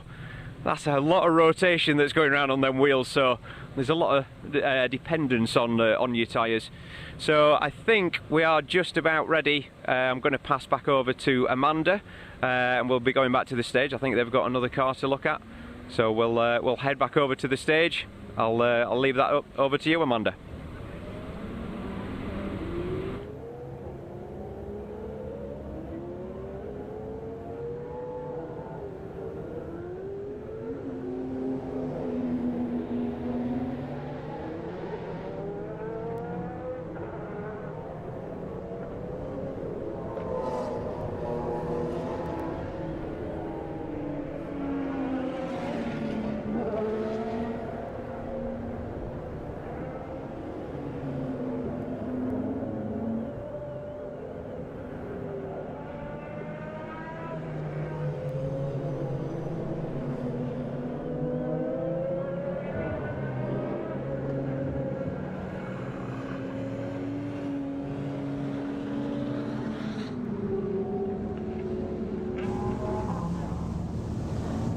Well, thank you very much, Jonty. Now, I'm now delighted to welcome on stage Praga. Now, many of you won't have heard of Praga. In fact, I certainly hadn't until quite recently.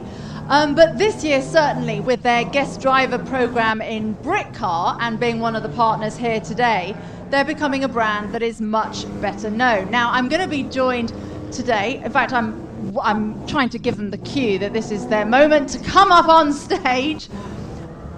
Two drivers who are part of their guest program. We've got Ben Collins and Charlie Martin. Guys, I've got my hands full, so you're going to have to just reach down and grab the microphone. So, both of these guys are currently racing in the Prix. You can come closer. Come closer. Hey, I'm good. How are you? Yeah, good to see you. Great to be here.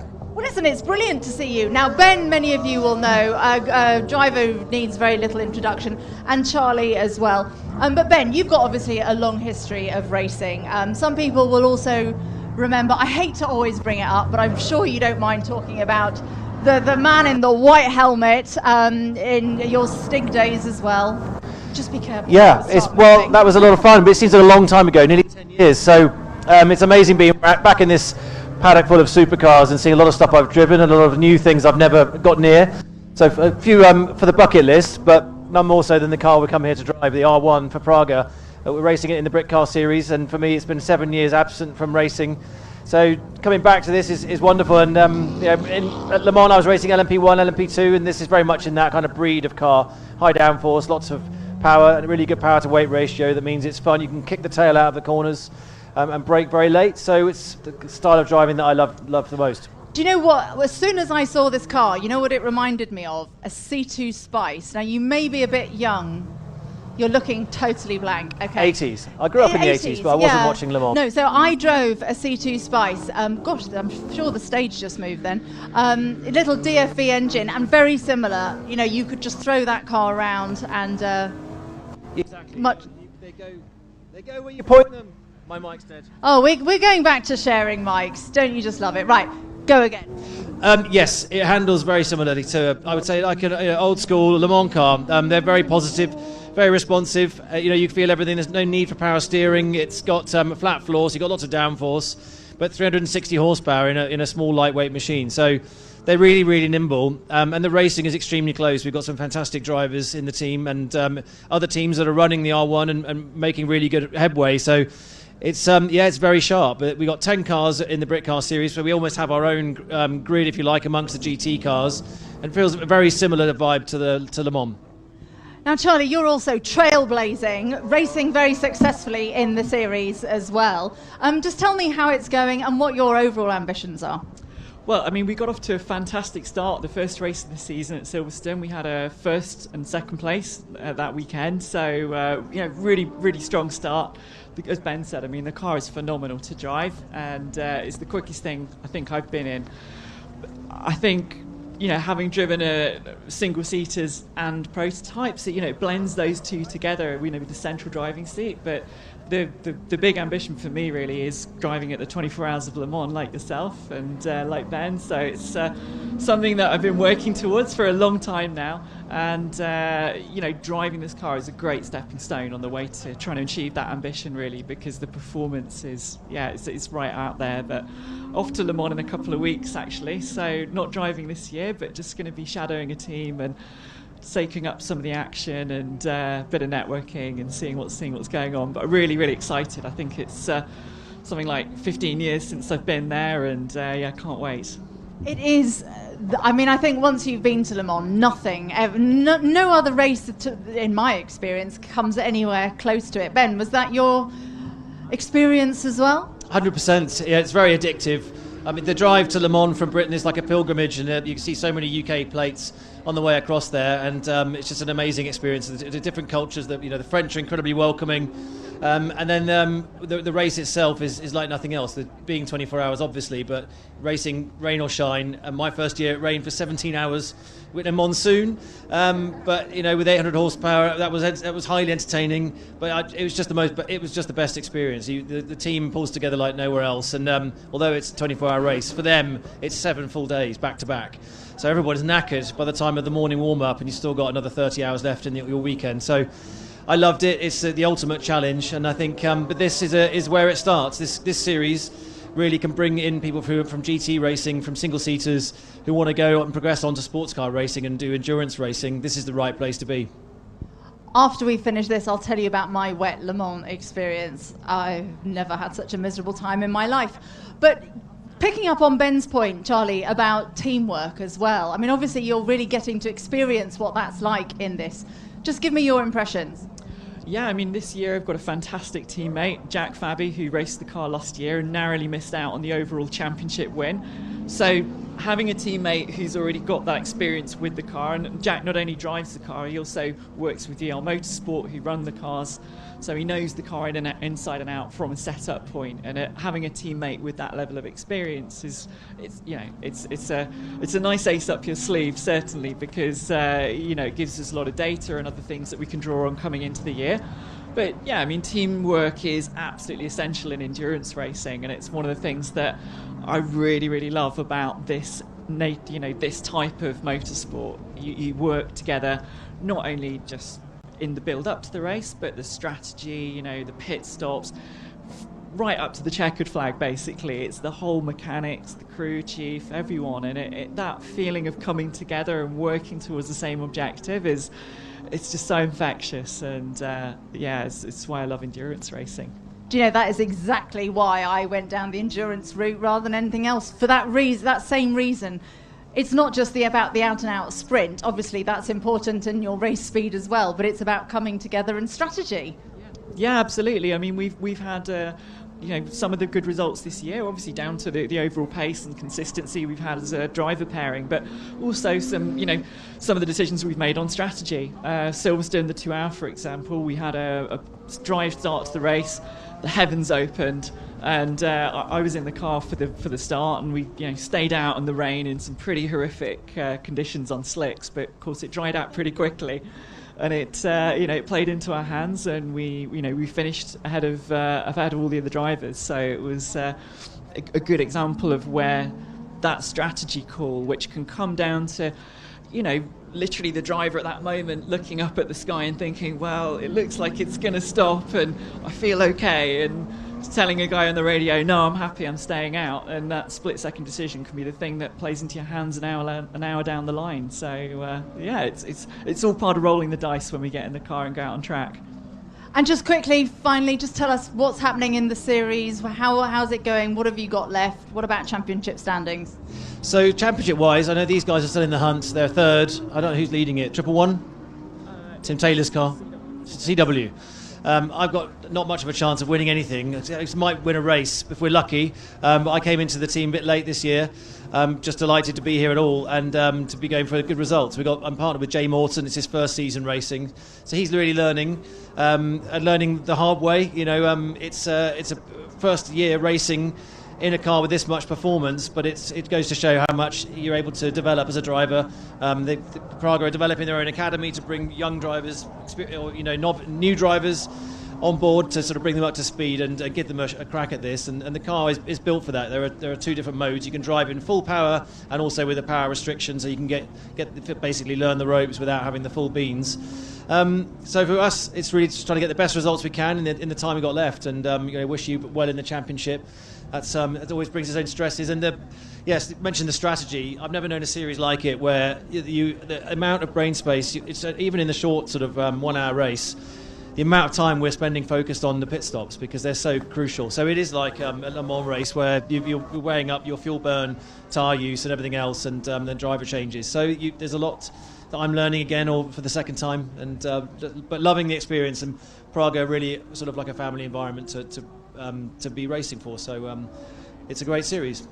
Great, Charlie, sorry. Yeah, no, I mean, just to add to what Ben said, really, I think that's been a really standout feature racing with Pragg this year, is that whilst there's a healthy level of competition and battling out on the track, the driving's very respectful. We've got some good driving standards, but actually off the track as well, there's a really good social side to what we've been doing, and all going for meals together, before the race in the evenings, and it's something that you don't often get, I think, in high-level racing, because when things get more serious, it's, people tend to be more focused on what they're doing and they don't share things so much. But there's just a really great kind of team spirit for everyone in the team, really. And I'm winning though when we come here, just so you know.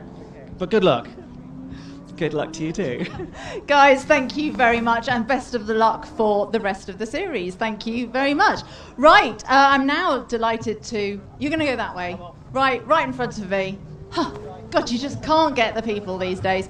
I'm now delighted to introduce Mr. James J.W.W. Walker and his teammate, supercar drivers, Miles Lacey. Come up, guys. So, hey. How are you? I'm good. Good to see you. Look at what have you got? Your back to the camera, for goodness sake, everyone. You'd think you'd be good at this by now, wouldn't you? I know, I'm despairing with all of you. Okay, because we're all sharing the mic, this other mic just refuses to work. Miles, start with you. Hand the mic then to James. Just tell us about the incredible car and how the series and championship is going. Bloody hell, yeah, where to start? So the car that James and I are racing obviously is a Pragg R1, but we were very lucky that Frank Stephenson actually went ahead and designed the livery for ours, hence why it looks as it does. It's absolutely awesome. So yeah, when they announced us as a driver pairing, obviously with myself representing Supercar Driver and James with his brand, it was pretty cool because actually we get on pretty well, it turns out. He's not too bad behind the wheel, which is good. And we do have a laugh, we've had mixed success, as you do in motorsport, but when the stars align, we have some good results actually. Namely Silverstone, where we just finished, and we were leading the race for 40 minutes. Sadly, we had a couple of issues, but that's how it goes sometimes. And on to the next one. Absolutely. So James, take over the mic. Just tell me how it's going. And I mean, your racing experience is not that great. Thanks. My first year was last year. So I started in the Caterham Academy, which sort of opened the door really for me to get a seat in the Praga. And you couldn't be any further apart in terms of driving technique and style and speed. Any reference points that you had in a Caterham is completely out of the window.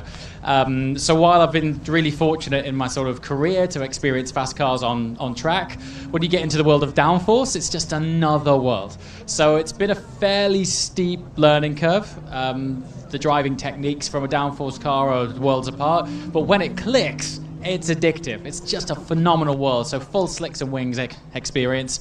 As Miles touched on, racing is ups and downs. When it's high, it's really high. When it's low, it's really low. But I think so far, the highs seem to outweigh it. And when it all clicks, I come out with a smile that gives me cheesecake. So it's a good start. See, that's what I meant by your experience not being that. I meant you don't have the wealth, the years behind you to base this on. Just wait for that. He's very loud. So you've got podium sights maybe for the last race? Yeah, our last race, funnily enough, is here. And we need to do a bit of seat time, a bit of testing, shaking down, and it would be great to finish the season with a podium for sure. But if we don't, I mean, I look back on all of the learning we've had and journeys, and honestly, we're having as much fun out of the car as we are in it. The paddock life's awesome, particularly when your co-driver's dressed like an exotic bird. I'm always, so it's a laugh a minute here, no matter what's going on. I've just been talking to Ben and Charlie about, teamwork and camaraderie. Is this how it works between the two of you? Does he just abuse you, Miles?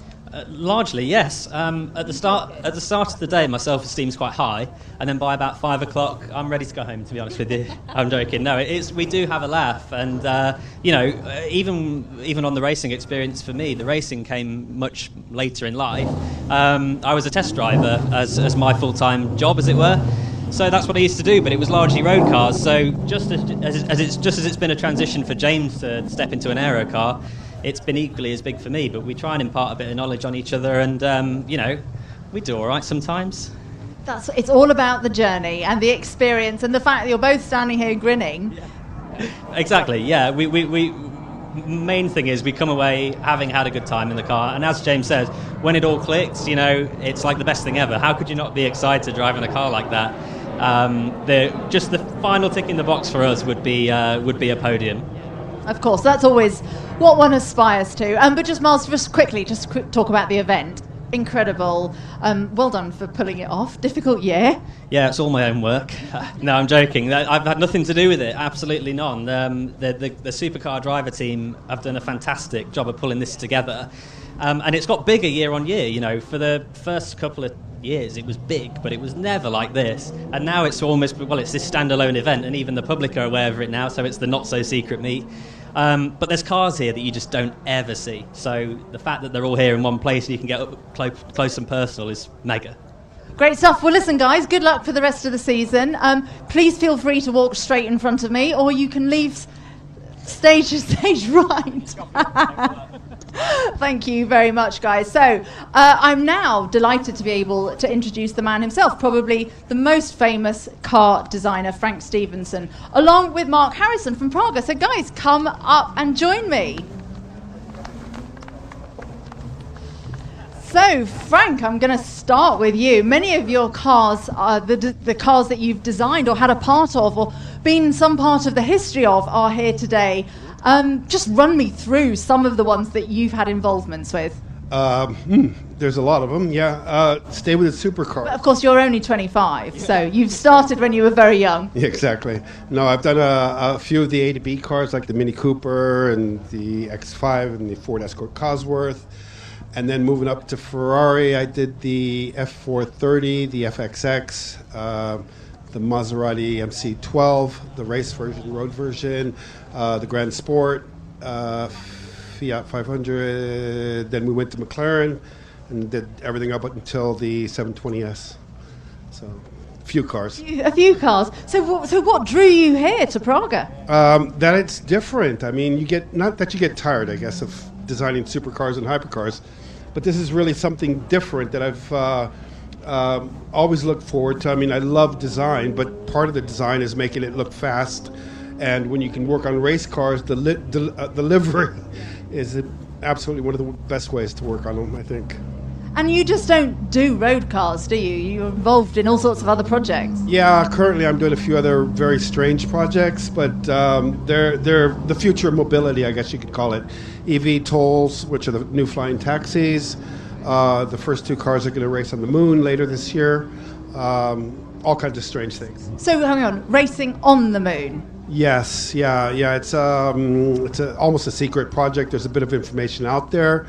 But we're going to the moon on SpaceX. We're dropping 2 cars on the surface of the moon, and there'll be a track that's laid out, and we'll do a 12-hour endurance race up there. And it'll be filmed, shot.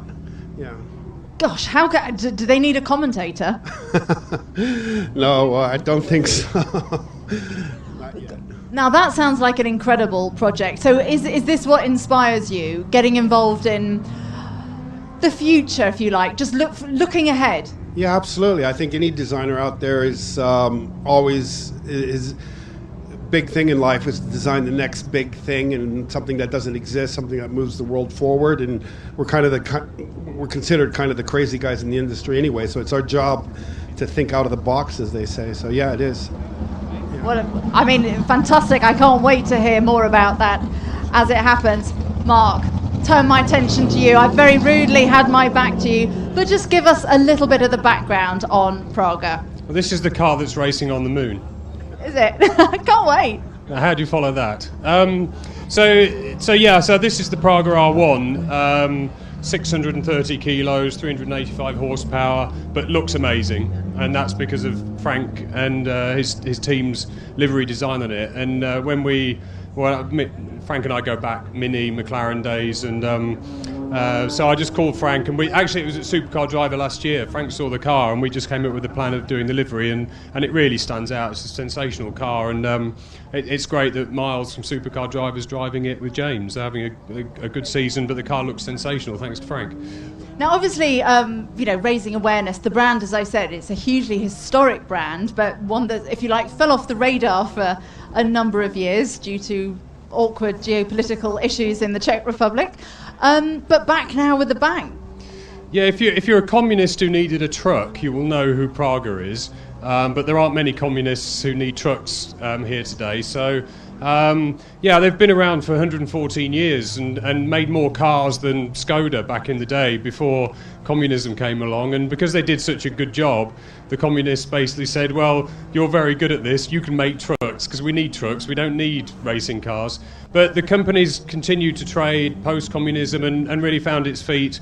And at heart, though, it's an engineering business. So the guys in the factory designed this amazing racing car about 8 years ago, had no idea where it could race, but just thought, let's make a great racing car, and it's the right way to do it. So now we're building it up through the race series this year, through our partnership with Supercar Driver as the racing partner, and it seems to be going well, and it's helpful when you can call on friends, people that I've known in the past, like Frank, James, Ben, and really get things going. So I think people like working with us. The car's good fun to drive, as they've all said, and it's also accessible for novices and professional drivers as well. That's what we've seen. I guess that's the aero side of things. So this season, genuine novices like Jay Morton, Jimmy Broadbent. People thought I was mad when I said Jimmy Broadbent was going to racing, but he's been fantastic, and they've really got on with it.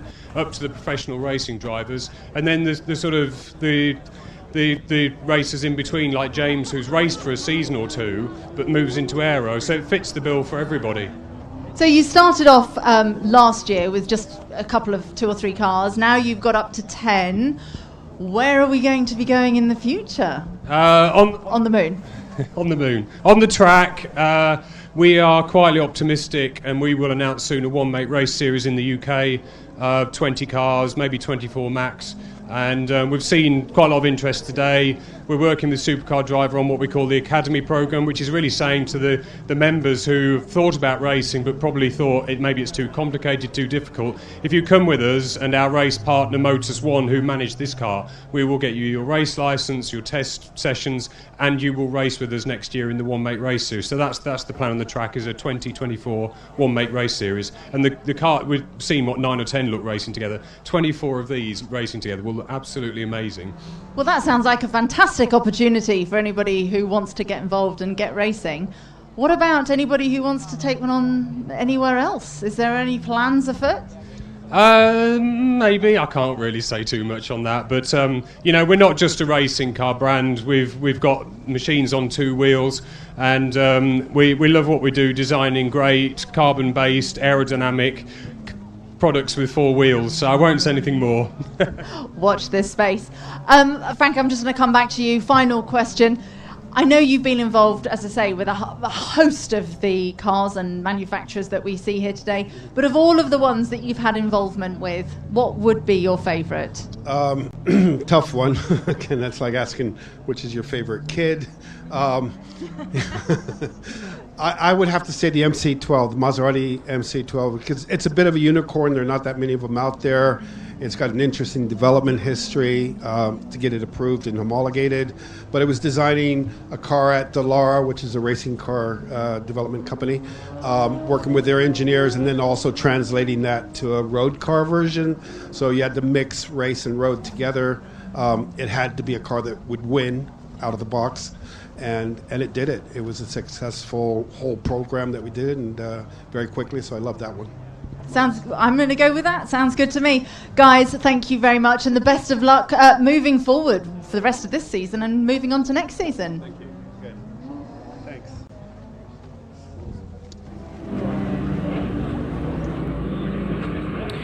So I've decided to head back to what's a very, very noisy pit lane. We've got another member session going off on track right now, but I've also got the honour of speaking to a 4-time IndyCar champion. He's won the Indianapolis 500 3 times. It's Dario Franchitti. Thank you so much for joining us today. And what are you driving?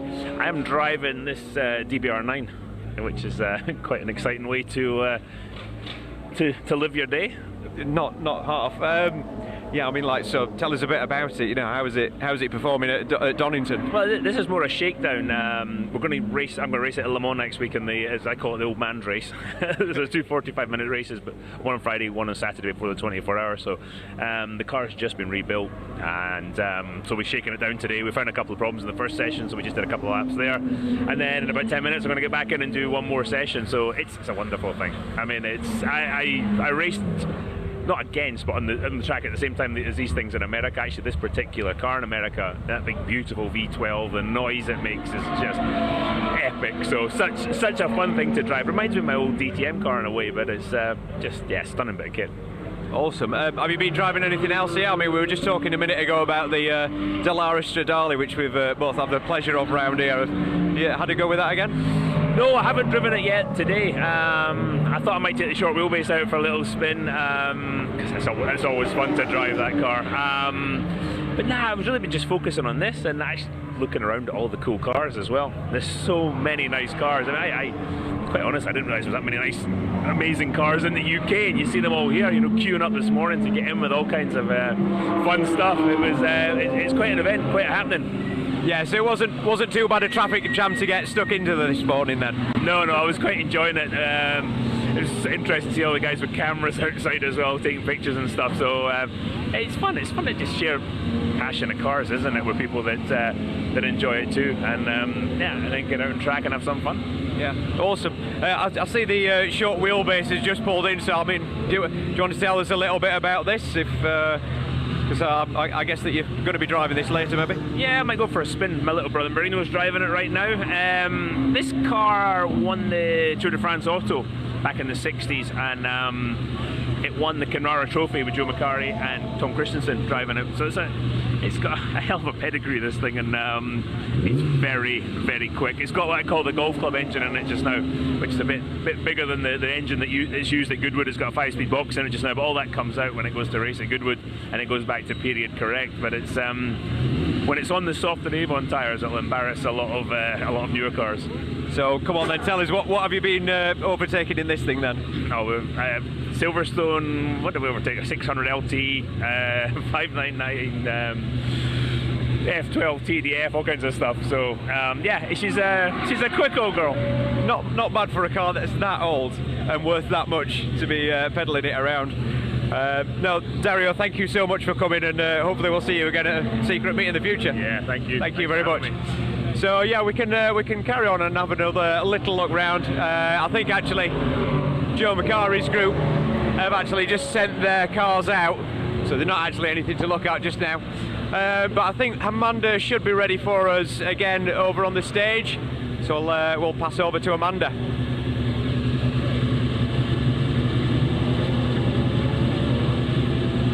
I'm hoping she's ready because it was like 3 minutes late.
So welcome back down to the stage. We've had a very quick turnaround down here, as quick as we possibly can get one car off and one bike on, because I'm now delighted to say that joining me is Jody Millhouse, the founder, mechanic and rider, a title which he will accept because I've just given it to him, from Thornton 100. Welcome to you. Thanks for having me, Amanda. It's great to be here. The sun's shining, which is what we like as motorcycle riders.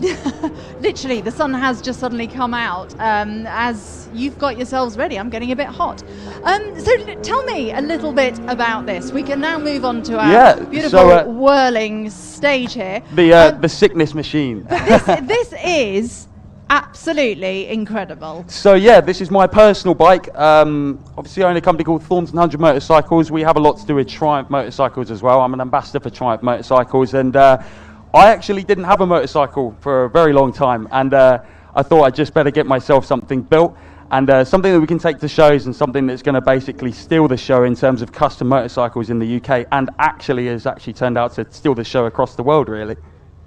It is absolutely incredible. So just to get it straight, you take the bikes from Triumph, yeah, and then you will customize and modify to whatever somebody's specification. Exactly the customer's requirements. So yeah, at Thornton 100 we take brand spanking new Triumphs pretty much straight off the production line, and then we pull them apart all the way back down to the engine and the frame, and we engineer pretty much everything that isn't the engine and the frame. So we make our own forks, we make our own triple clamps, the wheels, everything is billet. We do a lot of 3D printing and prototyping, 3D scanning and all that kind of stuff like that, good stuff like that really, that keeps it interesting for us. So I've got me and a team of 4 other guys as well. My brother, I have a CAD guy, we have a media man, and we have a marketing man now as well, which is crazy because only a year ago it was just me that was in the company.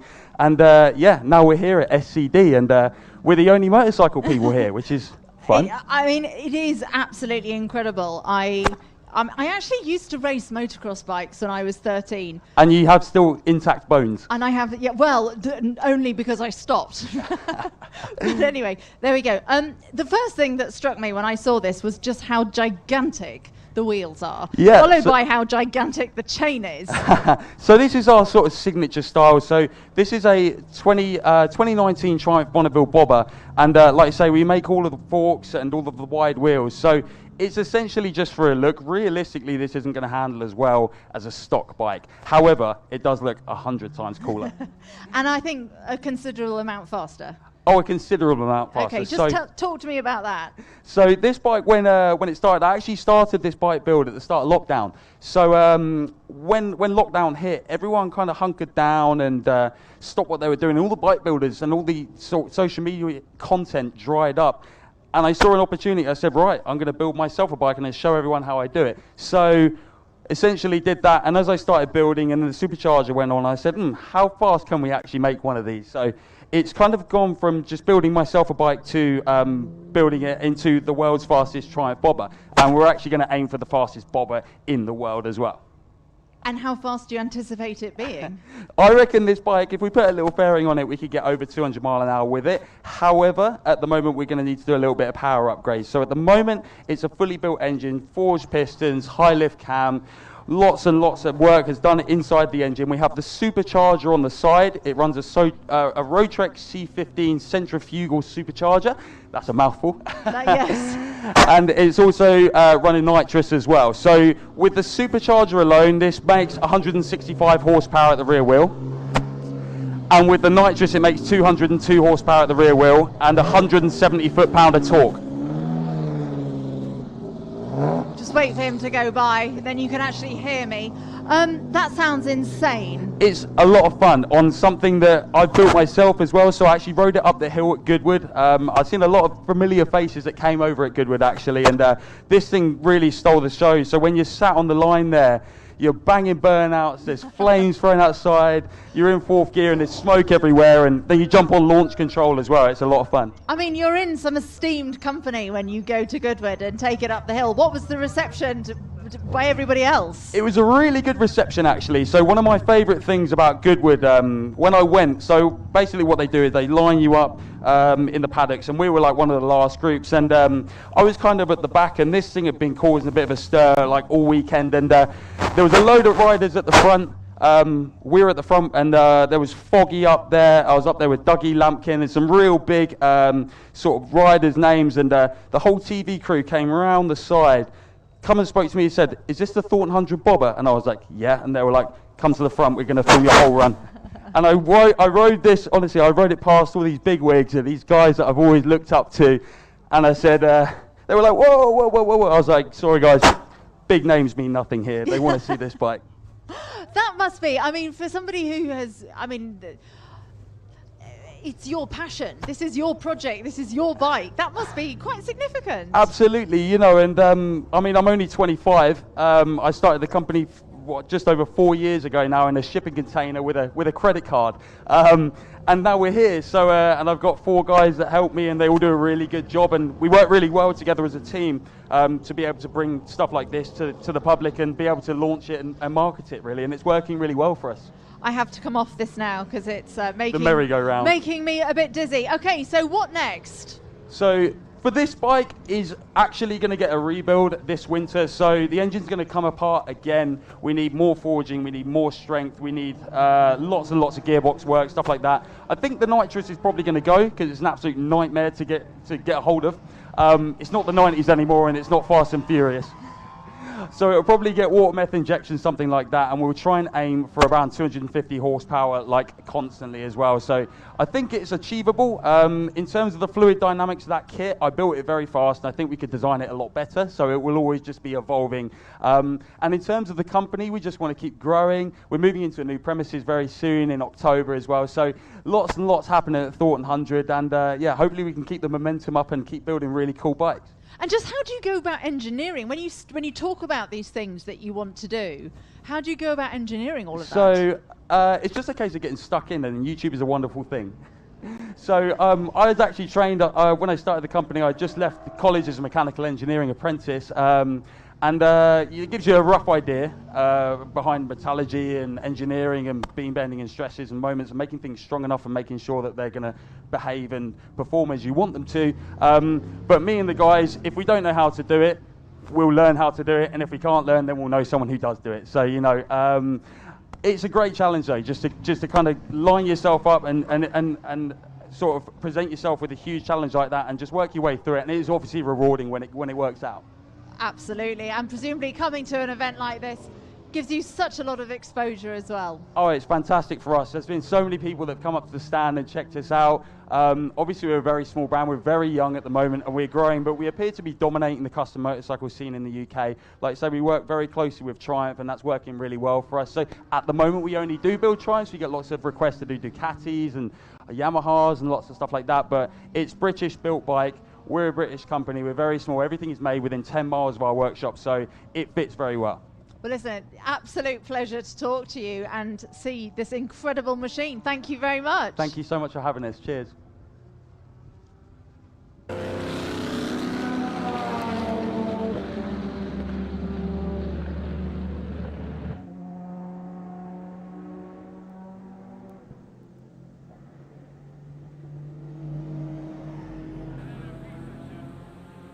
The racing fan in me's meant that I've had to come down and check all of this out.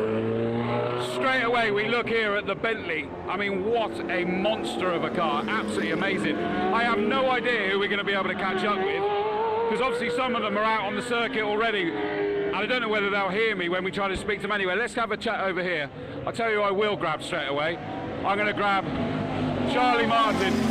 Charlie, hopefully you can hear me. We spoke to you last year at this meet, and you were so excited about coming out in the Praga. How's it been going? Honestly, fantastic. We've had such a great year driving this car. It's an absolute rocket ship. I mean, one of the quickest things, I think the quickest thing I've ever driven, and especially on a circuit like Donington, where you can really start leaning on the aero, like through the Craner curves, and yeah, it's just been an absolute dream come true, really, racing with Praga this season. Yeah, not misplaced excitement, was it? No, definitely not. I mean, the car looks fast standing still, and I think when you know that when you look at a car like that and you think it's every bit as quick as it looks, it's really and amazing handling, everything, and what we got 10 in its own championship, sort of own division within Britcar, and they reckon could be 20 in its own championship. That's right, yeah. So this year we're mixed in with the endurance grid within the Britcar series, which means we've got, you know, all the normal kind of things you'd expect with multi-class racing, where you've got speed differentials and you're trying to get past slower cars and so on, which makes it really, really exciting, especially on some of the narrower tracks like Alton Park and Brands Hatch and places. But yeah, the plan I think next year is that just what you said, to have their actual own separate grid, their own separate race basically with 20-25 cars, something like that. So that'd be amazing series to race it, definitely, for anyone who's thinking of doing it. I'd absolutely recommend it, yeah. I think I need to get you to pick my lottery numbers, because you said last year it was going to be amazing, and it's proven that way. Lovely to see you. Best of luck this year. So that's the Praga. There's 2 of them out here, but 6 drivers all trying to get a bit of time out in that car, so it's not really surprising. Wonderful central position. I'm just sort of desperately looking around to see who we might have out here. I've seen various people over the time. We got the WPI Motorsport Huracan GT3. That's already gone out there. And I think Phil Keane, the legendary Phil Keane, is out there. But Michael Igoe, he'll be loitering, but he always knows I tried to interview him, and he's not a fan of being interviewed. But I told him I am grabbing him. He isn't getting away. Look at this one up here. You need to swing the camera. Look at that Brabham. That thing is absolutely beautiful. Let's see if we can catch up with anyone, because I think in there already is David Brabham. Ah, yeah, here we go. We're going to catch up with Paul Bailey, the main driver. Paul. Hello, sir. Good to see you. Haven't seen you for a little while. Snetterton was the last time I saw you, which I know is a race you wanted to forget because you got hit on that one, but the car's sorted now. I did. The car is sorted now, yeah, without a doubt. And SB Race have done a fantastic job putting it all back together again. So since Snetterton, we've just basically won. Well, I'm not surprised. I mean, we were chatting earlier about this car. I mean, it's such an incredible car. I get to commentate on all sorts, but I've never stopped getting amazed by the sound, the speed.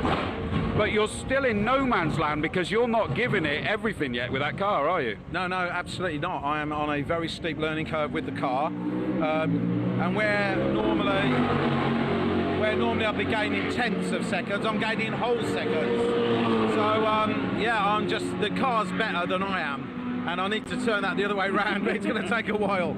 It's a stunning car, without a doubt.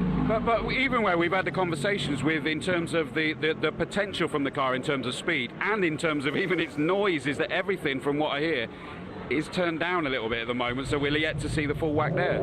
Yeah, we're allowed to run the car in full mode number 1, which is flat out mode, and I race it in that mode, but hang on. My pro driver only drives at 80%, because we don't upset everybody. Yeah. And the car's amazing. I mean, we're not doing outright wins yet, but I'm sure that will come. Yeah, I think that's the thing that people are worried about, is they're kind of going, well, where should we put this? Because it is just a unique animal, isn't it? Well, we run in the GTO class, so you can run what you want in that. Yeah. And we are racing against unrestricted cars that are GT3 cars that are just so much faster when they're unrestricted. And the Lamborghini is a great example of that. So yeah, we're having great fun. And I think, as the season develops, we hope to continue winning and win the class championship. What's the longer term goal, both for yourself and for the car? My biggest goal will be to pay for it, because that's the biggest goal. I think when you've paid for a car, you race it differently than when you owe a bit of money on it. Yeah. So I've got a while to go, but other than that, it's just a matter of me having more seat time, getting more confidence, particularly in the wet. I've only had one wet race in the car so far. I'd never driven in the wet before, so I had a weak quali. I qualified 19th, and 25 minutes later I came in 5th. So, I was happy with that. We came right through the grid with the car.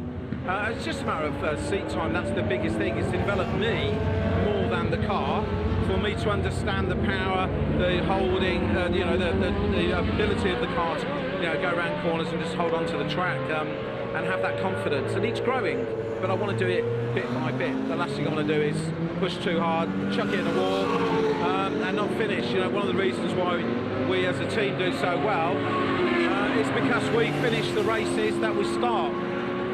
And so many other guys, they chuck it at the gravel, they hit each other, and you, and they hit me, and that's what happens. So, I think the reason is, when I originally started racing, I went into endurance racing, and we absolutely learned that the first corner is not the be-all and end-all of a race. And in order to win, first you have to finish. Yeah. If there's a guy quicker than me, he is going to get past me.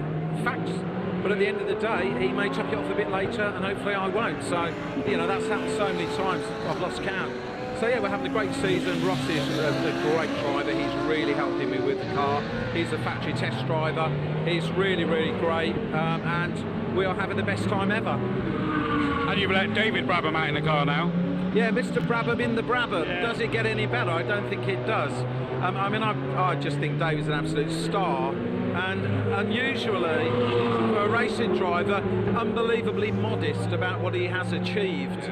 Almost as if anyone could do it, and they can't. He is a great driver and a great ambassador for the brand, and of course it's his name on the car.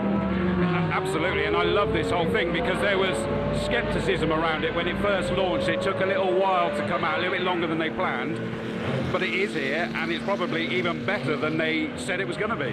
Yes, and they're launching now a GT2 version. The wings a bit smaller, less power, and it can then be homologated to actually race in a GT Championship. So that'll be interesting to see. I like the sound of that. It's good to see you, Paul. Thank you.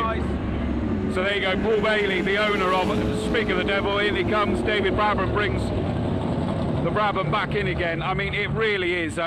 We just cannot do it justice. Sorry, that's a big bang of McLaren going down there onto the circuit now, but it is just an absolutely mind-blowing car. There's somebody just about to get out from passenger laps. I think they look a bit wobbly in the knees there, but and I'm not surprised.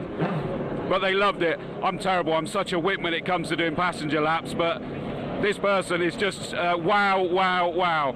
Come here, sir. I was trying to decide how you were feeling after that. Tell me about that experience. Well, I asked him to give it a go as fast as he could. Oh, right. And he definitely did. Wow. So I'm Jim from Smart Track, Paul's partner. Yes. Yeah, I've been in some machines in my time and a lot of Paul's cars, but that thing's the best to date. It really is. Even Paul says that as well, I think. There you go, well, we're both not lying. I love it. Well done. Good to see you. He enjoyed that one, I think it's fair to say. Let's have a quick look. I don't know whether we need to. You'll tell me if we need to hang back, won't you? Wrap up? Okay. Well, in which case, I don't think there's many more. I just want to go down this way, 2 seconds. Let's just quickly check to see. You all right there, mate? I've got to make sure I'm not lynching you into the wrong place there. Oh, good old Michael Igo's managed to escape before I can actually grab a word with him. I knew that would be the case. He always does it, doesn't he? He always scarpers, doesn't he, at the right time. So he missed out on that one. I was trying to find the Bentleys as well, because we got some interesting characters here with the Bentleys, which it includes Martin Plowman, and we've also... I noticed that we had Rick Parfitt Jr. here, who of course won the British GT Championship in that Bentley with Seb, and he's now racing British touring cars, and he was wandering around here somewhere, but he's wandered off rather than round now. So I'm going to throw it back up to the commentary box. The one thing I will say, I'm not sure whether Jack's up there or not, so I'm about to run up there, and it may be me who picks up the mic again. But from the pit lane, let's go and watch the rest of these cars.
I told you it's probably going to be me back up here again, and it is. So I've run from being on the camera down there, and I've got to untangle myself there, and I was out of breath. But I am joined, not by Jack, because he is on his way, but he's been filming something down in the other section. But I am joined, I'm delighted to say, by Le Mans royalty, I'm going to say. He's going to hate that one, but I'm going to say it. Sam Hancock. Hello, Sam. Yeah, I'm definitely going to hate that. Yeah, I'm allowed to say it. You're not, I am. You just have to sort of grin and go, oh, smile away, boys. Yeah. The reason why I say that is you were just explaining to me you've done Le Mans 9 times, did you say? 8 times. 8 times, sorry. Yeah. See, I'm even adding some on as well. Feels like a lifetime ago now. But actually being here on a day like this is fantastic because it brings back so many of those memories. And I'm just looking through the window now at Richard Mines just turning into Redgate in his new to him Peugeot 908 LMP1 car, which I remember sitting behind, trying to keep up with lap after lap, unable to keep up with, unsuccessfully keeping up with it a long time ago now. And I'm guessing with the way that you talk about that, because we were just chatting when I first got up here again, sort of reminded me that as well as all the racing side of things, and your involvement with Aston Martin, etc., and you still do coaching and all that kind of stuff, which so many good racing drivers do these days, don't they? But you also source cars like that.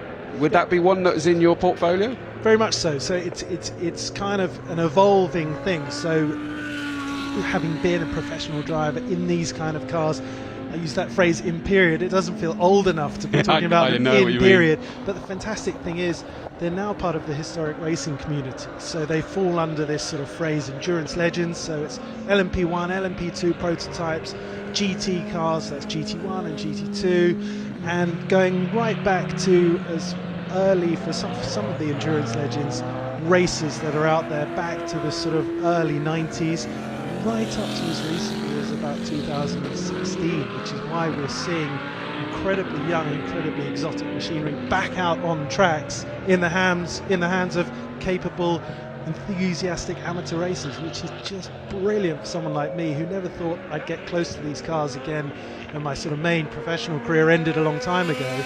Now in the historic racing environment, in my role as a coach and as sort of a pro driver, I find myself back behind the wheel of some of these things, and that I could never have imagined, and it's just brilliant. And it's interesting you mentioned there about the endurance legends, and I have commentated on the Masters Historic here and at Brands Hatch this year, where of course it's now introduced. And it was that weird thing, the main fraternity were kind of like going, aren't these too new to be in here? Exactly. And it kind of felt that initially, but it's like going, well, where else are they supposed to go? They are historic cars, as in there's a lot of history wrapped up in them. Well, this is the thing, there's this phrase, they say that nothing ages faster than last year's racing cars.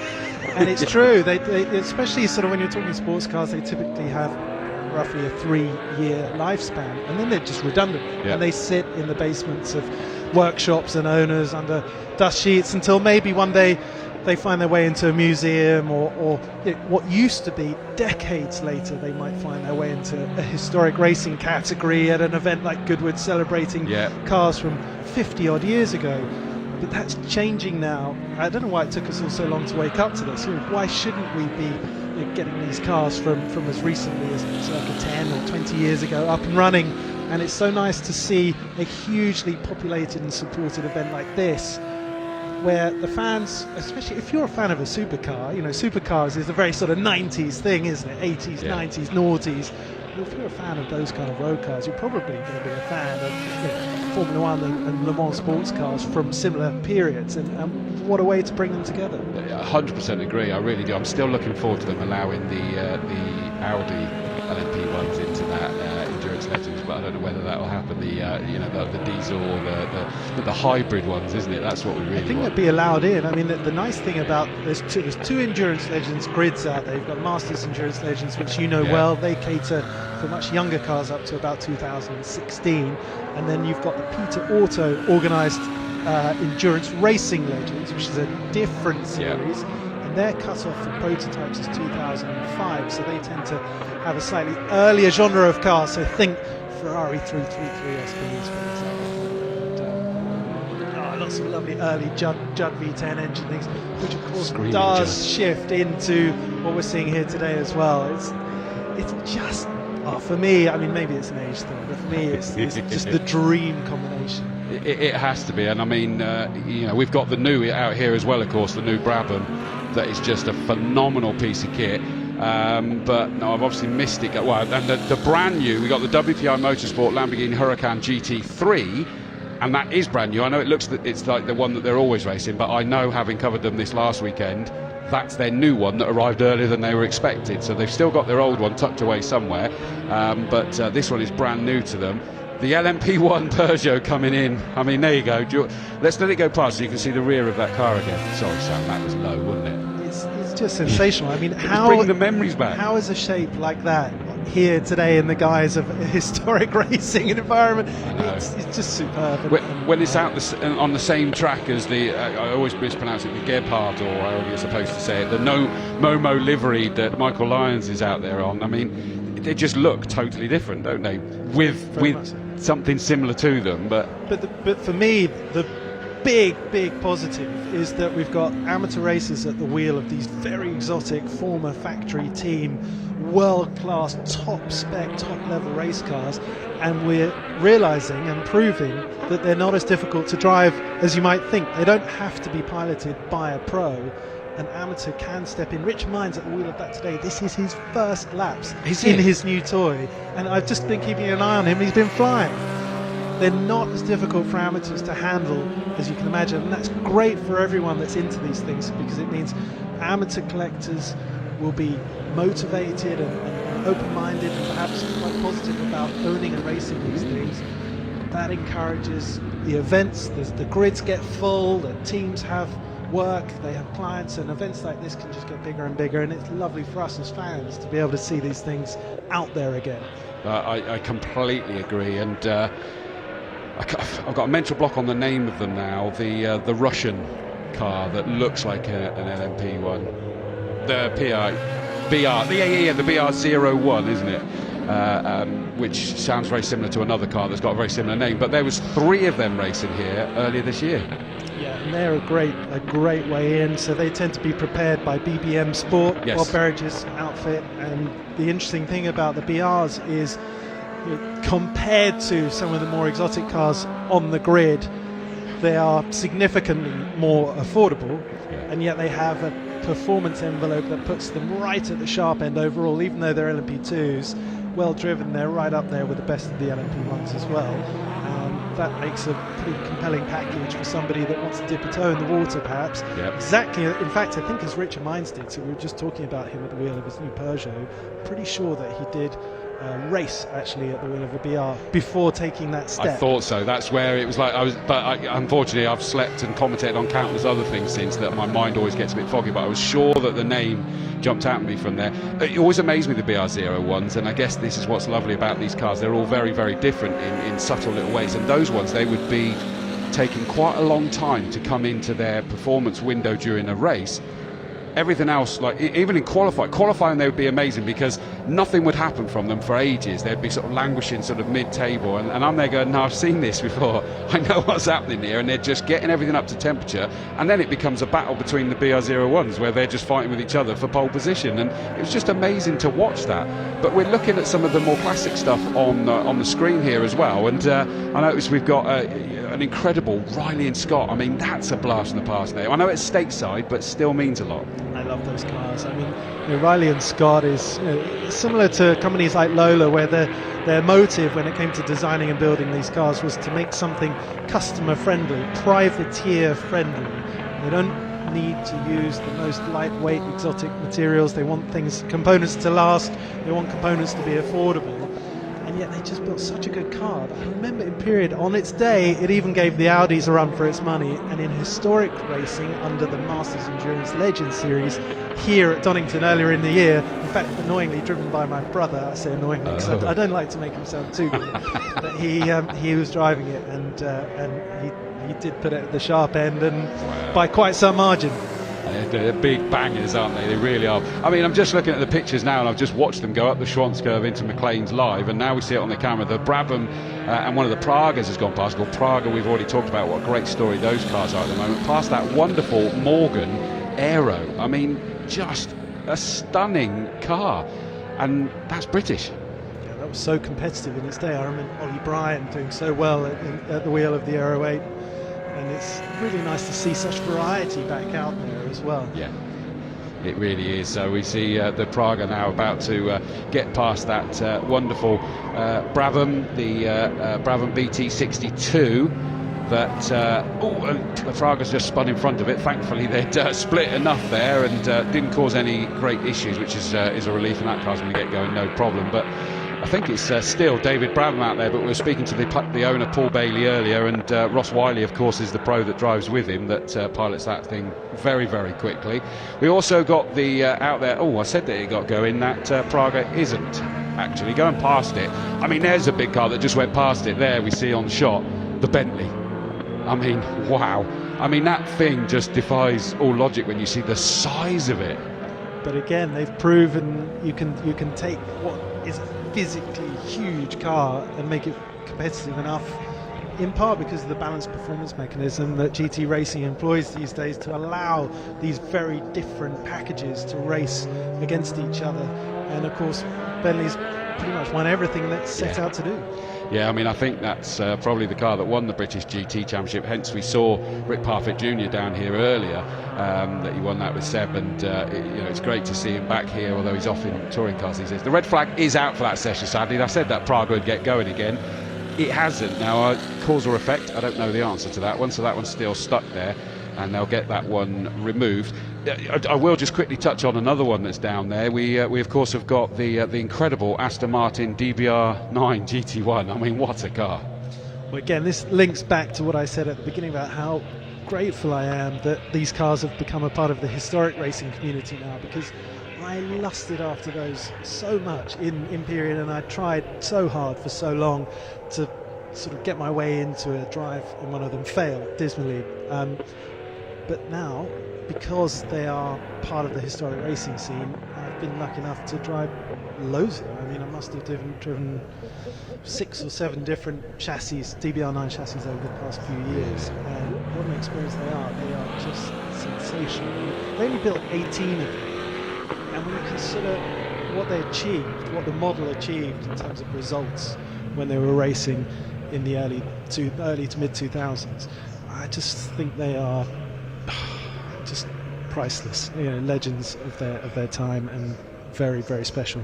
And fairly impressive that we obviously Joe McCarr is a legend in the dealership world, and his knowledge is incredible. But Dario Franchitti, what a name to have down there, and I think you'll have heard John T grab a few words with him a little bit earlier, which is great to see.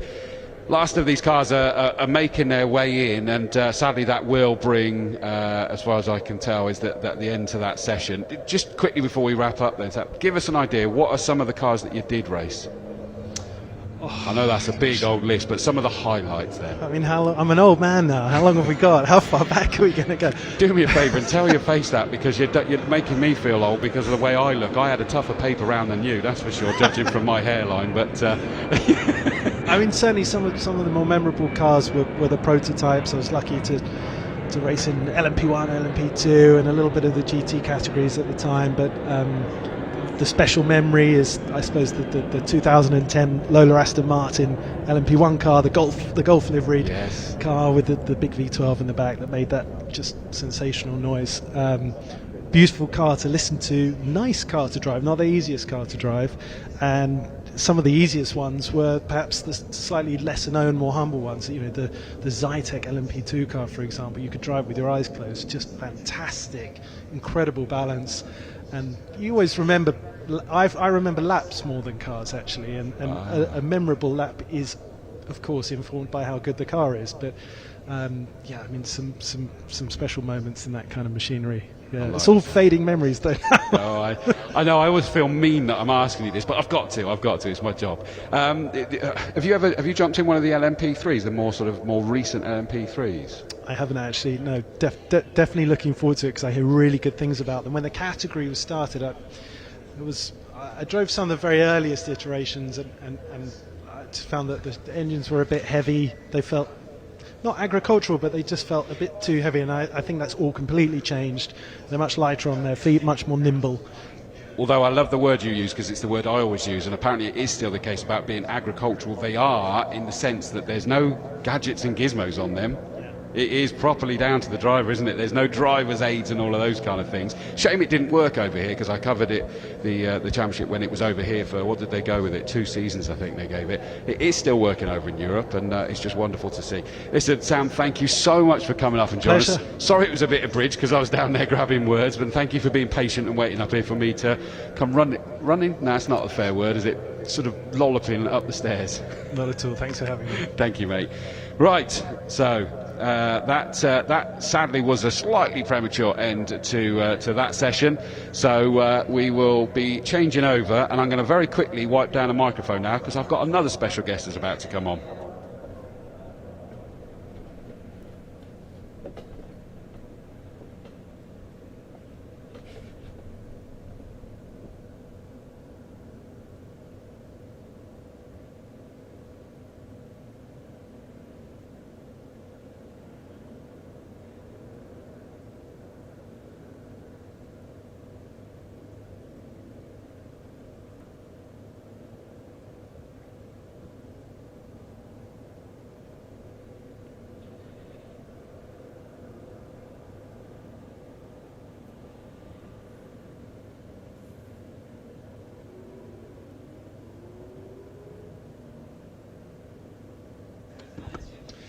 Right, that's everything wiped down, refreshed, lock and reload, and we've got a new person in the seat, and I'm going to get them in nice and early. The session's not started, but frankly, I've got absolutely loads that I want to talk about on this one. So apologies to the director. I'm going to be talking earlier about this one with our special guest from the car in question.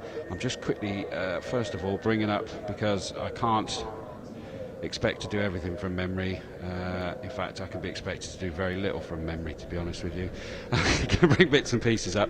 But it was due to start at 3, so I'm not too much earlier, to be fair. And Thomas Yates, I'm assuming I'm right, it is Thomas Yates. It is indeed. That's all right. You never know, because sometimes people throw different people up at me and I'll get it all wrong. Thomas Yates from McMurtry Automotive. I knew I'd make that mistake as well. What's your role there? So I'm the managing director. Oh, Dan, it's even worse that I got that name wrong. I apologise. And I really wish I had got it right, because you guys are Wootton Under Edge. We are indeed. I grew up in Yate, just down the road. Oh, no way. Yeah, absolutely. And I had no idea. How long have you guys been there? So we've been in existence for 5 years now. The company was set up first in 2016, and as you say, we're just sort of 20 minutes from Yate, just north of Bristol. So and it is. When I saw it, I was like, no way. But to be fair, I think I'd moved away by then anyway. Not that it matters at all, but you just feel that nice little extra connection when I realised you guys were close. This thing is mind-blowing. Oh, thank you. It's a bit off the chart, isn't it? 100%. I mean, I've been so busy, I didn't manage to catch when you guys were at Goodwood, which I think was the biggest reveal. It was. Yeah, and I first of all, I saw the pictures where it went through the electric cars that were up there, and you're in that video clip, I think you were like the 3rd car that went up the hill. And just the feel of speed from it. But then I watched the one with ex-Top Gear presenter Rory. I think he's ex, isn't he? Yes, correct. Catching up with your man there, and it was just listening to the details. I was like going, am I hearing this correctly?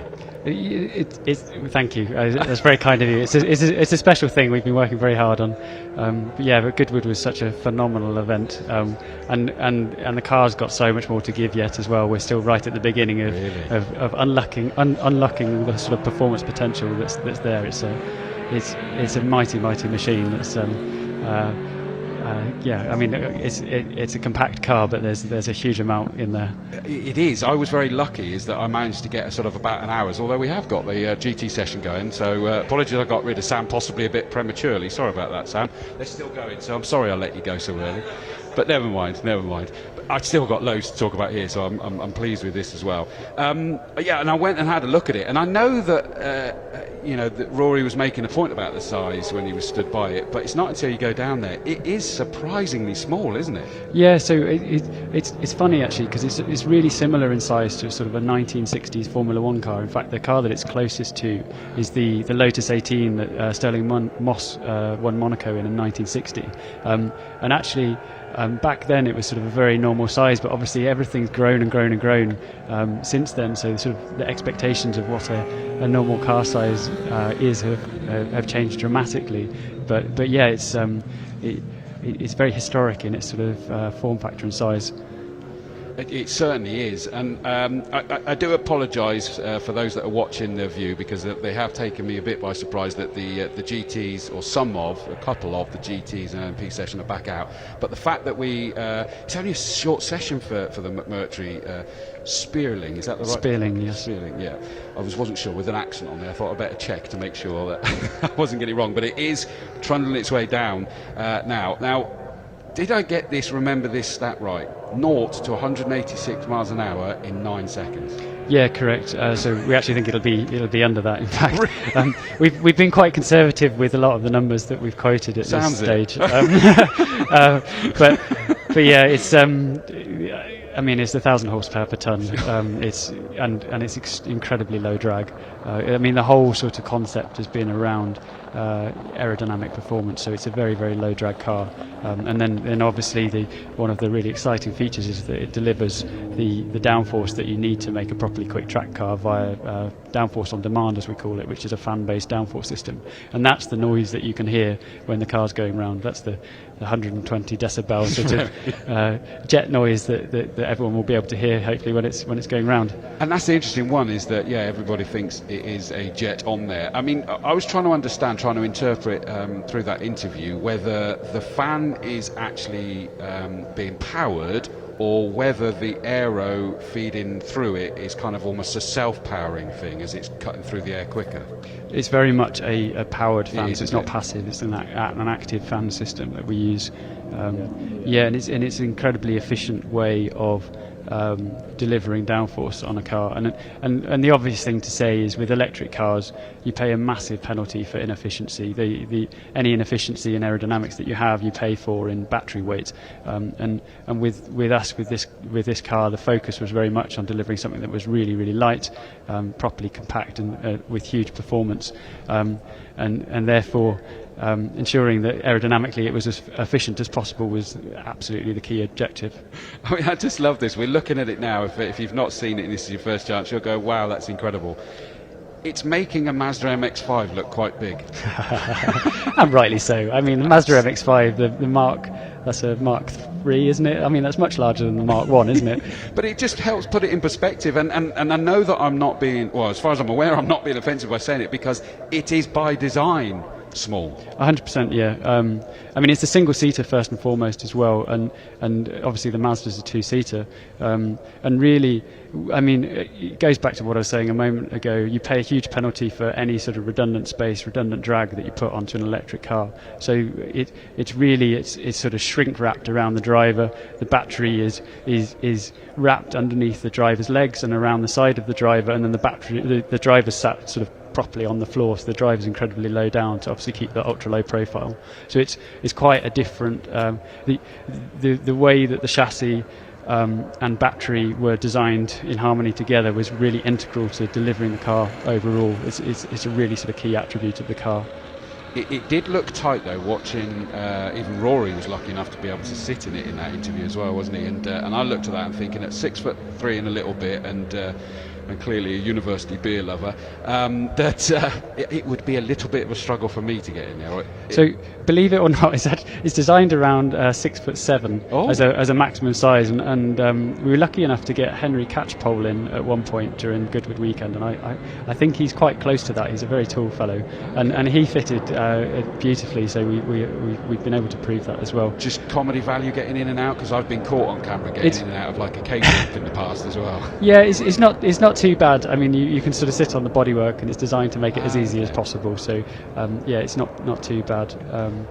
But I feel more enthused, as if I feel like I will consider buying one in the future. That kind of. Now, McMurtry is Mr. McMurtry, an Irishman. Is that right? Correct. Yeah. Yeah, and he's the brainchild, presumably. So is he engineer in mind?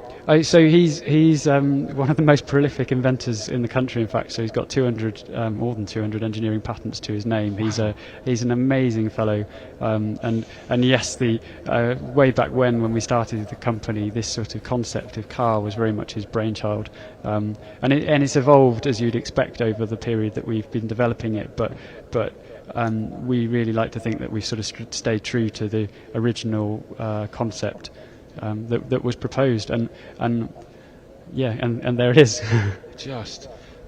Are we going to be able to see it at speed? I know we're getting photos. Yeah, he's just leaving the camera car now, so this should be hopefully Alex Summers' 2015 British Hill Climb fully sending our car faster than we've ever been before.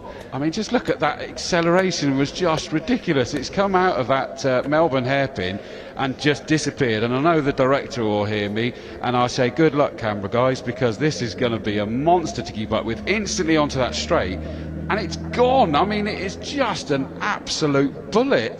Yeah, so it's capable of more than 200 miles an hour. We haven't gone that fast yet, so I'm sure we'll be setting a new PB. Having built it only a few weeks ago and then having taken a nice holiday after Goodwood, we've not done a great deal of testing, but it's really, really nice to see it going quickly. And you can see it now. Look at this down through the craners. It really is. I've called craners a grip it and rip it sequence of corners at the best of times. Now this thing is going. Now it didn't sound, and this is probably by design because we're on a start-finish straight, that the fans were going. It sounded very quiet as it came past. So the interesting thing with the noise is that it's a high frequency noise as opposed to the sort of the low frequency noise that you get from combustion engines. So it doesn't carry in quite the same way. So we're actually really lucky in the sense of if you're near the car, it generally sounds fantastic, and if you're further away, the sound doesn't carry so well. So luckily we don't tend to set off the alarms at the circuits that we go to. So yeah, it's an interesting compromise. You get a lot of dogs barking there. Yes, yeah, quite. Did I see as well when Rory was actually showing it is that it's an on-demand fan, as in there's one of the steering wheel paddles turns it on? Yes, so I mean that's actually a feature that we largely put in for showboating. When you're driving the car, I'm glad you admit that. Yeah, when you're driving the car, it's all done for you. I mean, so there's at the moment it's mapped to be proportional to the speed that you're doing. It gives you the amount of fan speed and therefore downforce that the car's delivering at any given point. It's just amazing to see though. Look at it go. And I love that you could hear that the managing director, and he's there listening, getting just as excited as I am. And this is the first time I've seen it. You've obviously been heavily involved in this and just as excited seeing that. I mean that bodes well for this whole project. Talking of the project, what is the goal? So we really hope that this is taking a big step towards the future of motorsport. There's clearly a need for electric motorsport in the future. There's an awful lot of people that aren't particularly happy to hear that, but from a road car perspective, almost all the big OEMs are now working towards delivering electric road cars for the future, and therefore there's a need for a good platform for demonstrating new technologies and promoting brands in the electric sector. Clearly, there's already race series out there, and we're really hoping to help bring the game forward with what we're delivering. We were actually got sat behind us, the Formula E commentators. He certainly knows that. With Dario Franchitti, who of course is down in the pit lanes. Jack Nicholls is here. He certainly was punching the air there. He agrees with it. Yeah. He does like the noise as well. He's a bit, and I know that about you, is that you love the Formula One. So it's a bit of the two. That said, we also need to make sure that we ignore Guy Martin's programme last night, where it was a real struggle to get from Land's End to John O'Groats, but because the infrastructure still needs some work around the country, doesn't it? That's certainly true. I mean, you can always improve, and actually, there's not yet been.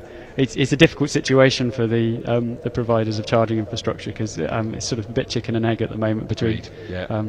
But as long as we still get to see these historics out as well, that's the main thing. We still want combustion out. You can hear it now. Oh, yep, I did there. I keep forgetting I should just take the headphone off a little bit as it comes through, but I just managed to hear enough there. I mean, it is just mind-blowing because we know electric cars is about acceleration on them is just incredible, isn't it, at the best of times? Yeah, and so the wonderful thing about cars like this for a track application is I personally think is just the difference of experience. So it's a very, very pure experience, and I don't want to take anything away from I don't know, going around a track and having to heel and toe in a manual V12, because I mean that is an absolutely glorious thing to do, and there's wonderful theatre associated with it. But this is just a very different experience. So it's a left foot brake only car. You've got a throttle pedal that's insanely responsive, so much so that we're still lighting up the wheels at 100 mile an hour at the moment, and so it's a very delicate driving approach that's required, and as a result of having no gears and having this wonderfully responsive throttle pedal, you're in this position where you can really focus on your braking zones, getting the right balance into the car as you enter the corner, trying to set the car up correctly, and reaching the apex. So it's a simpler, more pure experience than you get in other cars, and it's sort of it's different to the experience you get in other cars in that it's accelerated somewhat, in that the car's just so ridiculously fast. So a simpler experience, but one that's delivered at a higher rate perhaps. It just is mind-blowing, and I was just trying to sort of analyse if we talk about how amazing the acceleration is, how the deceleration is as well on that car, but it looked like it's able to get stopped pretty sharpishly as well. Yeah, so it runs full carbon brakes, which are absolutely necessary. Yeah, absolutely. Is this something that people are able to go and buy yet?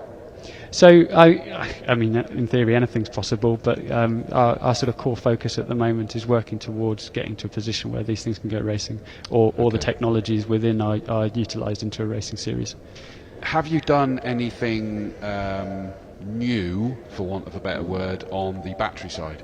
Yeah, so the concept that I was talking about earlier, the way that the battery wraps around the driver is absolutely unique and novel. It's actually a technology that we've been able to patent. We're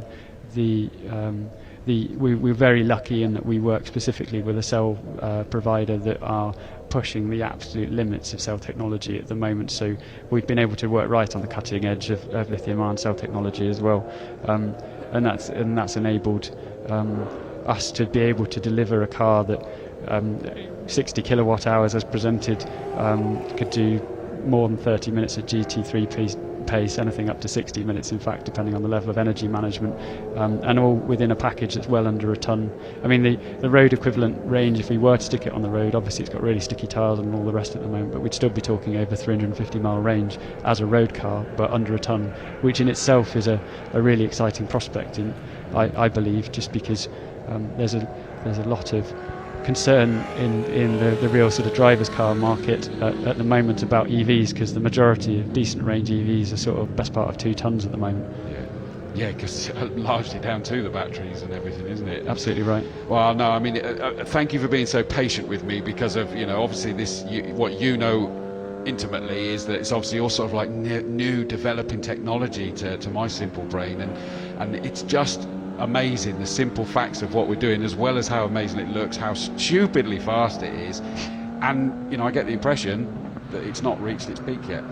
Yeah, there's so we're about to embark on a records program, as we've described it at the moment, which is really us attempting to unlock the real potential of the car and just seeing quite where we can get to with it. So there's some exciting things in the pipeline, so please do watch this space. It should be an exciting few months to come. And what are the, and I read between the lines that there's no details about to be given on this, but what is your target? Final question really, I guess, is when people start talking about records, then you get either those that might be going and trying to tackle, say, the Nürburgring, or some that will be going to tackle just any kind of circuit and about comparative lap times to, say, Formula 1 or whatever, or salt plains and go in straight line. So the wonderful thing about the car is it's multifaceted in its capability. So I guess the only thing I'll say is that it's actually the breadth of there's a lot of breadth of records that we're interested in being involved in. I like that answer. How will we be able to keep abreast of all of that? So the easiest thing is to go onto www.mcmurtry.com. So that's easier to say than to spell. So that's MCMURTRY, McMurtry, and on there you can sign up to all of our sort of newsletters, and we're even working towards at this point having a bit of a drivers club for those people people that actually want the opportunity in the future to either to be involved in the records or to maybe even get a seat one day. I like it. Fantastic. Thank you so much for joining us. It's been an absolute pleasure. I appreciate it. So that's Thomas Yates, the MD from Mercury Automotive. Thank you so much for joining us. Thank you for having us. It's really appreciated. Magic. Thank you very much. I'm just going to refresh and I'll be back on because we've got also another impressive session. We've got the hypercar track session out now.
Right, I'm back on the mic. And I got the headsets back on. Now, I think one of the biggest reasons we had to jump on there is that we were kind of just wrapping up the previous discussion with Thomas as he was leaving, because we're just in awe of that Mercury. And then we thought there was a car with a problem out there. Yes, we did. That was quite surprising because I wasn't aware of this funky rear wing that you get on the Zenvo. Is this one? No, that's the Delaris Stradale that's currently on your screens. But it looked like it had a moment, didn't it? It did, yeah. It looked like it was about to come off, but it's just this advanced wing actually. It's going around the Melbourne hairpin to the corner. I just cannot believe this. I mean, I don't know if they can hear us downstairs, but it's just, although it looks like it may be going steady to come back in, but it's just about to go through the left-hander of Goddard's. It might have been just because that Senna GTR was really flying as it comes onto the start-finish. No, he's aiming towards the Senna GTR is definitely on it. Well, so what did you call this car again, sorry? So this is a Zenvo, and it is actually the wing is meant to do that. I originally saw that it did have the air brake, which comes up, as you see on quite a few cars like the McLarens, where the rear wing will stand up just purely to cause that extra drag to knock off your speed. But yes, this one also tilts in the opposite direction to which you're turning, just to push the rear end of the car. But it looked nuts, didn't it? It did, yeah. It's it genuinely looked like it had a rear end impact with something, and that it was hanging off, and then suddenly it went in a straight line, and the whole thing just went straight again. But the way it goes now, there was no real detail given. But Thomas, as he was leaving, going, it's kind of had mixed reception, and I wonder whether that's just confusion, like we had, more than anything. It looks just unreal, but then again, I suppose it's just how technology moves on, and people are just simply not used to it. But yeah, so this is our hypercar track session, and hyper exciting as well. Very isn't it? exciting. You know, it's just I mean, ridiculous. the things that we've got on track. These are cars worth generally in excess of £1 million. As we and I heard you saying about you had to go and get the keys to your car when you were down there. Yes, I did. I had to unfortunately have to drive a Koenigsegg CCXR edition. I feel for you, mate. You know, Yeah, thanks for taking one for the team. No, mate. you know, it's someone needed to drive it, and I was just right place, right time, and maybe that's just how it needs to be. So I'll just leave it at that. I love it. I was also chatting. I caught up with, went and had a look at the McLarens just after we saw the video earlier from the stage with the new 765 LT Spider that's been launched. That's just a beautiful piece of kit, and they've already sold them all. Yes, they've all gone. Yeah, it is a limited edition car, that, and insanely fast. I mean, I've driven the coupe version, and you know, to chop the roof off that is quite insane. But it is McLaren's fastest ever convertible, and I think it probably is one of the fastest convertibles ever produced. Really, I mean, it's. But being new, it has new stuff on it, doesn't it? We're talking about the aero scoops at the back there and things like that. So they haven't just chopped the lid off; they have put new. Yeah, it's all the aerodynamics have been taken into account, just to make sure that it works really well. You see the Lara coming down. And when I was down there, I'm just going to quickly complete this, if it's okay, is that I caught up with another car that always just blows my mind when I see it, the Speedtail. Just what a crazy beautiful looking car. But what I hadn't clocked, I mean, that one that's down here and has been circulating, I don't think it's going to go out in this one, because it is so brand new that on the two screens either side, it's still got that wrapping on it, because it is brand new, been bought, and the owner said, yes, you're allowed to take this out on the slow laps. So I don't think we'll see it there. But what I hadn't realised until the guy that I was chatting to was ever so kind to sort of talk me through these bits and pieces. Obviously, it's got the central driving position with the two passenger seats either side. But at the back, it just looks like it's solid bodywork. And then you look closer, and about, I don't know, say half a foot in, there's what I can only describe as a cut in the bodywork. But it still looks like that's still all part of it. But there's enough flex at the back of where that cut stops that it's able to put that bodywork up in the air. Yeah. And yet you look at it and go, no way. Yeah, it's incredible just how things have been tweaked just to allow it, and mainly just so that they can't chop the roof off it. It is just incredible stuff.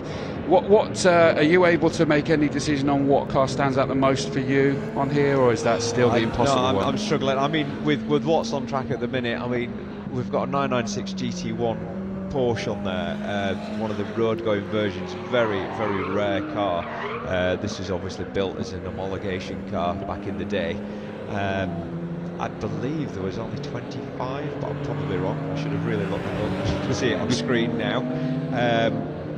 Very rare. Again, it's a car that you can't really put much of a price on, because you don't really see them for sale that often. And what did you say that was, full name, sorry? It's a Porsche 996 GT1, but it's the road-going version. Just that sentence alone is crazy, isn't it? Well, yeah, I mean, like they literally just sort of stuck some number plates on it and put some more comfier seats in it, and that's about it. Now, here's that car, is it not? Yeah, the Zembo's back out. So I see what you mean, is that it goes air brake and then it'll turn right, and it's now got the drunken wing. Yeah. Oh no, I thought that we had it on the camera. So if the guys can hear, it's just about to make its way towards Hollywood and the top of the Craner curves, and let's see if we can pick this one up. Some of them seem to be backing off slightly. We've got the Chiron Sport. Here it is, the car at the back of this gaggle now. You see the air brake. Now watch this rear fin. Look at that. It turns round. It is crazy. Look, it looks like it's like bobbling off, and we'll get it again at the top of the Look at this. As the steering wheel turns, it does that, and it means you're getting the optimum. There's the air brake part now. It just goes. You turn in. I mean, it's wacky races, isn't it? I mean, it's just incredible. I just can't get my head around that, because we both. I'm pleased it wasn't just I'd me. love to see how that works in a wind tunnel. I'd love to see how. What thought went into that, and how it does actually react when you turn it in, and if it does make that much difference. I'm sure it must. Otherwise they wouldn't have bothered with it. We've got the BAC Mono there on track. I was speaking to them earlier, and think they were wanting to see if they could beat the lap record here for a production car. It seems to be something that they've been trying to do a lot with the new Mono R, and I believe that they recently got the lap record for a production car at Silverstone just a few weeks back. So I was speaking to Neil earlier, and he's quite intent on trying to beat the record here as well. I'm not sure they're supposed to officially be doing that on a day like today, but we'll encourage it nonetheless. Whether it's official, yeah, maybe not. I was just looking because we're still looking at this just moving rear fin, and I just love the close-up we had there. It's come back in, but it is. I've forgotten what the word I'm looking for now is. It has got the gas struts on the back. Yes, there. that's right. Yeah. So it is clearly it's all controlled, and I'm like you. I'd be intrigued to see the stats because it's all too easy to kind of go, well, surely someone else would have already done that if it works. But equally, what they say, the first sign of insanity is doing the same thing over and over again, expect different results. Exactly. So you've got to go with something different. Got to try something new, and why not? I mean, we had a 6-wheel Formula 1 car, for goodness sake. We did, yeah. We've had some pretty interesting stuff that's appeared. Just as we've got some 90s classics on the pit straight at the minute. We've got the F50 being chased down by a Diablo SV. It was the F50 celebration last year, wasn't it? It was, yeah. I think we managed to get 6. There should have been 8, but I think a few cried off because we didn't have the weather that we've got this year. Yeah. And the roof on an F50 is not quite the easy. Well, it's more like erecting a tent, to be fair, and even then, I think that restricts your speed. So, just look at that Ford GT. Just two of them. Oh yeah, two of them. But fair play though in that Golf livery. And what I loved in the display, I don't think it's out here now, but we had the GT in Golf livery and the older GT40 out in Golf livery as well. Yeah, what a sight that is. I'd have loved to have seen those two together. That would have just. It's a shame that the GT40 hasn't gone out on tracks. The noise from that thing would be pretty spectacular. It really is. I think most have had the little fill of track time and headed in. They got to let the heart rate come back down again, haven't they? Yeah. I think it's the wallet that's probably pounding away in the pockets. That's the issue. If you get it wrong in one of those, it's going to be a very, very bad day.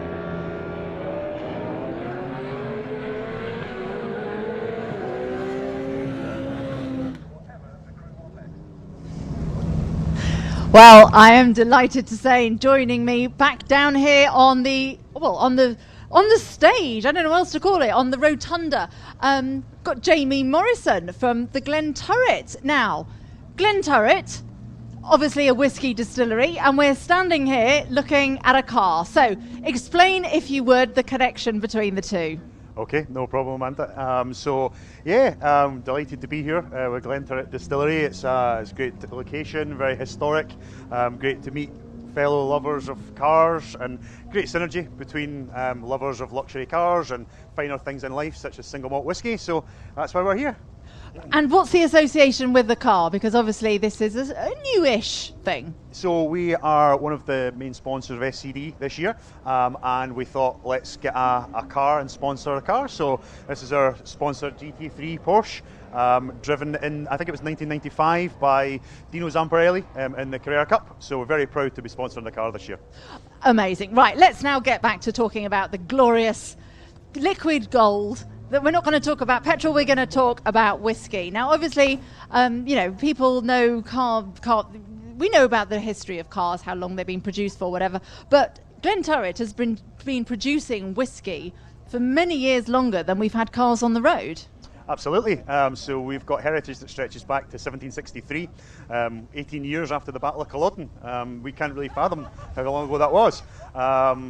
We started out as a very small distillery, and we still maintain everything traditionally. Everything's handmade, relating back to that 1763. So, lots of experience behind this, lots of provenance and heritage. I'm going to let you into a little secret here. I was actually there last week before I knew that these guys were going to be coming today. So I can pretty much vouch for everything that you say here. It is a very special location, a beautiful location. And with that comes a very special product, doesn't it? I mean, it really is unique. Absolutely. I mean, everything that we do at Glenturret is unhurried. There's no machines or witchcraft and wizardry, if you like, and it's about maintaining tradition and respecting that heritage that's came before us, and almost being a guardian of that for the future. And everything we do is small batch. It's very scarce what we produce, and that makes it really special. And you're right, it's almost like our own little microclimate up there, and it's just a stunning part of the world to be in. I love the sign outside saying you've got to be quiet because the whiskey is sleeping. Yeah. Shh, whiskey's sleeping.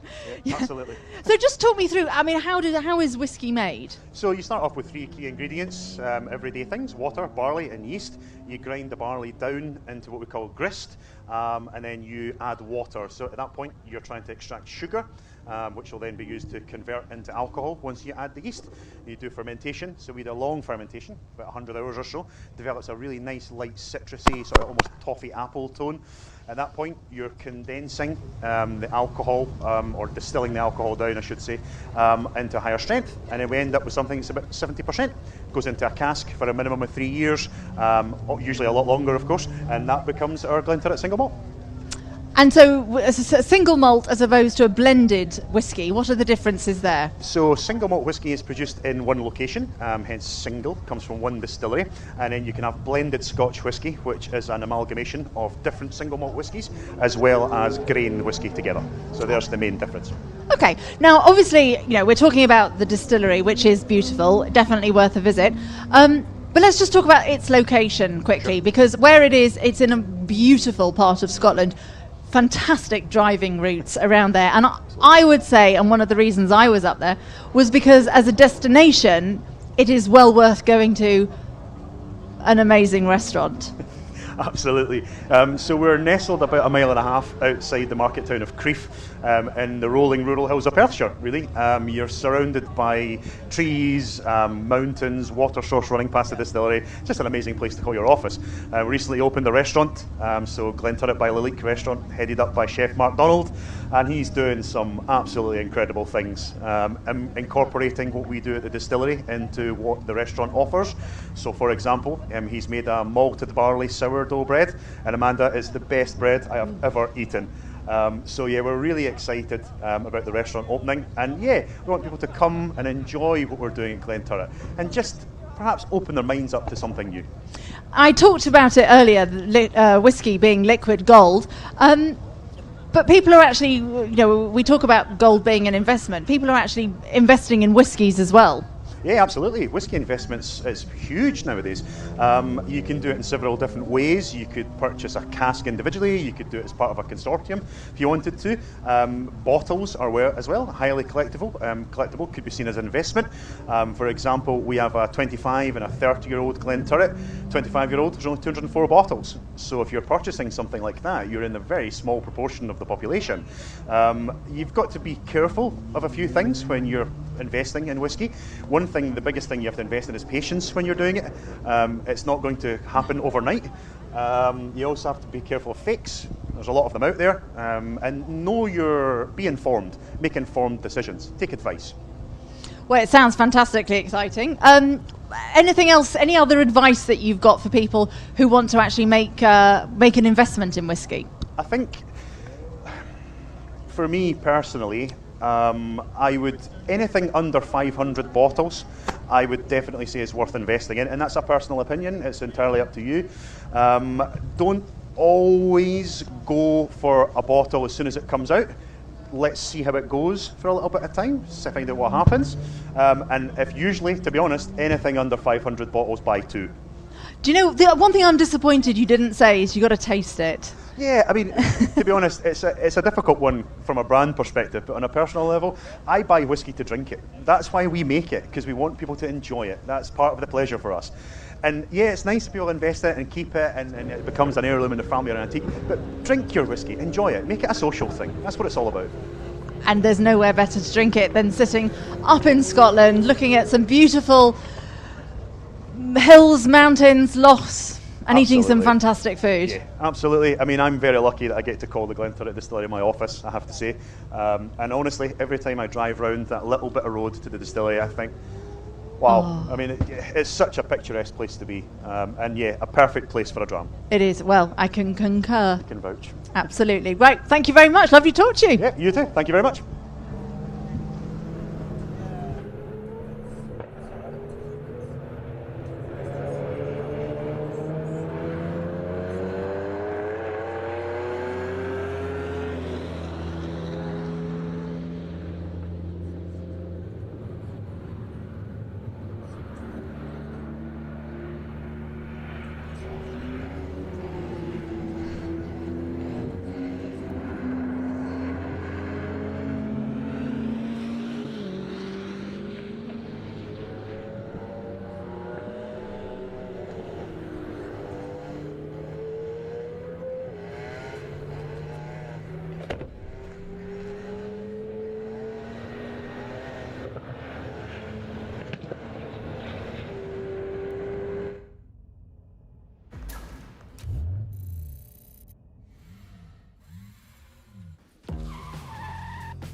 Here, at Scotland's oldest working distillery, the Glen Turret.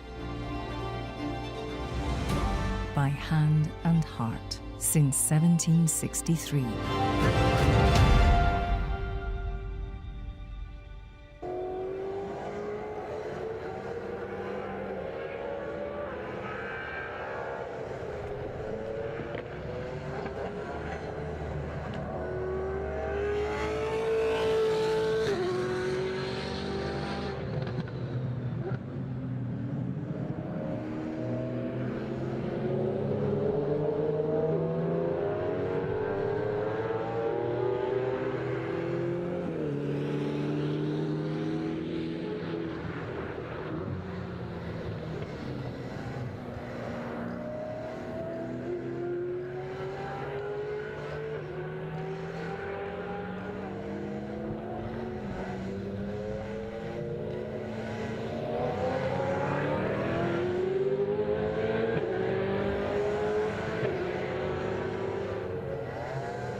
you got to get to? That way. Where you got to get to?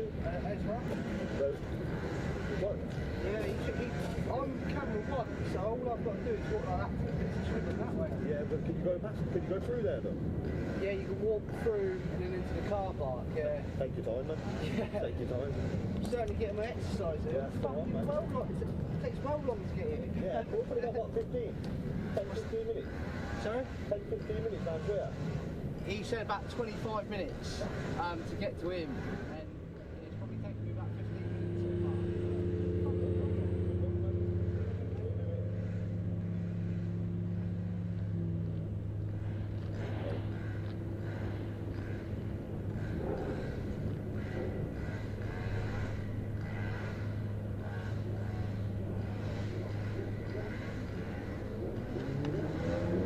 Sorry about that. I missed the fact that I'm supposed to be jumping on the mic because the next stage action isn't until I think it's about 5 to 4, 15:55 if you're in the military, 1500 hours. So apologies. I just sort of put the down. I was grabbing a quick cup of coffee after recovering from the amazing stuff that was up there, and we were just sort of setting the world to right with the amazing machinery that we've been seeing out there today, and just discussing about how ludicrously quick this day is going, because we are now on what will that be? Well, actually, that's why I've lost track. We're presumably running slightly ahead of schedule there, because we've got, in theory, 2 member sessions and then the Ignition GP demo left to come afterwards. It's a mixture of things for us, Jack, isn't it? That we're sort of enviously drooling over the road cars that people get to enjoy. Well, I won't drag you down to my level, but I can only dream of. No. I'm fully on board with that. I mean, you know, everybody here is. Just the car parks. It's unbelievable. It's just unbelievable. We're parked down, aren't we? On the exit of Turn 1 through the gates there, and yet that area, and yet that area is packed with cars that normally you'd kind of go, oh, that's nice. Yeah. And that's just us oi polloi. Yeah, it's actually. So as I advertised earlier, I'm not big into road cars. I really like racing cars, but walking around today has just been phenomenal to see all the different road cars, and you see cars where you're like, what is that? What is that? I saw one that it just had a badge and it just said Wells, England on it, and that was it. It looked, maybe it was a kit car or something. It had a reg from this year, so, but I had no idea what it was. So really, really cool. And I just love the engineering ingenuity. That's a lot of gins in there, but it is amazing. I mean, we were just watching that car with the moving rear fin on it. It was just. Oh, I looked like an idiot at Goodwood. I commentated on that car at Goodwood. Oh, good. It wasn't just us. No, and it was me. It was me and a gentleman called David Addison, and we were looking at it, and we suddenly went, "Oh, there's something wrong with that. There's something wrong with that car. Oh dear, that's a shame. Now it's moving the. Oh, it's meant to do that. Oh, I see. I bet Addis was there. He knew all about that, and he was just letting you hang. No, he didn't. David Addison didn't know something, and I cannot tell you, it was such a joy. Yeah. Well, in fairness, we were up here, and Jonty didn't know to start with. Yeah. And who was it that told him? Oh, it was. Thomas Yates from McMurtry that was up here at that time, thankfully. Yeah. Otherwise we'd have carried on looking really silly, because I don't know how long it would have taken before we worked it out that was by design. And unbelievable though, isn't it? Yeah, it's really remarkable, and like you say, the ingenuity is really something that's very, very cool. And the McMurtry thing, look, I know we're all here and we all love screaming engines, and the F1 cars later with their V10s or V12s or whatever they've got in the back of them. I don't think there's any V12s, I think they're all V10s, but you know, that's great. But some of the technology in the McMurtry and stuff is really quite cool and really quite futuristic. So and a load of LaFerraris here as well, aren't there, that you can see in the car park. So you know, that kind of future of technology is here a little bit, even if we all love the rustic power of pistons and fuel. A lot of P's in that, then, isn't it? Thank you very much. Yeah. I thought you were going to spit in my eye for a It is, and I mean it was intriguing as Thomas was talking about. Obviously, the electric thing, it has to be pursued and persevered with, and whatever other P's I can come up with as well. But it's a real jury's out one, isn't it? It's so hard. But when you see that car, the speed that thing. Yeah. Not that it was just going, but that it was accelerating at, it was like going, wow, this is amazing. And that's what I love about this day, is that we're bringing old and new, and really new. We've got things that haven't even been released yet here. Yeah. It's just wonderful to see. Yeah, absolutely. And I think we all know that speed isn't the be-all and end-all, you know, which sounds like I never thought I'd hear you say that. No, but it's true, isn't it? Because so many of these cars here, they are fast cars, right? But there's more to them than that. Everybody likes a different one because of the sound, or because of the styling, or because of the way it handles, or whatever. So the speed isn't really almost the be-all and end-all. And I think that's the thing with electric cars at the moment, is that the speed can be there, or the speed is almost there, or the speed is, but does it bring the other feelings of passion that these cars bring? That's the sort of question. Even just looking out there, and there's a little Caterham, you know, getting ready to go out. Oh yeah. Not the quickest thing in the world, but goodness me, they'll probably be having the most fun of anyone out there, to be honest. I would have thought. I agree. I just had confirmation. Sam Smith just let me know that Brian Soule, who runs a whole load of Formula Fords, not just at Coombe but in the National and in some of the historic Formula Ford and all of that.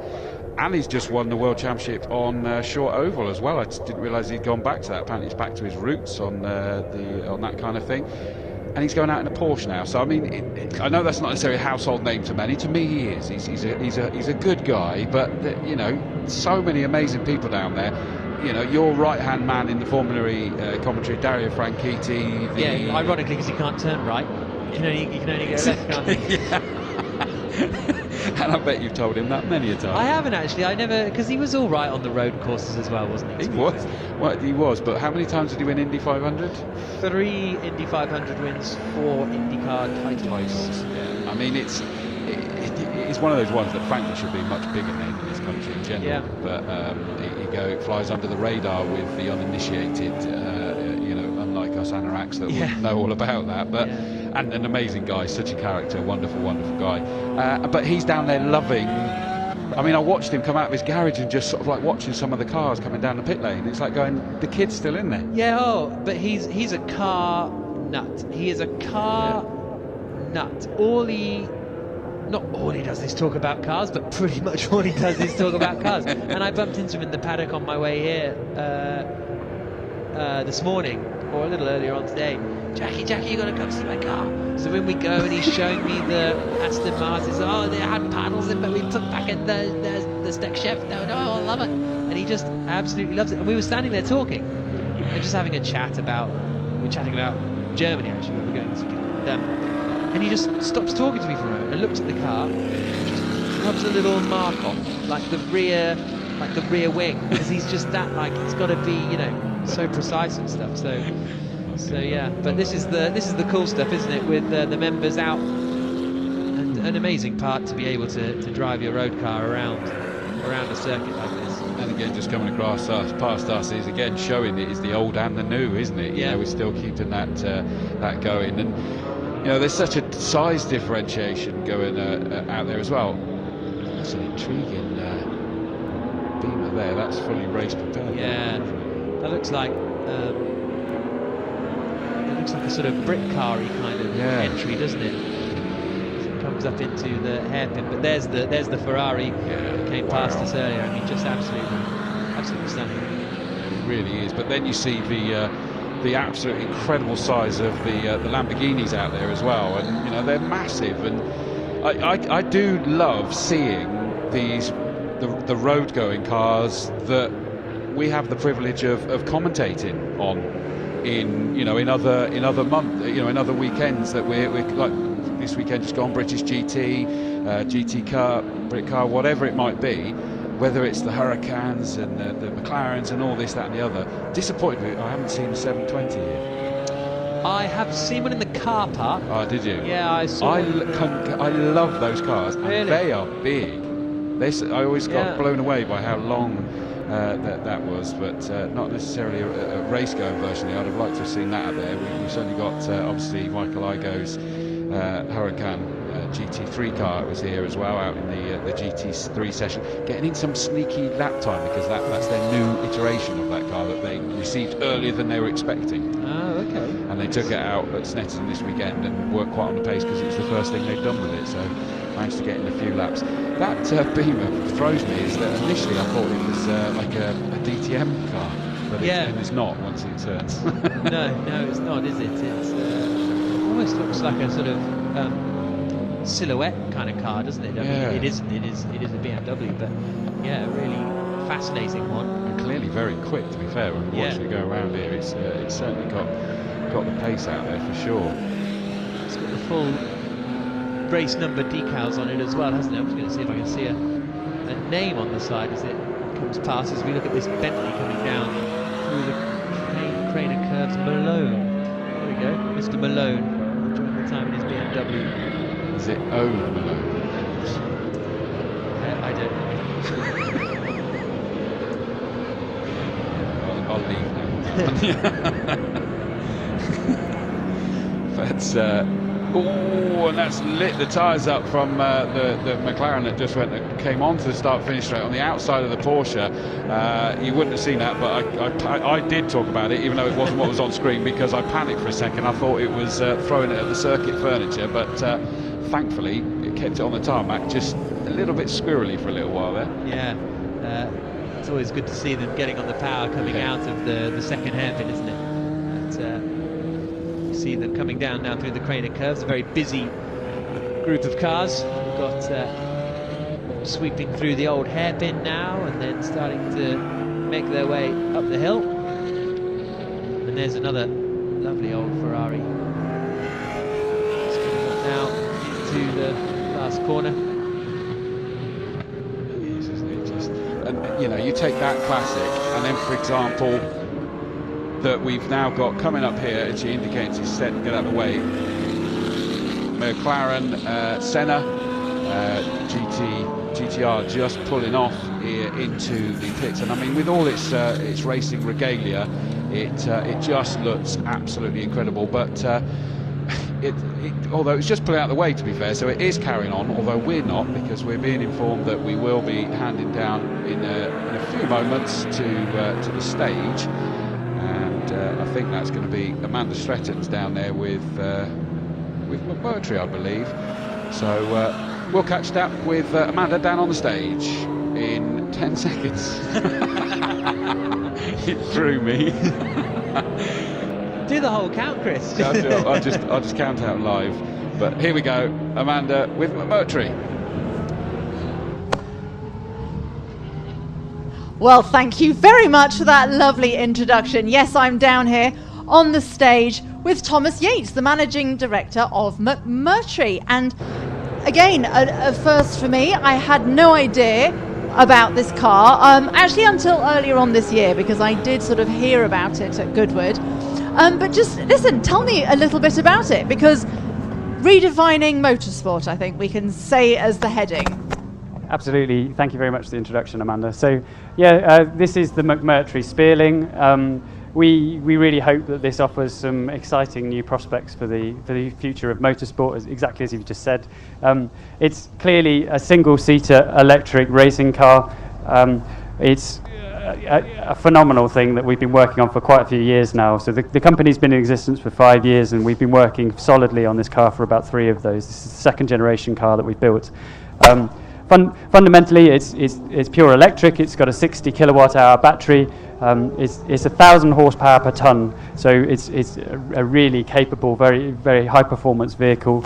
It's got some novel features. Not only the fact that it's a closed cockpit, closed wheel, single-seater, but also it has a system on board that we call the downforce on demand system, and that's a twin fan system, so more than 80 horsepower of electric fans on board, which deliver downforce from 0 miles an hour. So we can do 500 kilos or more downforce from stationary, which is a fantastically cool feature of the car. So obviously when you're talking about electric vehicles, you get torque on demand. The minute you put your foot down, that's it, you're at full chat. So the benefit of this, what did you call it? Aero on demand? Downforce on demand. Downforce on demand, sorry. Obviously that's going to be quite significant in terms of the performance of the car, but why have you, if you like, approached the problem with that solution?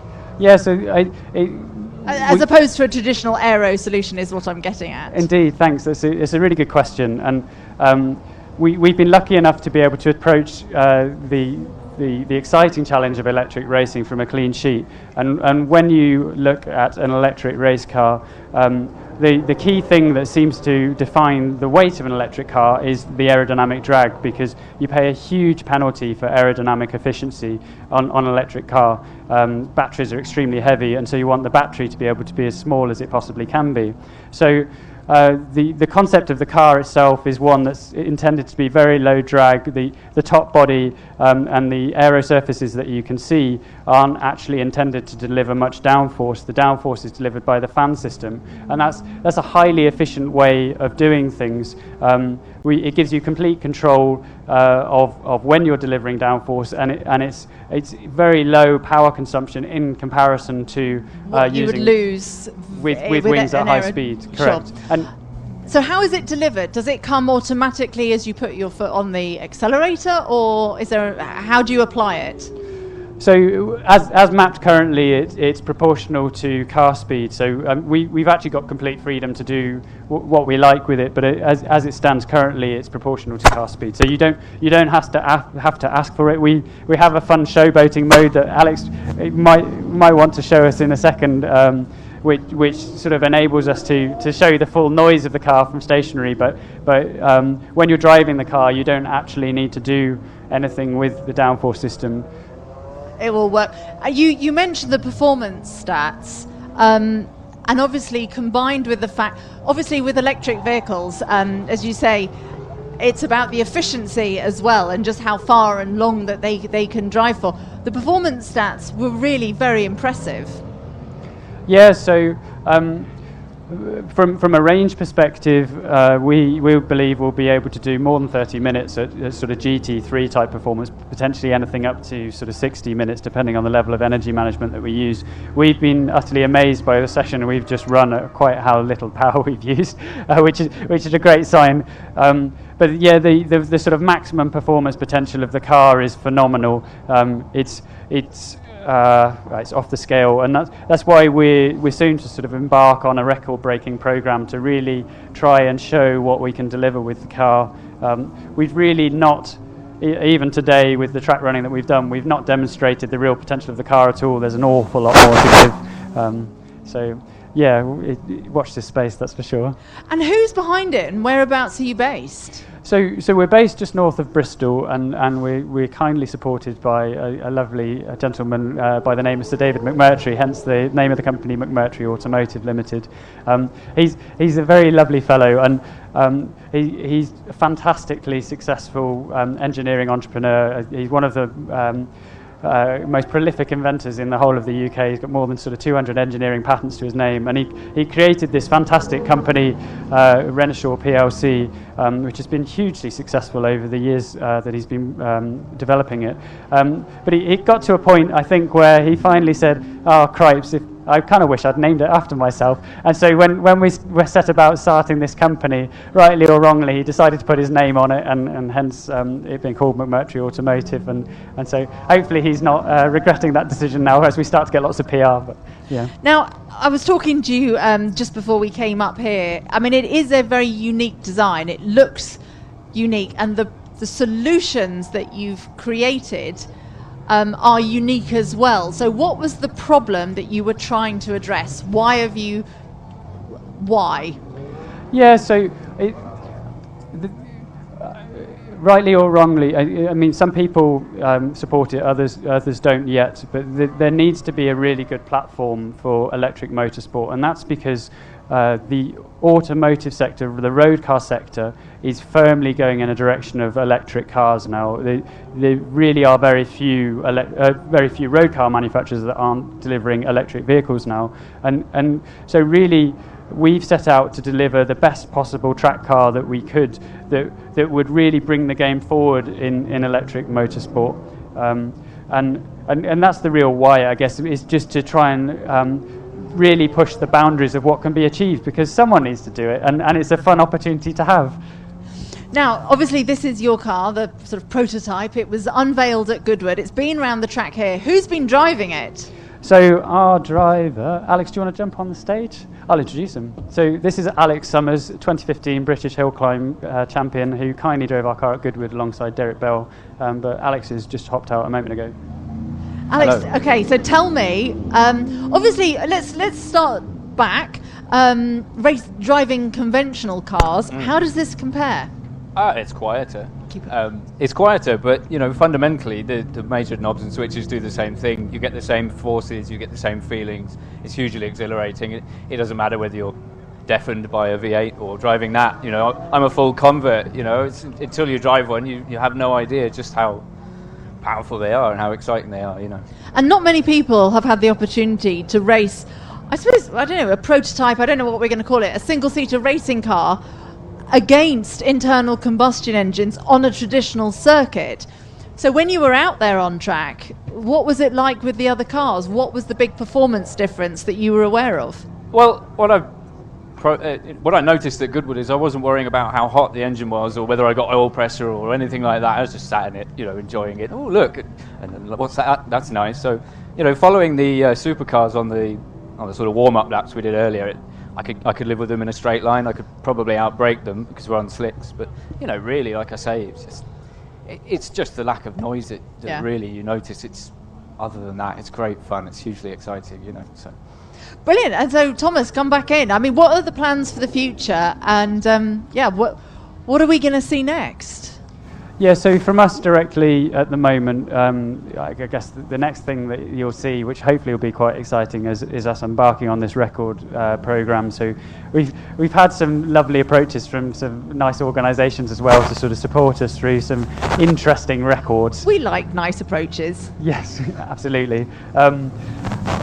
We, as I mentioned on the tannoy earlier, we've not yet quite announced exactly what we're going to be doing, and we will be announcing that in the coming months. But the car's got a phenomenal breadth of capability. So it can the acceleration figures that we've quoted thus far are relatively conservative, and but I mean all EVs are quick to accelerate. This car is incredibly quick on a track too, and it has a top speed over 200 miles an hour. So there'll be some interesting things that we're going to be trying to do with it in the not too distant future.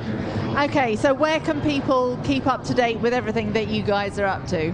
So we've got an Instagram page, and on our website there's a newsletter that people can sign up to at mcmurtry.com. So that's MCMURTRY.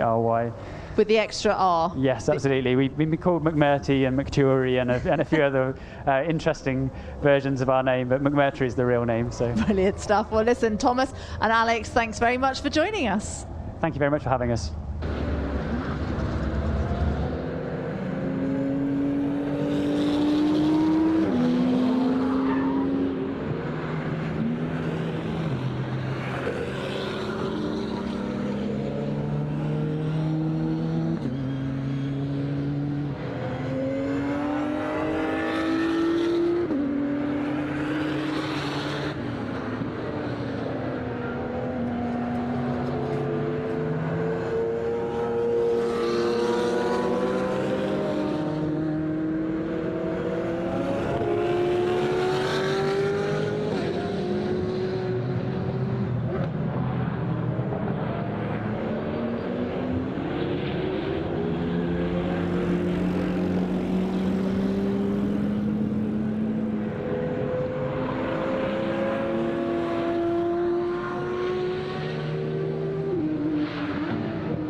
I'm back down in the pits again. I've left Chris up in the commentary box, and I'm joined by Neil from Briggs Automotive Company. And well, what's this about you getting a bit carried away with your lap times today?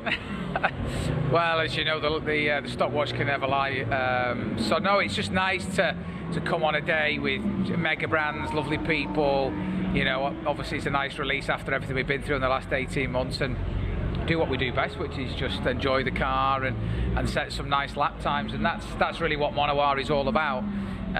We say it's the new reference. It's a new reference in lots of different ways. Ultimately, it's the driving performance. As you know, the car has a singularity, a purpose, and that's what it does, and the stopwatch can never lie. So, you know, to go around here in 131 on a road tyre is pretty special.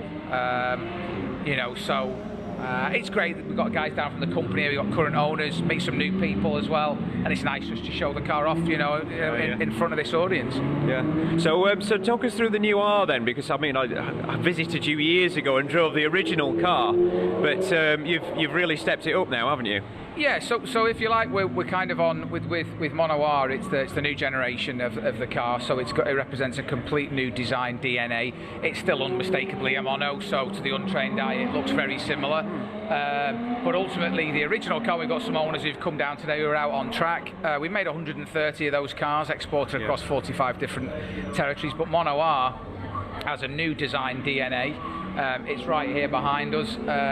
It's the world's first car to feature pre-preg, graphene-enhanced pre-preg composite body structure, and that's one of the many ways that we've managed to take weight out of the original car. So we've saved nearly 22% out of the composite structure, which is over 12 kilos actually. So, you know, they're not insignificant amounts of weight. You add them progressively up all over the car, and we've saved almost 35 kilos in total from the previous car. And as you know, the previous car was pretty light too. So that's the technical aspect to it. From an engine perspective, we've taken that to a new reference as well. So it's a new record for specific output for a normally aspirated engine. So what we mean by that is the size of the engine in terms of the numbers of cylinders in the litre versus the power output. So this is producing 343 brake horsepower from a 2.5, which if you do the maths, that equates to 137 brake horsepower per litre.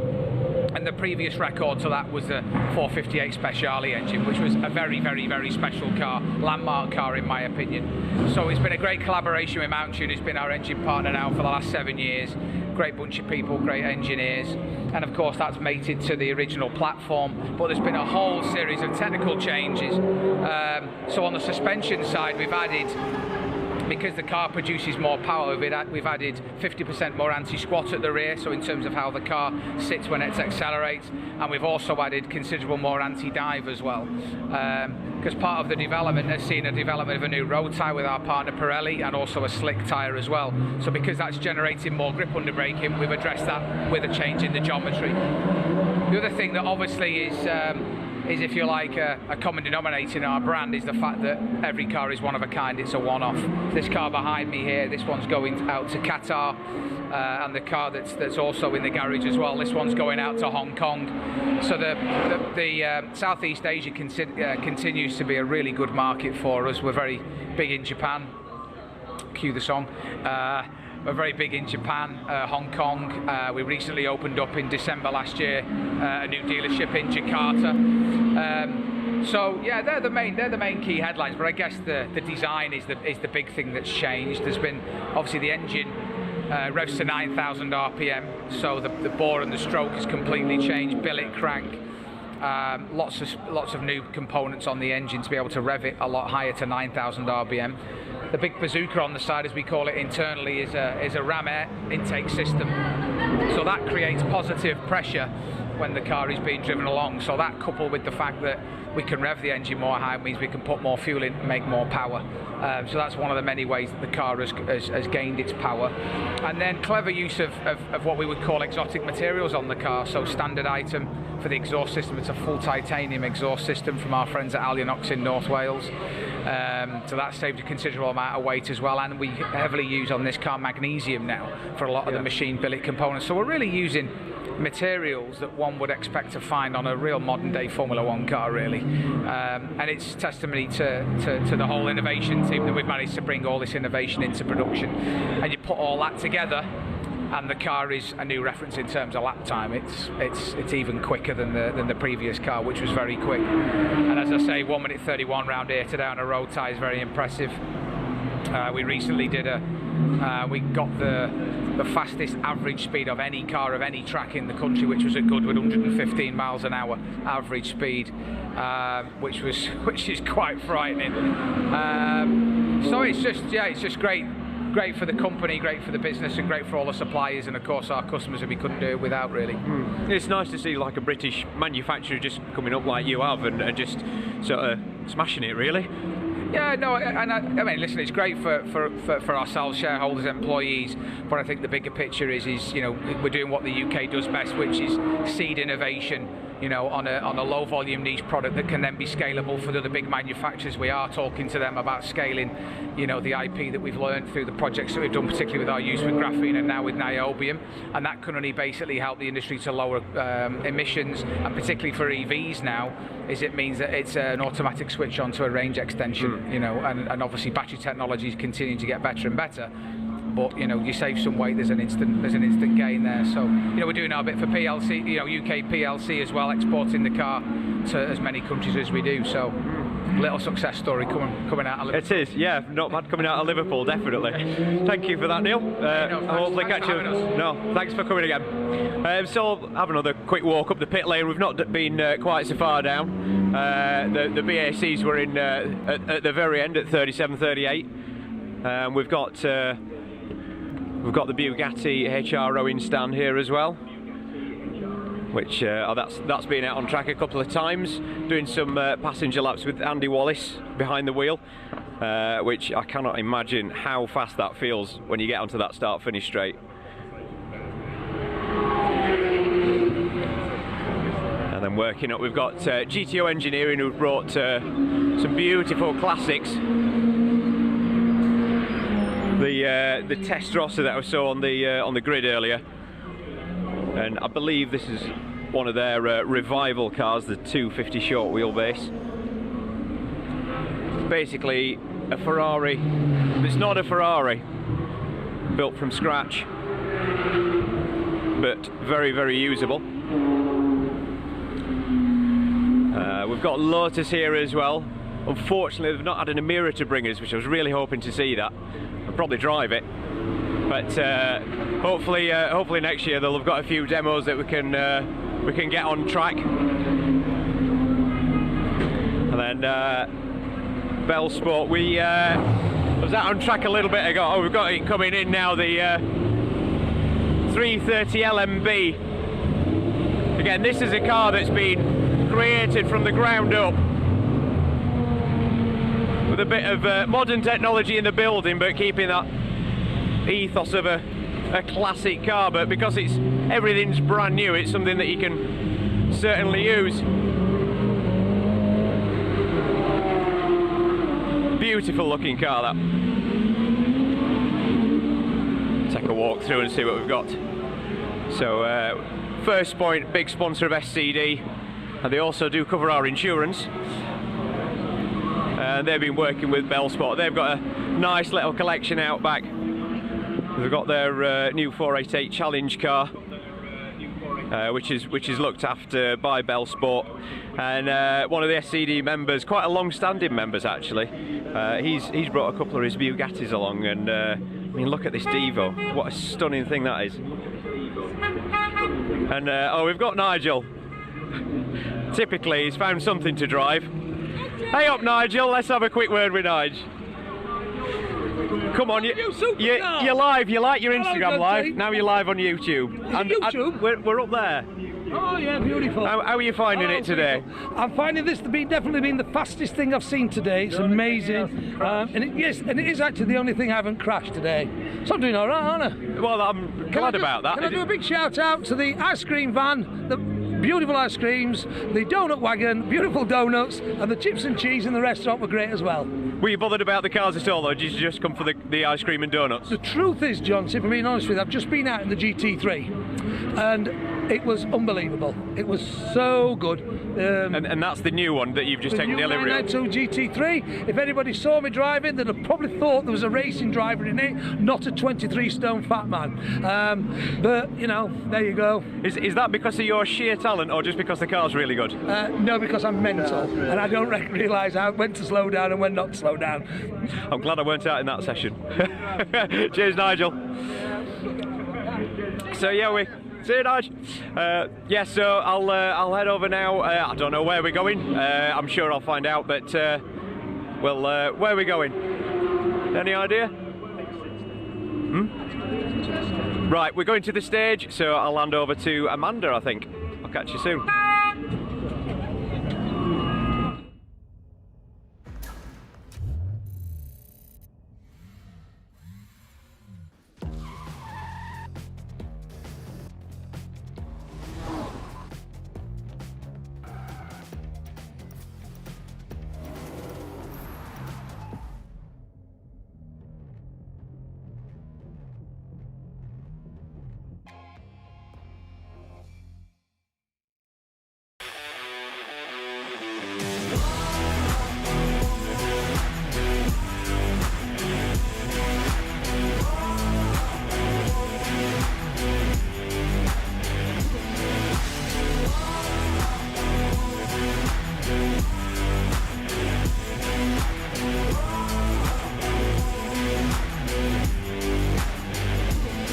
Here, at Scotland's oldest working distillery, the Glen Turret.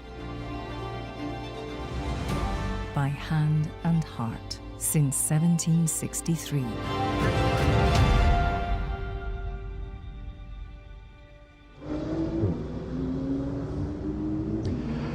So hello, welcome back to the SCD Michelin Secret Meet, and look who we're next to, none other than Mr. Tim Harvey himself. How are you, sir? I'm all right, James. Good How to are see you, mate. Yeah, great. Good. What a great day. This for me, for anyone, just a spot of context, it's normally Tim who is interviewing me. We just, I have the honour every year of standing next to Tim on the Goodwood Festival of Speed stage, and now I'm here asking Tim questions. No pressure. No pressure, mate. Brilliant. First of all, what are you doing here? I've seen you flying around in an RS. How's that that been?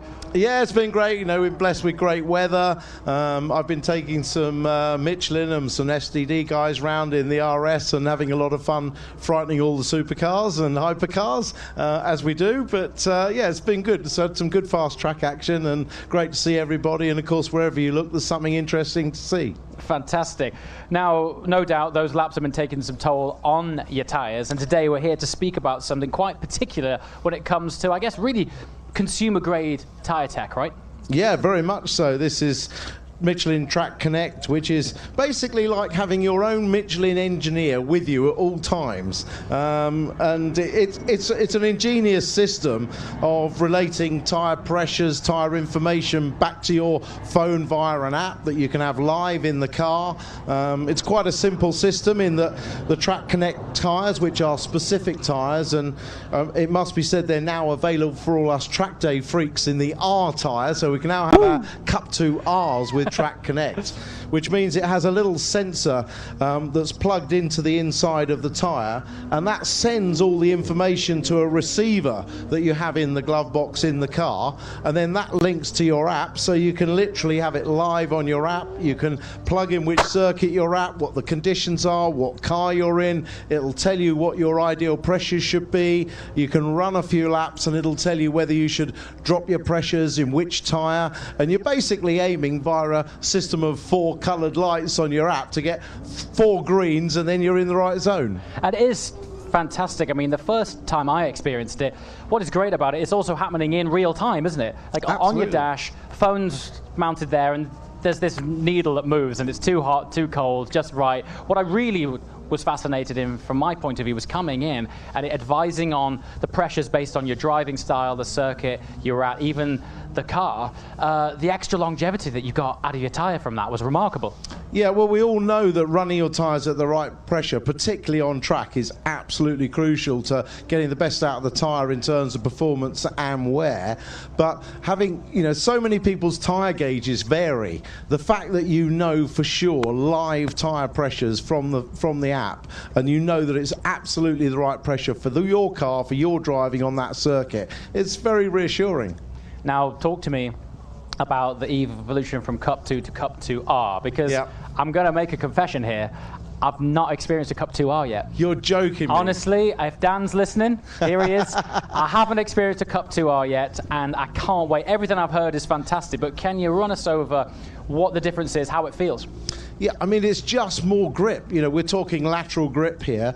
I mean, it's almost like putting a slick on your road car. It's not quite that extreme, but it's close in terms of how the car feels on the tyre. You have to warm it up a little bit. You have to get it in exactly the right zone for pressures, but the grip is unreal. You've seen all the figures of sort of 2.5 seconds round a Silverstone Grand Prix circuit over what is already an exceptional tyre in a Cup 2. So we're talking about the ultimate track tyre for the guys that really want the best performance. I mean, anyone would get more speed out of it. I'm not saying it's only for pros. Sure. Anyone, even you, James, thanks, Tim. would get more speed out of it. So it's a win-win. You know, obviously the life of the tyre is not as great as a Cup 2.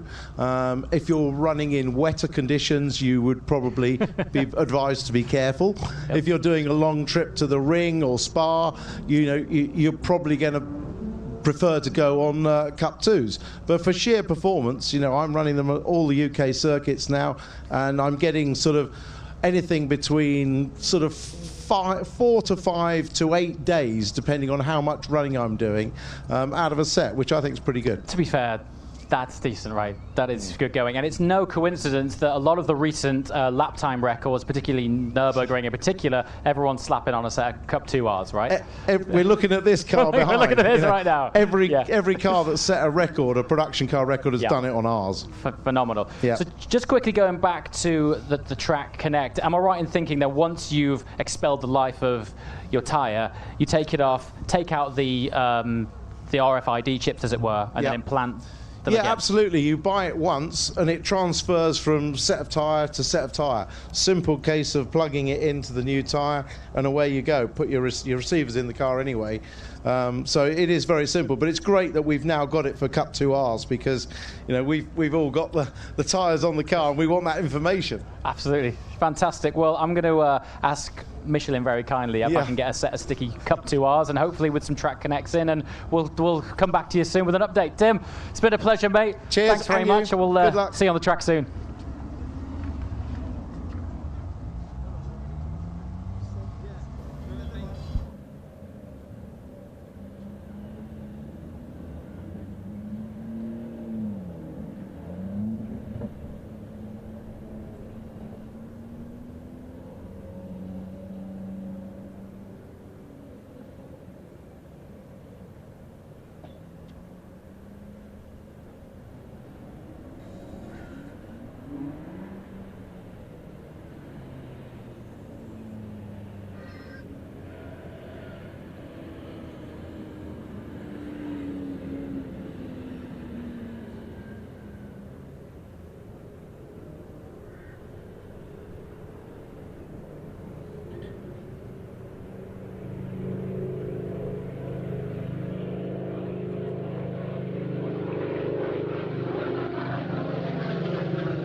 Well, that's it. We have come to the end of the day. The sun has shone And the cars have been glorious. I can't believe it stayed dry. This is such a change for our secret meet at Donington. We've never had this.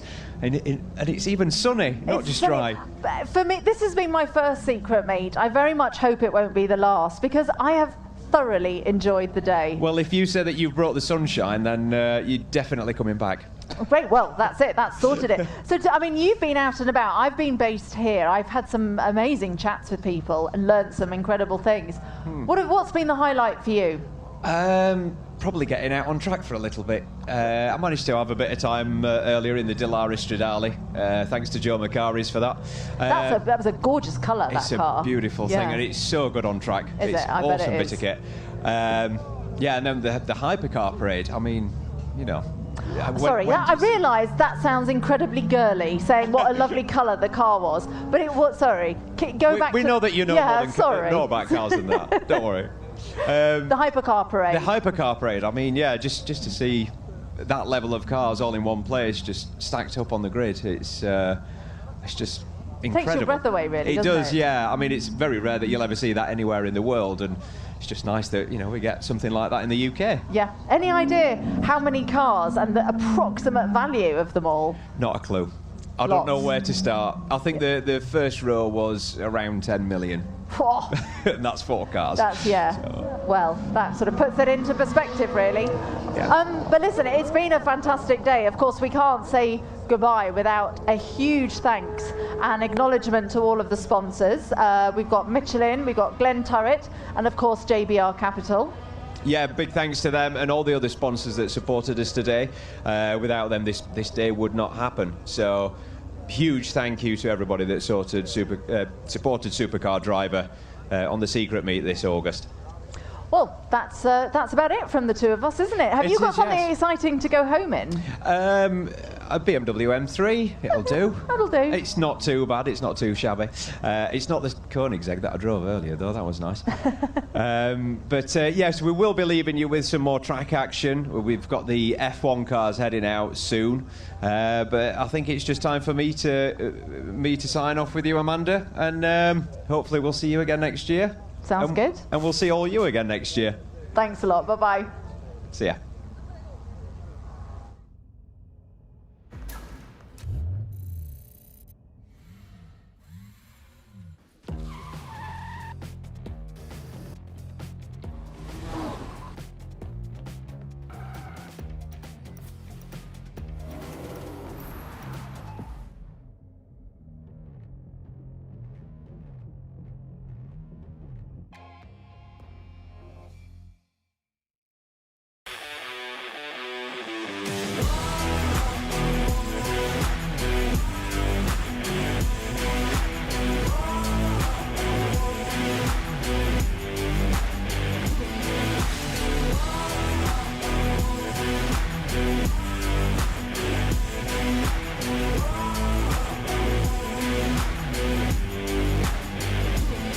Here, at Scotland's oldest working distillery, the Glen Turret. By hand and heart since 1763.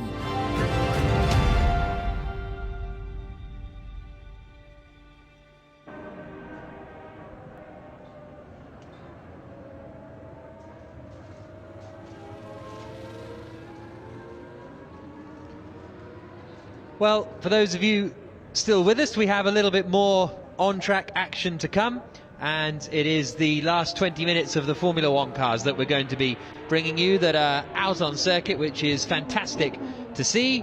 And we have got the 1997 Benetton again coming around through the hairpin and then up through the left-hander. Once again, I'm Jack Nichols and I'm joined by Jonathan Kennard, the man who has put Ignition GP together, this collection of 90s F1 cars. There's the Brabham that Damon Hill made his debut in, being driven in this session by Ewa Sergeson, which is great to see. And Jonathan, so much track time actually for these cars. I think that's something that I've only just realised when we see them out again for another half-hour session. Yeah, that's right. I mean, when I said you can have 3 30-minute sessions, I thought, is that enough? But it's quite a lot, actually, isn't it? But they're certainly loving it, and that's all we need.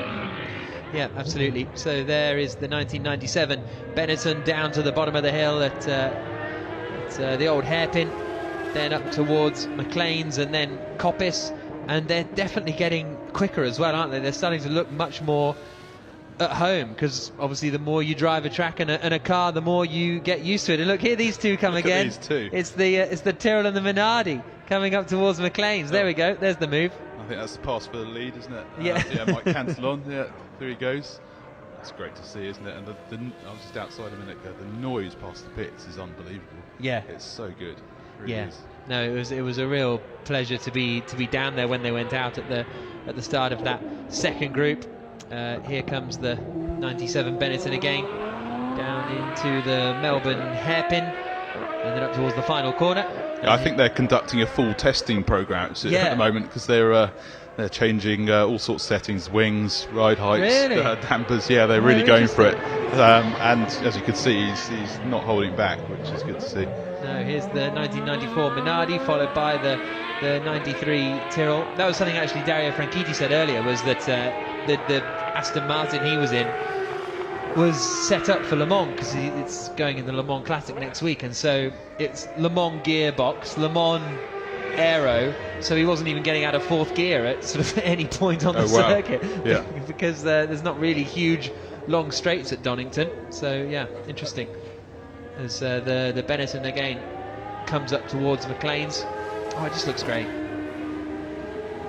Through the right-hander, driven by Jean Alesi and Gerhard Berger in 1997, and then up around the hill, up around the top of the hill and out onto the back straight and down towards the chicane. Beautiful weather for it as well, as as Jonty was saying a moment ago.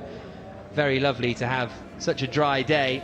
And that is great for these guys as well, I imagine, because it must get, obviously these are very good drivers, but if it's raining, it must add a bit of an element of concern when you've got such sort of historic machinery. That's it. It's a complete games changer, and I don't think any of them have traction control. So yeah,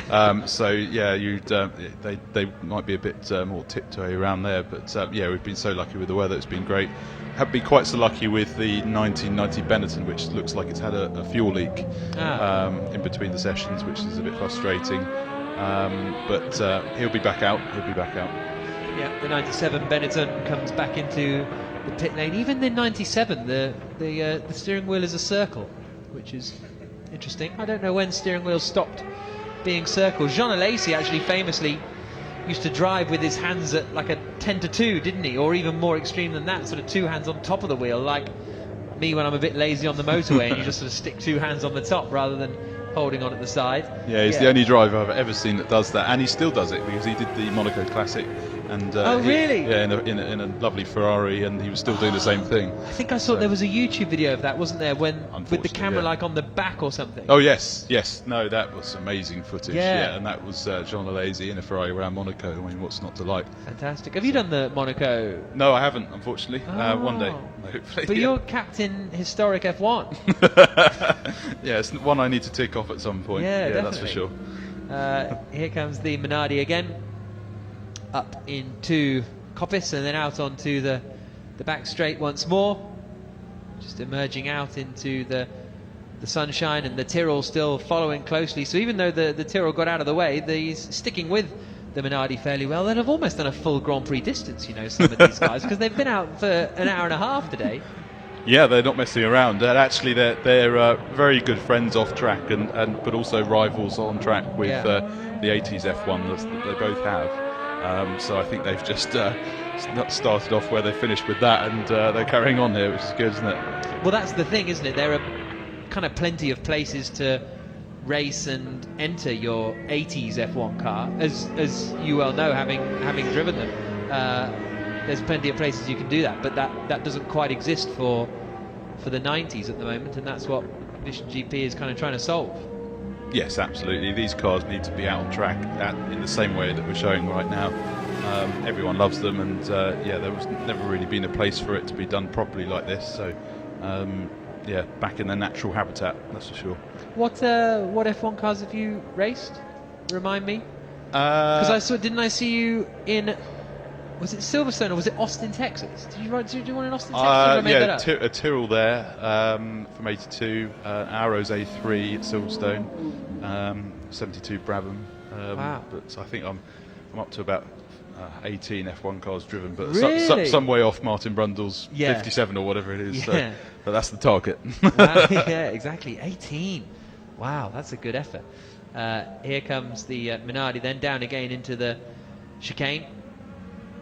Uko Katayama and Andrea De Cesaris in period for the Minardi. Alboreto and Martini, I should say. I'm thinking of the Tyrrell, aren't I? That was Katayama, but this is Michele Alboreto and Pierluigi Martini.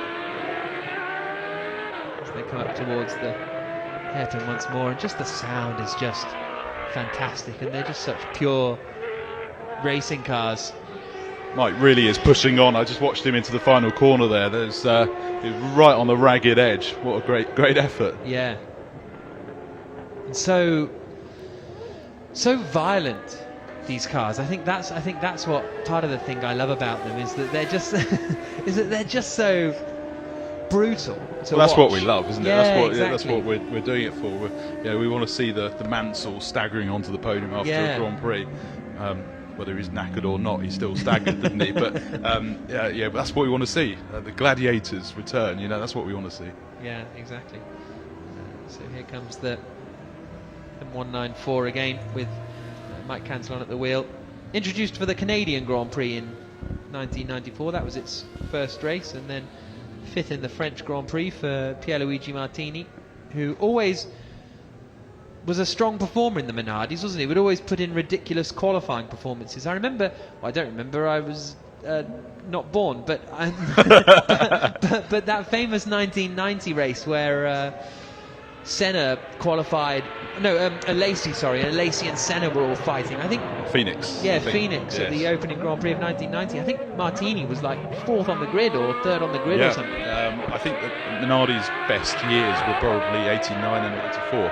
Right. 89, I think they led a Grand Prix, and I think this is the most successful Minardi chassis that there's ever been. This one, 2 fifth places for Martini in this one.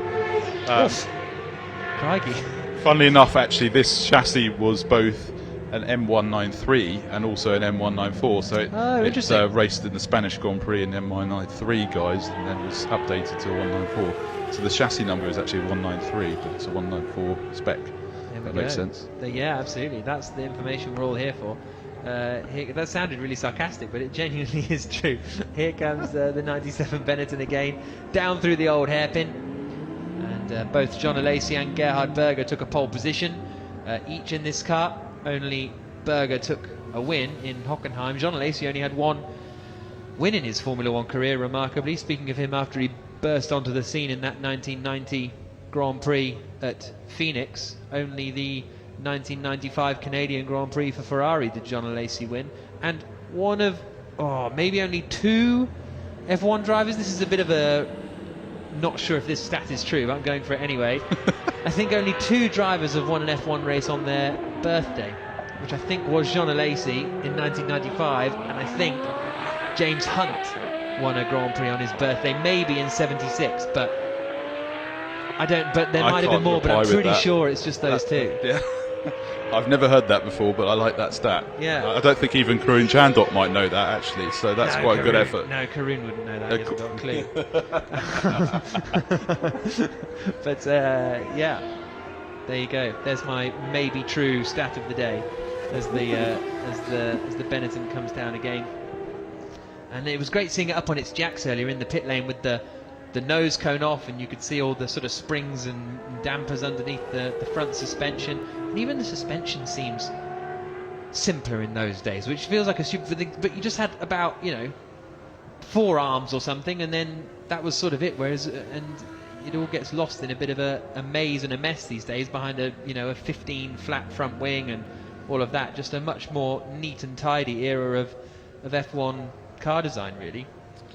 Yeah, that's right. They simplified it quite a lot after the ban of active suspension at the end of '94. So yeah, they went sort of almost back to basics at that point. So that's what you can see there. But modern F1 cars rely so much more on aero than any damper or suspension setup as such, torsion bars really. And it's a different philosophy now. The world is going more towards the importance of aerodynamics every year. The Dutch Grand Prix at Zandvoort in 1976. James Hunt won on his 29th birthday, and Alesi was 31. 4 other drivers have finished on the podium on their birthday. Chris Amon, Carlos Pache, and Carlos Reutemann all finished runners-up on their birthday. And Rubens Barrichello finished 3rd on his birthday in 2004. Is it someone's birthday today? Is that why the stat is? No, I don't even know why. Oh, because we were talking about Jean Alesi, that's all. Okay. Have you raced on your birthday? I probably have at some point, yes. It doesn't spring I'm not to sure mind. whether I won on my birthday or not, but Yeah. I've probably raced on it. So. I've commentated on my birthday, but I don't think that's of interest to anyone. Gerhard Berger and the Jean Alesi Benetton now coming up towards Coppice and out onto the back straight again. But it's been great to see this eclectic mix of cars, and a reminder, the static display is still over there in the middle of the paddock. If you want to stop by there before you go, then do so, because it's really, really stupendous. This is the Tyrrell. This was raced by Uko Katayama and Andrea De Cesaris as they come down the back straight and into the chicane. A few little sparks flying up there, which you are a big fan of, it seems. Oh, who isn't? That's what, I love that. And yeah, you get a lot going down the Craners, so I'm hoping we're shown that soon. Tyrrell in the hands of Steve Brooks has been a really entertaining car throughout the whole of the session, really, hasn't it? Throughout the whole of the day, a consistent runner, and he's always out there giving it a lot. I think he might be coming into the pits now. No, it looked like he was backing off a little coming into the final corner. Gearing up for a quality lap. Yeah, I think, yeah, so. exactly. Yeah. And then down into the first corner. The whale of that V10 is just superb, isn't it? It's just remarkable. And because I always used to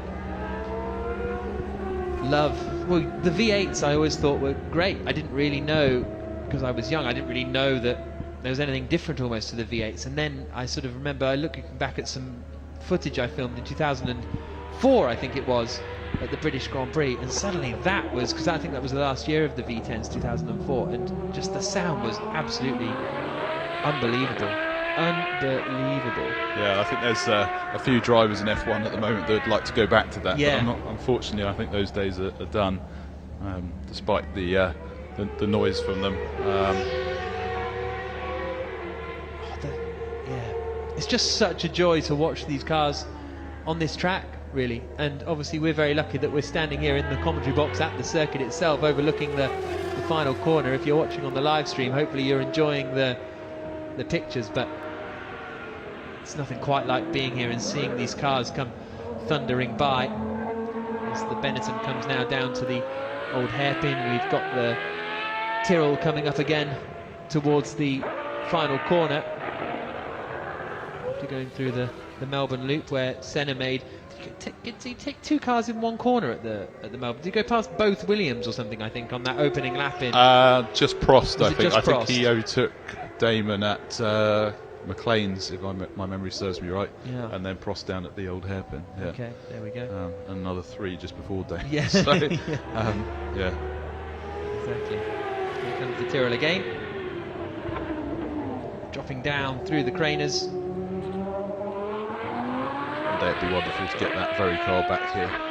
Yeah. I know Is where there a runner? It is a runner. I know where it is, but we have to. Oh, really? Have to try and get it here one day. That would be phenomenal. That would be the car to have. Because it's I'm just trying to think. I think it might have been up the hill at Goodwood. Well, I might be making that I don't up. think it would be that one. No? It could have been the Okay. sister car. There are a few around. I think there were 6 made that year. Okay. So, yeah, oh, so quite you a know few. where the actual, literal, specific one that won here The one, is? yeah, the one. They're a very special one, the Senna one. Wow. Yeah. So Is it not just owned by McLaren?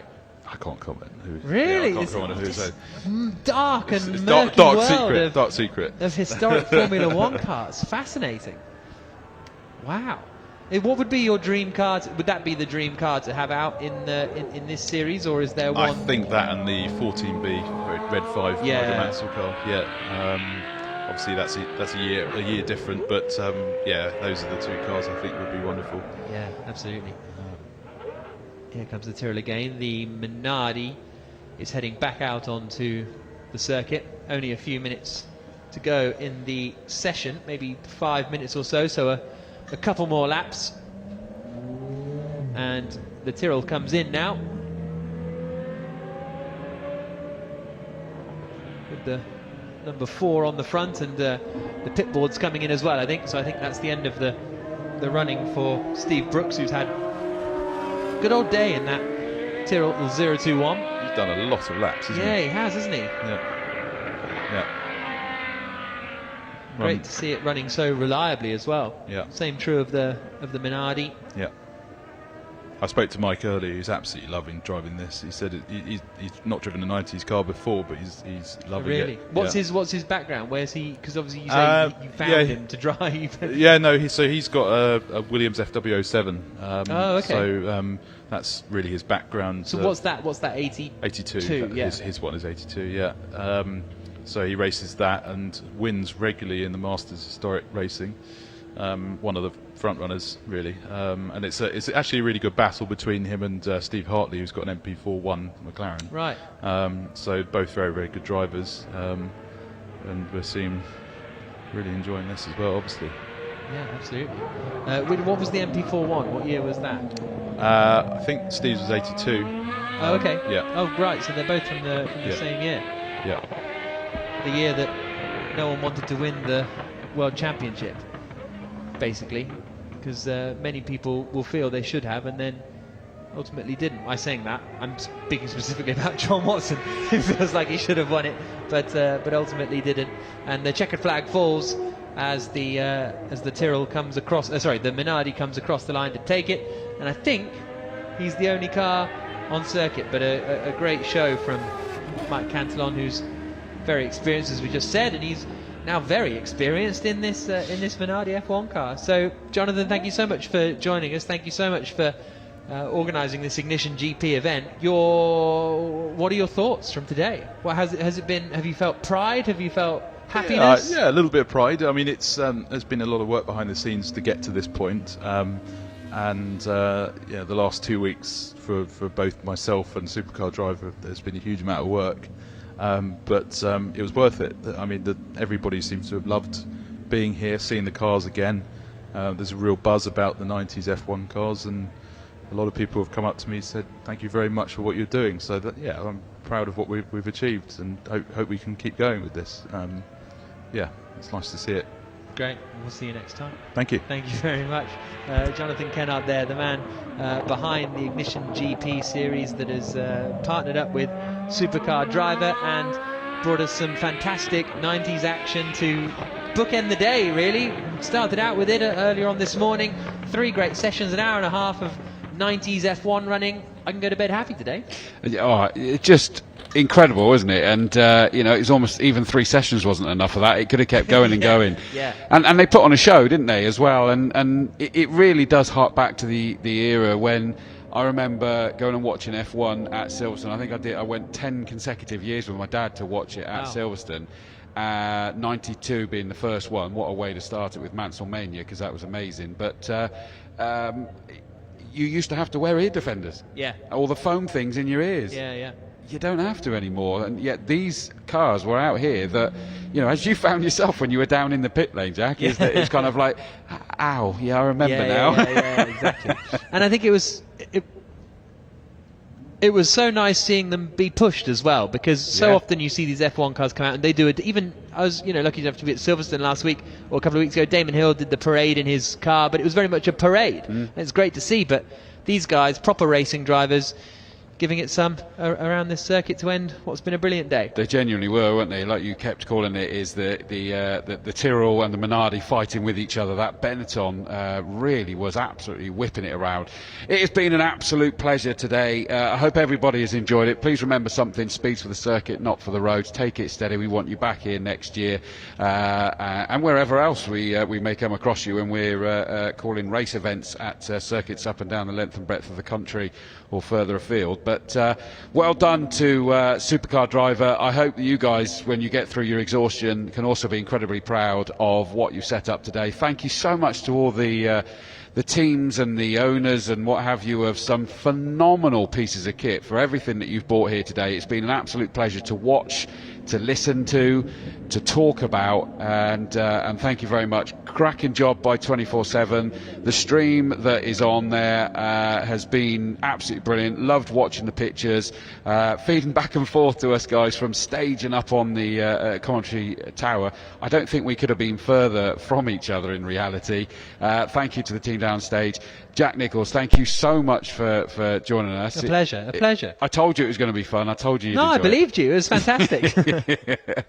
So thank you to everybody here. From myself, Chris Dawes, and everybody also at Supercar Driver, thank you very much for joining us for the 2021 version of the Secrets brackets not so secret Supercar Day. It's been an absolute treat. So from us up here, have a very good evening. Good night.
Here, at Scotland's oldest working distillery, the Glen Turret.